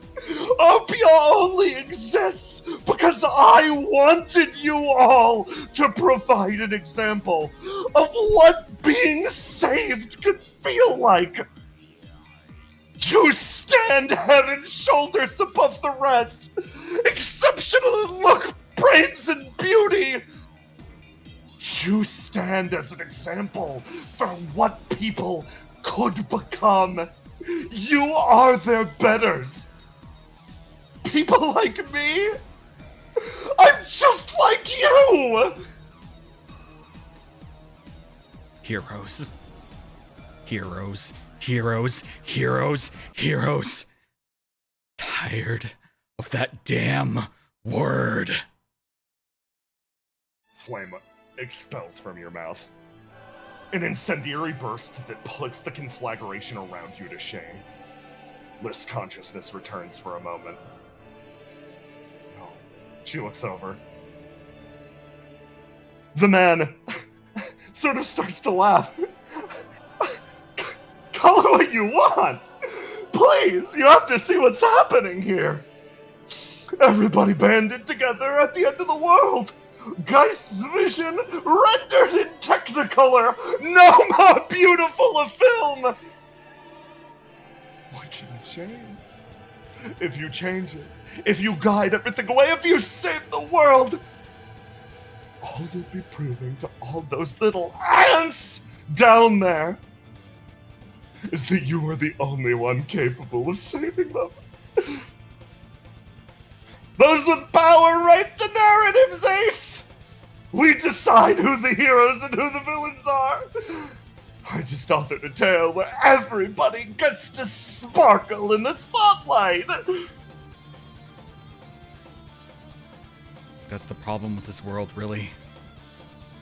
People like you only treat us like actors. Like greater roles. I desperately wish I was one of those ants you keep talking about. I've desperately tried. I tried to live a normal life in a normal apartment with a normal wife, and people like you keep showing up. People like you keep coming into my life, dragging me back into this hell. Everything starts to burn around you. It clicks in that moment.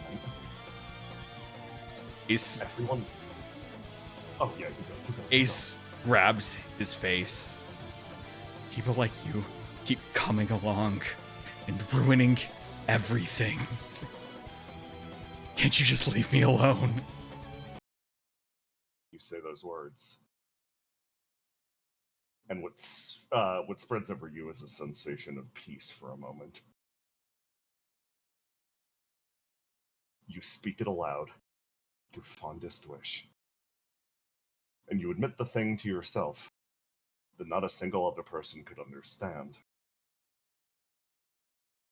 That voice, again, against the back of your neck, like nails on a chalkboard. It's your father's voice. It's your voice. It's CEO 5's voice in turn. It's Eternity's voice. It's Destruction's voice. It's the voice of Lafadel. Speaking at once, the sensation drives itself into the back of your neck. That's it, isn't it? Everyone looked at you like you were a monster when you dropped that robot. You know why? Because you are! A delight, a crack in the back. That sensation of waves again intensifies. You reacted in that moment so deeply out of character. You had a normal person's reaction. You wanted them to leave you alone. Your friends looked at you and didn't understand how the Ace Saleus could feel afraid. Afraid to lose this life that he built. Afraid to lose his one chance at normalcy. A moment of panic for a monster like you. Sick fucking joke. The flame billows out around you, more intense than ever. I think in this moment, you know what's fucked up? I understand you better than ever. Your back was against the wall. You were scared of everything, scared of losing your life, scared of losing everything you've worked to obtain. And so you threw your humanity away to try to save that, feeling, right? I'm more human than ever. Yes. His face screams yes. I know that if I keep fighting like this, I'm just gonna die. Die for nothing. So I might as well let it all out.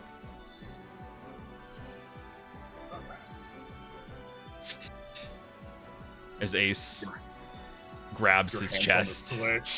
Your hand's on the switch. The trigger is inside your body. A pulse travels through.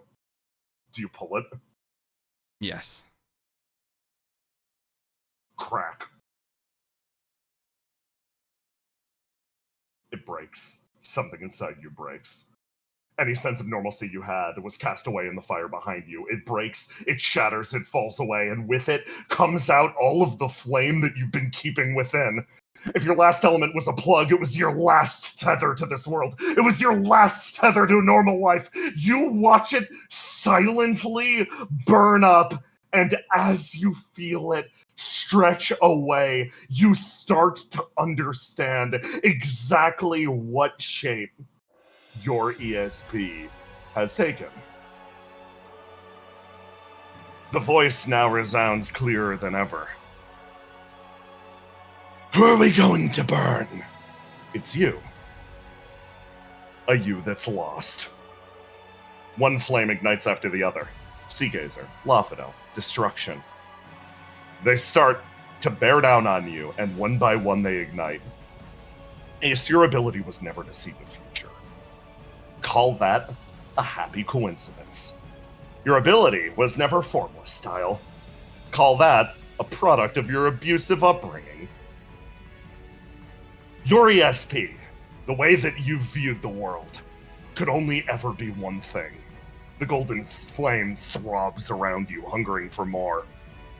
The more fuel is added to the fire, the more people that control your destiny, the hotter you burn. It's a flame that will consume and consume and consume until that day. The day where people finally decide it's time to leave you alone. You look at the person in front of you, feel the golden hue around you. You know it's a day that will never come. Ace, unwound all of your dice. Yep. Ace, I'm going to give you a token. At any point coming up, whenever you find it narratively acceptable, feel free to ascend one of your attributes. Your body starts to burn away in the golden flame.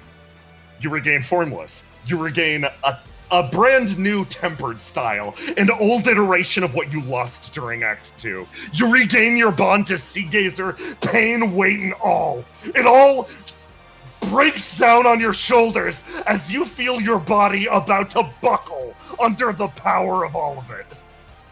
But in this moment, you feel one thing. You feel clear-headed for the first time in a while. Like a long dream has given way to cold reality. Well, Ace unsummons Adalasker. Time to go back to the old tricks, huh? As he steps forward. What do you mean? Give me a roll to do! No. Uh-huh. Big Bang Breaker doesn't have a roll to do. It hits automatically. What do you mean? I missed Big Bang. Boom! Let's fucking go. CO5 disappears in a flare of fire. Your palm opens and closes. That felt good.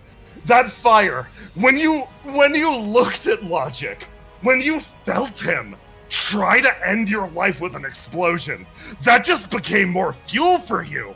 Your pyromancy, your ESP, it's always been something so simple. The control that you feel pressed against you right now burns away freely.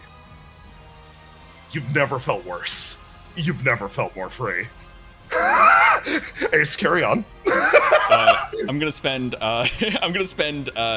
HP and 10 burn to teleport. Yeah. Right up to CEO5. You move in, and you continue to beat this man's ass. You cross the distance. He, it sort of stands up to his full height, pausing. You're moving faster even than he is. Why, out of all the people I fought, it was you? Don't you think that's a little stupid? This fucking clown of a man. He positions himself and he raises his guard. He gets ready. This time he's gonna be ready for the attack. So Ace simply lifts up his foot, mimicking something he's seen a long time ago, and simply stomps on the ground. Another person who tried to change your fate. Punched you so hard in the flame core, he tried to teach you a new technique. The only thing that you learned from him was, you stomp the ground, and flame and cracks travel through the area around. What the hell? Another free 2d6 of damage. The man takes an additional instance of unavoidable damage and is looking significantly worse for wear. So, do you regret anything? He looks... Oh, fun question, considering how many dice he has left. Good, honest business. Yeah, I've got one request. Why the fuck did I put you on Opia? You should have been on Geist Squad! Yeah. Maybe things could have went a lot better then. I'm gonna spend 50 burn and 50 HP to take a second Your turn. body starts to burn away. Again, Golden Flame profusely pours out of self-caused wounds. He knows he hasn't hit you once, yet he can feel your body dying in real time. Take your extra go. Yeah, as I pull out Adalasker, which is very important because I gotta mention whether I'm wielding a sword or not. You're a stance-based character now. So with that 50 burn spent, I'm going to activate 4 locks. Yeah. To do the good old combo of I'm going to roll to do. Yeah. Wait, let me roll it. Let me get a dice on. Yeah, get a dice. Get a dice. You get all your stats. Yeah, there we go. Roll dice, so roll to do 18. Yeah. 18. With 46 bonus. Fucking 46 bonus, yeah. You can just use the same bonus. 16's about average. Just roll all your dice.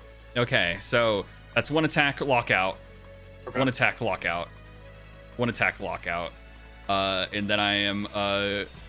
This is going to be. My man's about to do something tactical. Yeah. He shifts up his guard, instead changing. After the second attack, he tries to respond, clashing with you. It's still not enough. You succeed in a clash. Double damage. He shifts off of that and is gonna go back to normal rolls to die after that. Okay. 1, 2, 3. Okay. You sweep your way repeatedly through CEO5's body. You wound him.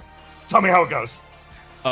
Ace, now pulling out Adalasker, is simply holding it in one hand, just like a child with a bubble wand, swiping it back and forth through this man's new form. And I actually have 1 more attack, Jay. Yeah. Well, it's because even after I unlock on my dice, I ignite my last dice, and then I get another attack, so... Oh, yeah, of course! You jam the blade forwards, catch him in the chest, and sweep it up. I'm wounding one of his attributes. We're hitting this one. He's dropping his purple dice. Okay, that's fun. You sweep the dice, the blade up through him, and cut him from one of his ribs up to his shoulder. His body bleeds profusely. He pitches over to the side. You fuck! Should have thought of that before you pushed me this far, man. What kind of world are you even gonna create, man? I've seen what you do! I've seen what you're capable of! What can you actually accomplish? You don't have plans! You don't have a vision for the future! What's in front of you? It's not my job to create a new world. Simply to provide the canvas for the people that actually care about it. And then I'm gonna pass it to Visionary. If I can't remember whose turn it is, but yeah. Yeah. That always was the plan. Everything starts to click in your head a little bit more. If you're the person that's been forged into a weapon, you don't necessarily need to be the one that saves the world. You just need to make sure that those who are given the opportunity are granted just that.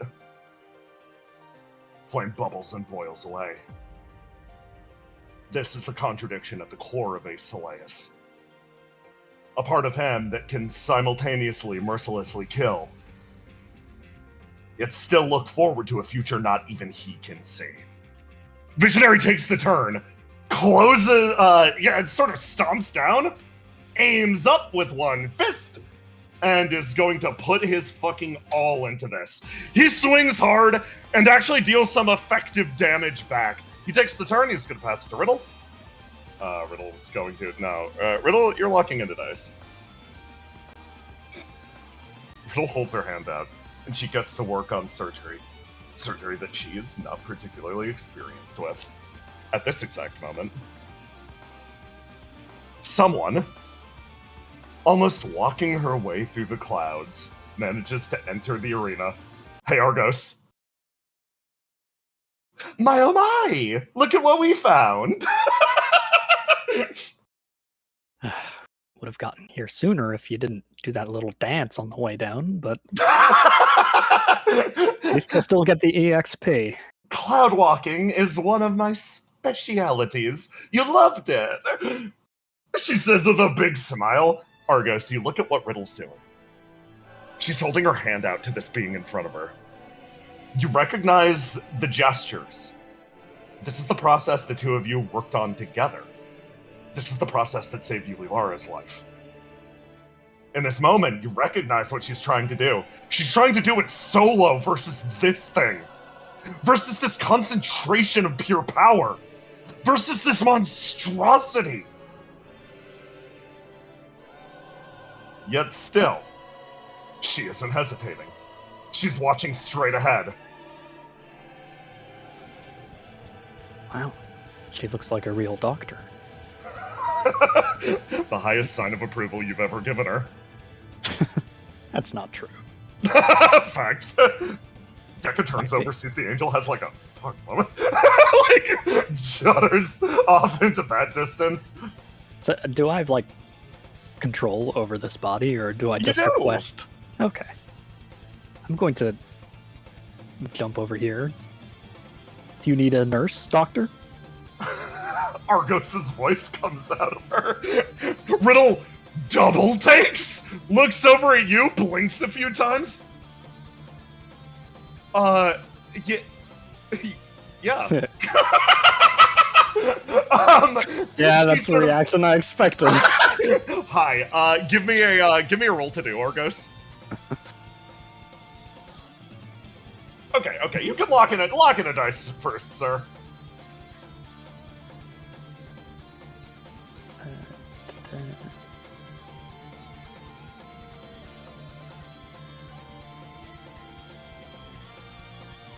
Oh, locked out.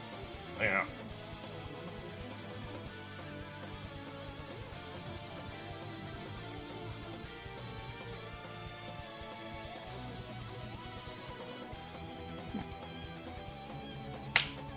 Let's go. Huge. Okay, give me a roll to do. Alright, let's assist Riddle with this surgery. Uh-huh. Okay, there it is. There's my king. Yep, it's still me in here. No need to worry. Oh my god, it really is you, Argos! Riddle is going to wager 10 of List's HP, take your assist dice, get up to 29, and then boost it over.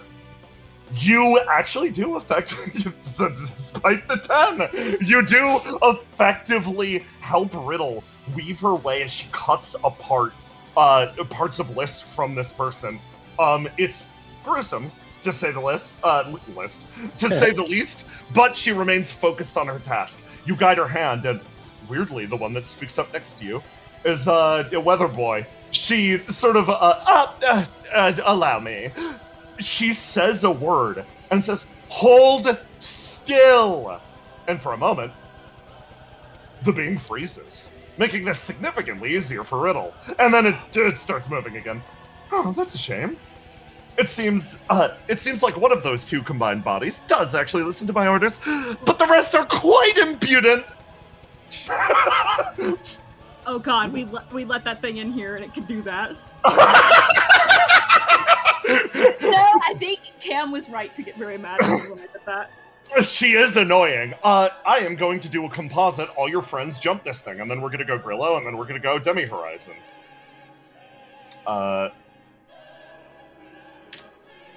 Okay. Your friends jump it, apply damage, Grillo.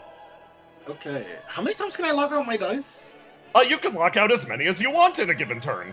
Alright, that's perfect. I'm going to quickly roll a d6 to see if I get a dice back. Very important. Oh my gosh, I actually did. You do. Okay, perfect. This is not indicative of if I like a character or not, okay? Yeah. I'm just saying. Yeah. What I'm doing next. No. I'm going to use a Fate Weaver reposition to move 8 Visionary and Ruth 4 spaces away. Why not me? I'm going to use. Oh wait, I do need to get rid of all my dice. So Yes. I'm going to use another reposition to move G, Riddle, and What? Argus. Argus. Hey, 4 Argus. spaces away. Ruth catches you, Argos. And then I'm Bet going she to does. use Subject 8's C4 package. Deal 66 to all creatures within 3 spaces. Give me And that toss them to the ground. 66 damage. Roll my 66. 21 damage as you throw the C4 package in. And then I'm going to use Cruel Joke's ability. Now that all my dice are locked out, I'm going to unlock all 3 of my dice to take an extra turn. Fan-fucking-tastic. Go again, Grillo. Okay, now that I've done all of that, since it's my extra turn, I need to roll to see if I get all of those items back. Yeah, you got it. Fuck. Okay, that's fine. I was hoping for the 6 so I could just blow her up again. Dude, imagine the C4, the fucking C4 extra turn loop. Okay, they're knocked down on the ground. I'm just going to stab them with my knife Okay, understandable. and ignite for the You damage. try to stab the heart of a black hole with your knife. Alright. Okay.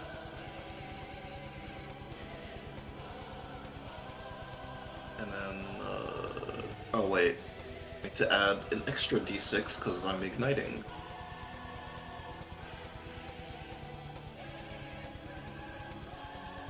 Lovely. Okay. You stab in, and you managed to drive Horizon's health total down to 0 for this turn successfully. No damage will be dealt, no manifestation will be registered. You're doing a good job beating the clock.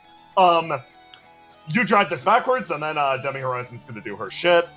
You know what time it is. Radiance, everybody in line of sight, mark yourself with a, your shit gets worse. Your shit gets substantially worse. G is at red, that's bad. Everybody else gets a yellow dot. When does that So- trigger? Mark yourself with a yellow dot. It's basically just a damage over time that gets worse the longer you spend in this fight. Oh, okay. So people with orange are taking more damage, and people with red are taking lots and lots and lots of damage.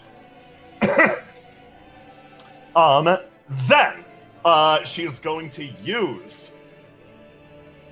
It is the end of the act, and she got to go last. She's gonna. What's the rudest beam that she could fire? It'd be. I'm actually gonna roll 1d4. 3, 1, 2. That's not bad. She's going to target Ruth with one. Flame strike coming her way. End of the act. This is going to touch down. Argos, give me a roll to die. Ruth, gonna give me a roll to die. Okay. Argos, Ruth, Riddle is just out of range. Dekka, all take 50 damage and get 2 stacks. Dekka's at Black Flame. That's very bad for him. I will lose my damn mind. Okay. He's taking 100 damage at the start of next turn. He does wound off of this. Okay, yeah, Dekka's got a plan. Damn, I wound. I've got wonderful news with you, for you, Argos. Mhm. This body that you're in has 99 HP! Only the Wow. most powerful and pristine! Ruth ain't wounded yet. Good for her. Good for her. She's a red flame. Riddle's fine over there. Yep, there you go. Did you say Everybody tick up else. 2 or what? You tick up 2, yeah. So you go to red instantly. Yeah, so you're gonna be taking 50 damage at the start of the turn. Okay. All of those effects trigger. They fire off one after the other, and speaking of you, Jackson, Yeah. Arsene follows you. Violence and mayhem. Sound of metal ripping its way through metal. Is that your flesh? Or did something else happen?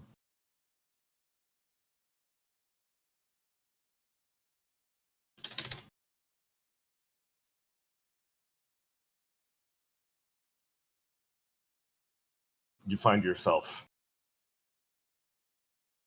bouncing.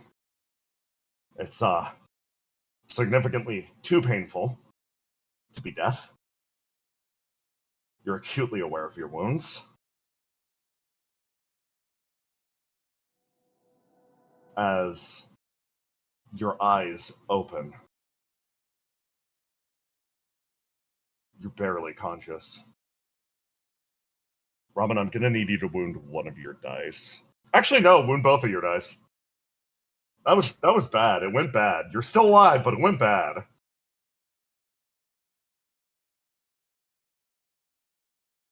You're being carried right now.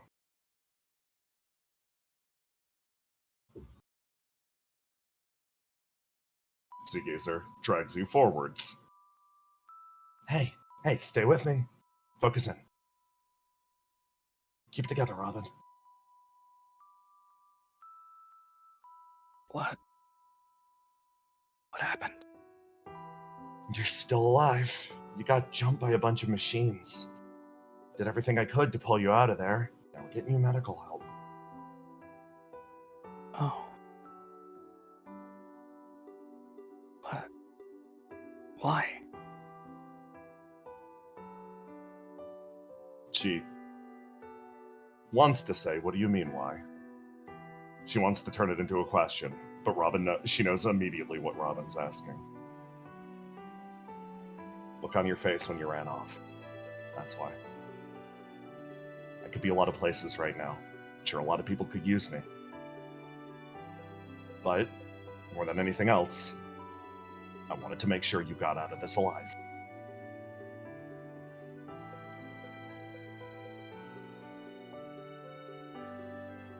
I don't understand. You don't even know me.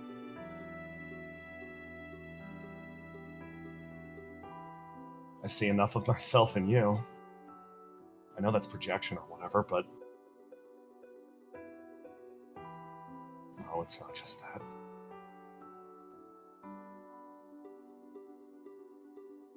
When he said we were going to attack the building, I watched you stand up and get the fight back in your eyes. It scared the shit out of me, to be honest. Not even just for your sake.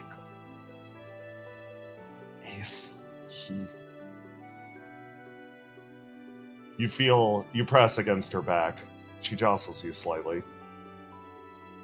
More than anybody else. Probably tries the hardest of anyone I know. Just to... She snivels a single time. He wouldn't want you going out and dying like this.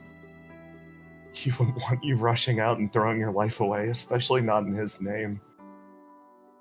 He spends every single day doing his best not to just burn up in the face of it.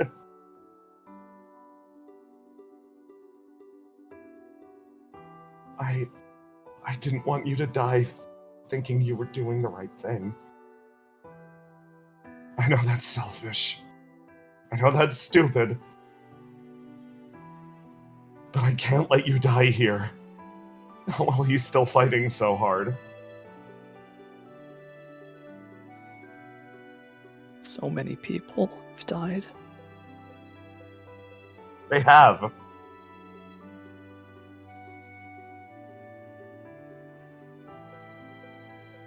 Ace is amazing. So No, he's normal! It's a roar. Somebody who was amazing wouldn't... Her entire body falters for a moment.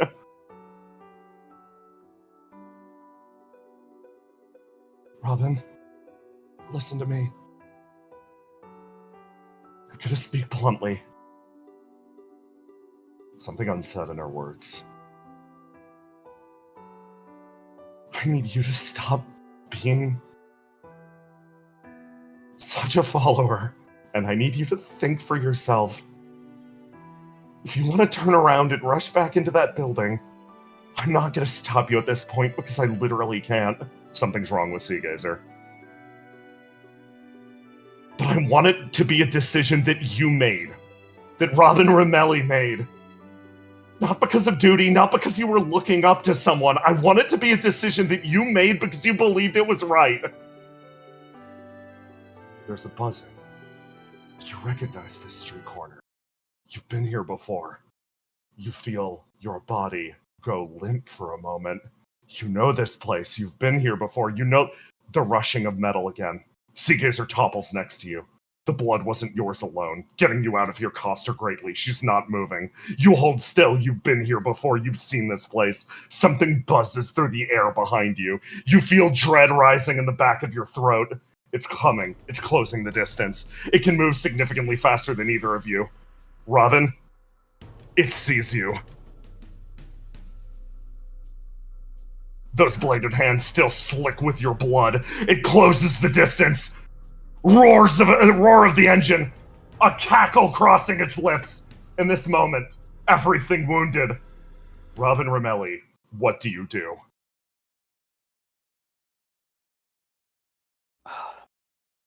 Do I still have signal? Or the You reach for whatever it. it was? You do.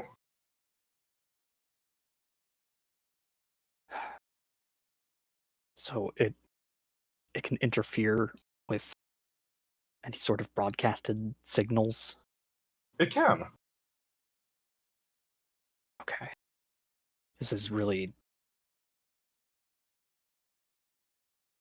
It's really weird and just out of Robin's wheelhouse, and she's never done anything like this before. But she's going to use it to try and jam this thing how it sees in some way, so that she can take Seagazer and escape. Trying to jam it. Give me a roll to do, Wild.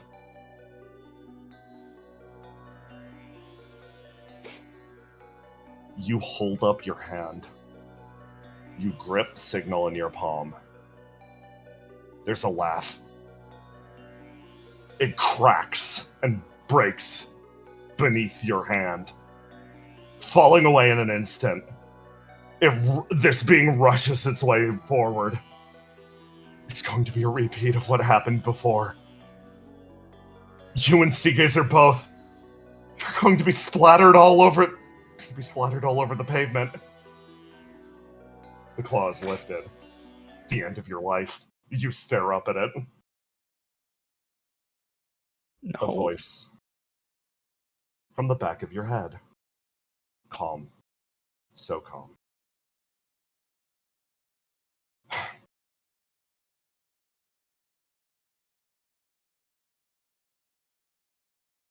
Why do you turn to other weapons when you have the power you seek right at your fingertips? I'm going to be honest. I'm starting to get a little offended.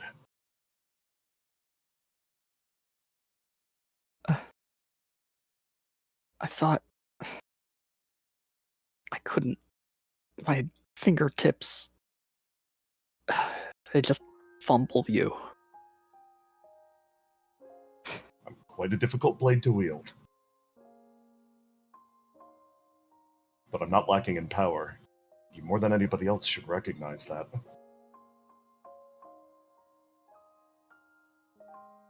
I know, but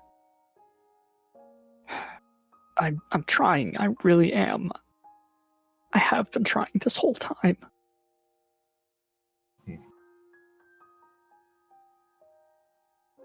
Your strength has abandoned you. Your parlor trick has failed you. There's nothing else to rely on in this moment, other than yourself.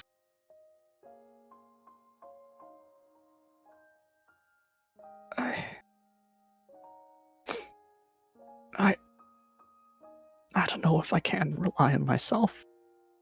You don't have a choice. If you fail, I will gladly die with you.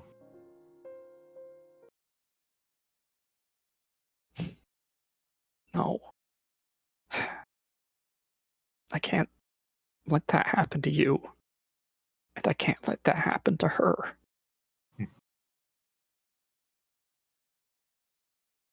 Both of you. You believed in me. There's something In me. conspicuously missing from this equation.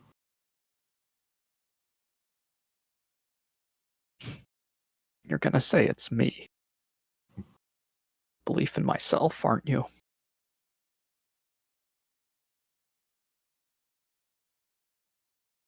He sighs. And then lets out a little laugh. I was hoping to one day cure you of your foolishness. It is, truly, only the most illogical of warriors that fight, courting their own deaths. My blade will have no strength until you intend to live. Until you fight for your own life. This is not something that you can fake. It is not something that you can affect. Until you understand what it means to come home from a battle at the end of the day. To see the people left behind from the mayhem and the bloodshed. Until you join them, you will never properly understand what it means to be a warrior.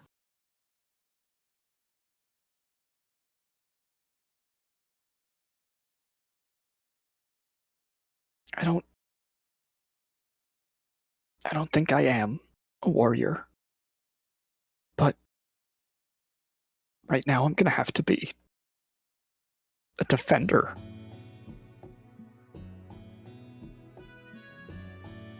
You grip the sword at your side.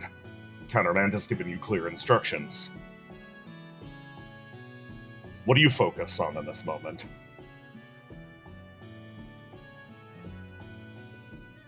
Robin doesn't focus on the monstrosity bearing down on her. She instead focuses on what is near her, in her hands, and behind her. The ones who, unlike all the other people who she's fought alongside, she will truly let down and lose, and who also don't want to lose her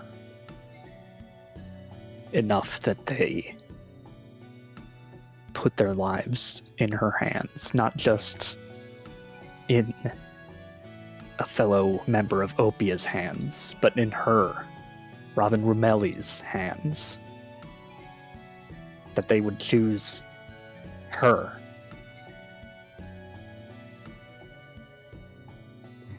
She calms her breathing and unsheathes countermand. The weight of life is a hefty thing. Heavy enough to cleave through steel. Give me your last roll. You feel your hand touch down on the blade. There's a click as your body fully locks in place. You stare straight ahead. And Countermand finally lets loose with the full weight of the gunpowder in the hilt. The blade flies free. You can tell, this strike is not enough to cut through the person in front of you. This strike is not enough to take down your enemy. This strike is not enough to save your life. So this strike accomplishes something different. The blade slices through the air. Your enemy has not felt this day. They sweep past. Heavy cuts dart their way around your body. You start to lose consciousness. You waver back and forth. You thump down to the ground next to Seagazer. You look up over at her. In that moment, you recognize the simple reality of the enemy in front of you. Your goal wasn't to strike down your enemy, was it? It was to protect the people that mattered to you. The being's form shifts. All you had to do was block one strike. The heavy wear and tear from the battle with Seagazer causes his body to start to break around the heel. You cause a cascade through its body. Its form breaks down to individual pipes. Starting to pull itself straight ahead, it raises one claw, pausing immediately before the pair of you. Coming to a perfect halt, you feel some degree of contentment. Robin, you are not a warrior today, but you did manage to defend someone. This thought resonates through your head as your eyes, again, drift shut.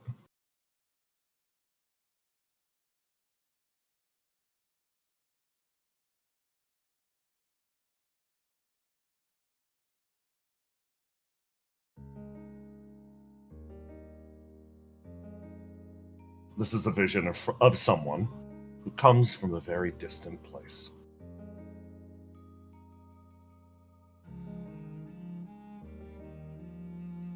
Her world, or the world that she is owed to, existed long, long ago. Whether it was revitalized by some small miracle or some other twist of fate, she will never know. The number of light years required to travel back to it would simply make the act impossible. She only had enough fuel to make it over here. Cast into the grand depths of space, she emitted a signal again and again, warning of an impending disaster. The same thing that rent her world apart. A promise of something in a distant world, that interference in the flame would result in distortions, and distortions would result in the degradation of reality. Everything would become corks and spirals. Everything would become fractals that would bend inwards, and then reality would simply put cease to be. This was her warning. She existed for the sake of one being. She existed to warn of her existence. This feeling, it all focuses in on somebody near and dear to the person witnessing this. It all focuses down on Riddle's head. This being from afar had a choice. She could either despise her as the reason for, as the necessity for her creation, the damnation of her entire world, or she could follow a different path. Her goal is simple. Relay a message that will certainly get Riddle killed. And then, in the process of doing so, also be dismantled. There is no contradiction in her mind here.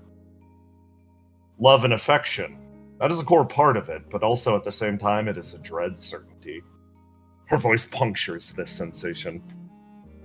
Stare into that abyss too long, and I'm afraid you're going to lose yourself. List opens and closes her eyes. It's overwhelming.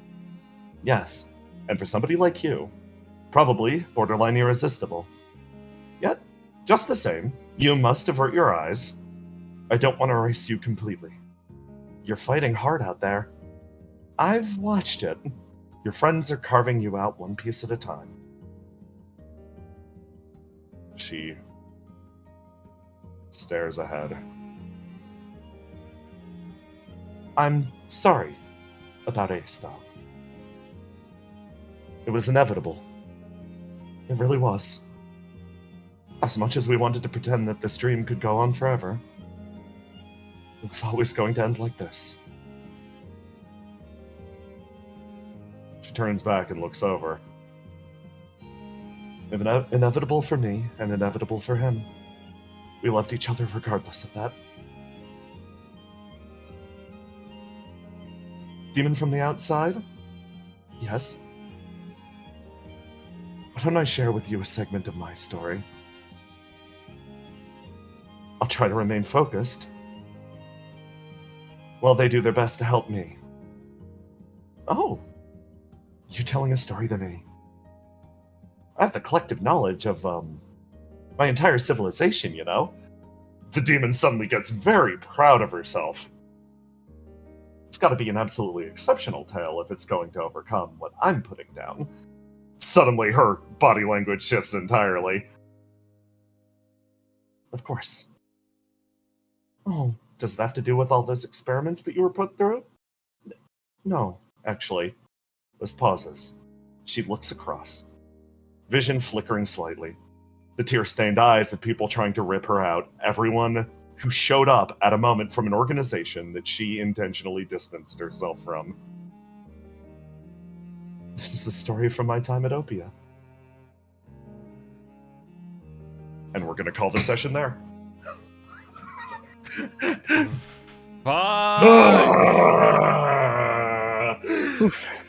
Good fucking shit. I didn't get through all the stuff I had planned, so we're just gonna do it next time. No shit. I said, do you Yeah. And you said, yes, I do, and then you didn't. You lied. Oh my god. I'm giving Visionary's hat away again for that slight. Fuck you, fuck you, fuck you, fuck you. I'm not showing up for next session. Y'all, fantastic work. I'm sorry if screen time was uneven. I completely lost track of it after a certain point. I was just in it because I kind of had to hit this one super hard. If you were underfavored, I deeply fucking apologize. Good work with everything. I got more shit planned. That's next week. Fuck me, man. My emotions hurt. Want to skip the ED and just go straight to fan art? Yeah. Oh yeah. Oh wait. No, I do have a post-credit scene actually. Oh fuck. Yeah. God damn it. It's very important. It's very Roll the important. It's very important. It's very important.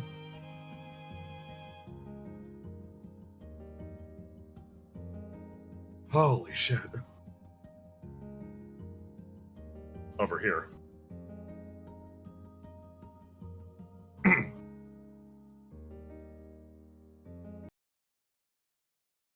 There's a certain aspect of this tale that we didn't focus on.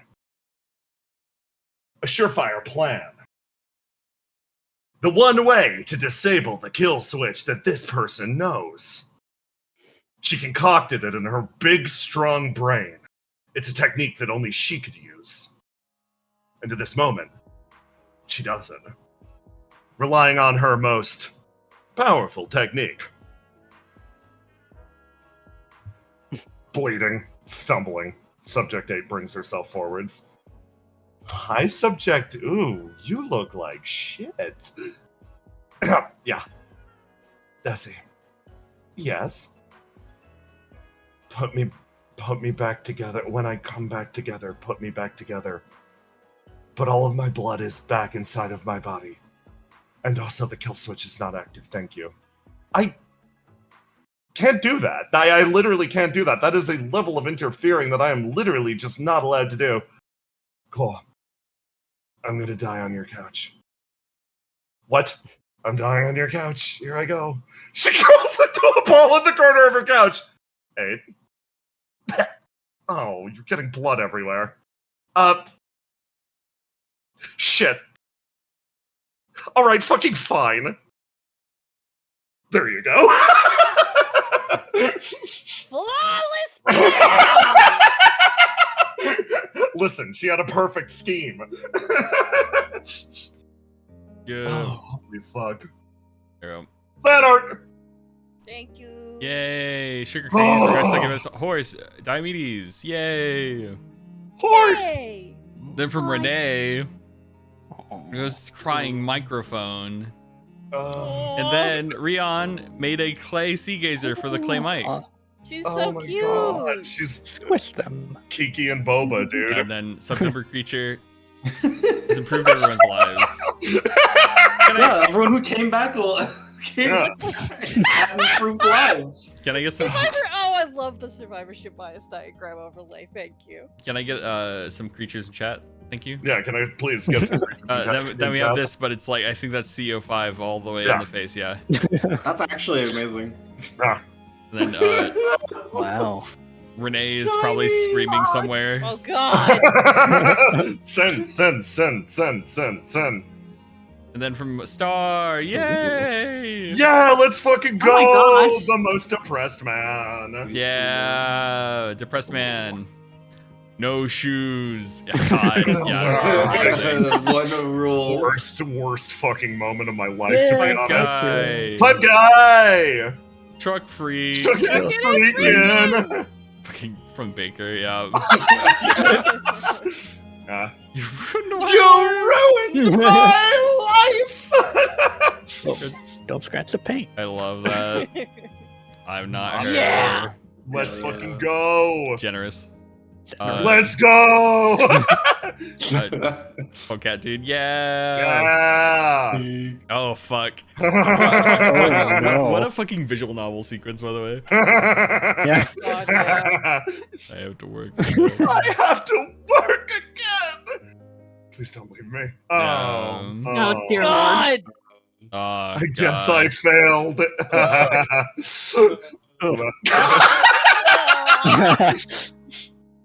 Good, honest business. What could have been? I Made the wrong choice. First, dude. You drew this in session. Yeah. What a vision. Oh, the Argos. That Hello? also is what could have been. Yeah. Instead, you have me. Thank you for drawing this. That's Yeah. fucking rad. Fuck yeah. God, and then Ace. Oh. Yeah. Oh. He's pissed. His entire life is going great, man. Oh. But yeah, thank you all for coming out. Next week. Thank you for staying up late. Next week. Next week. Be here. Be here. I'm ending stream. Do Later. it. Bye.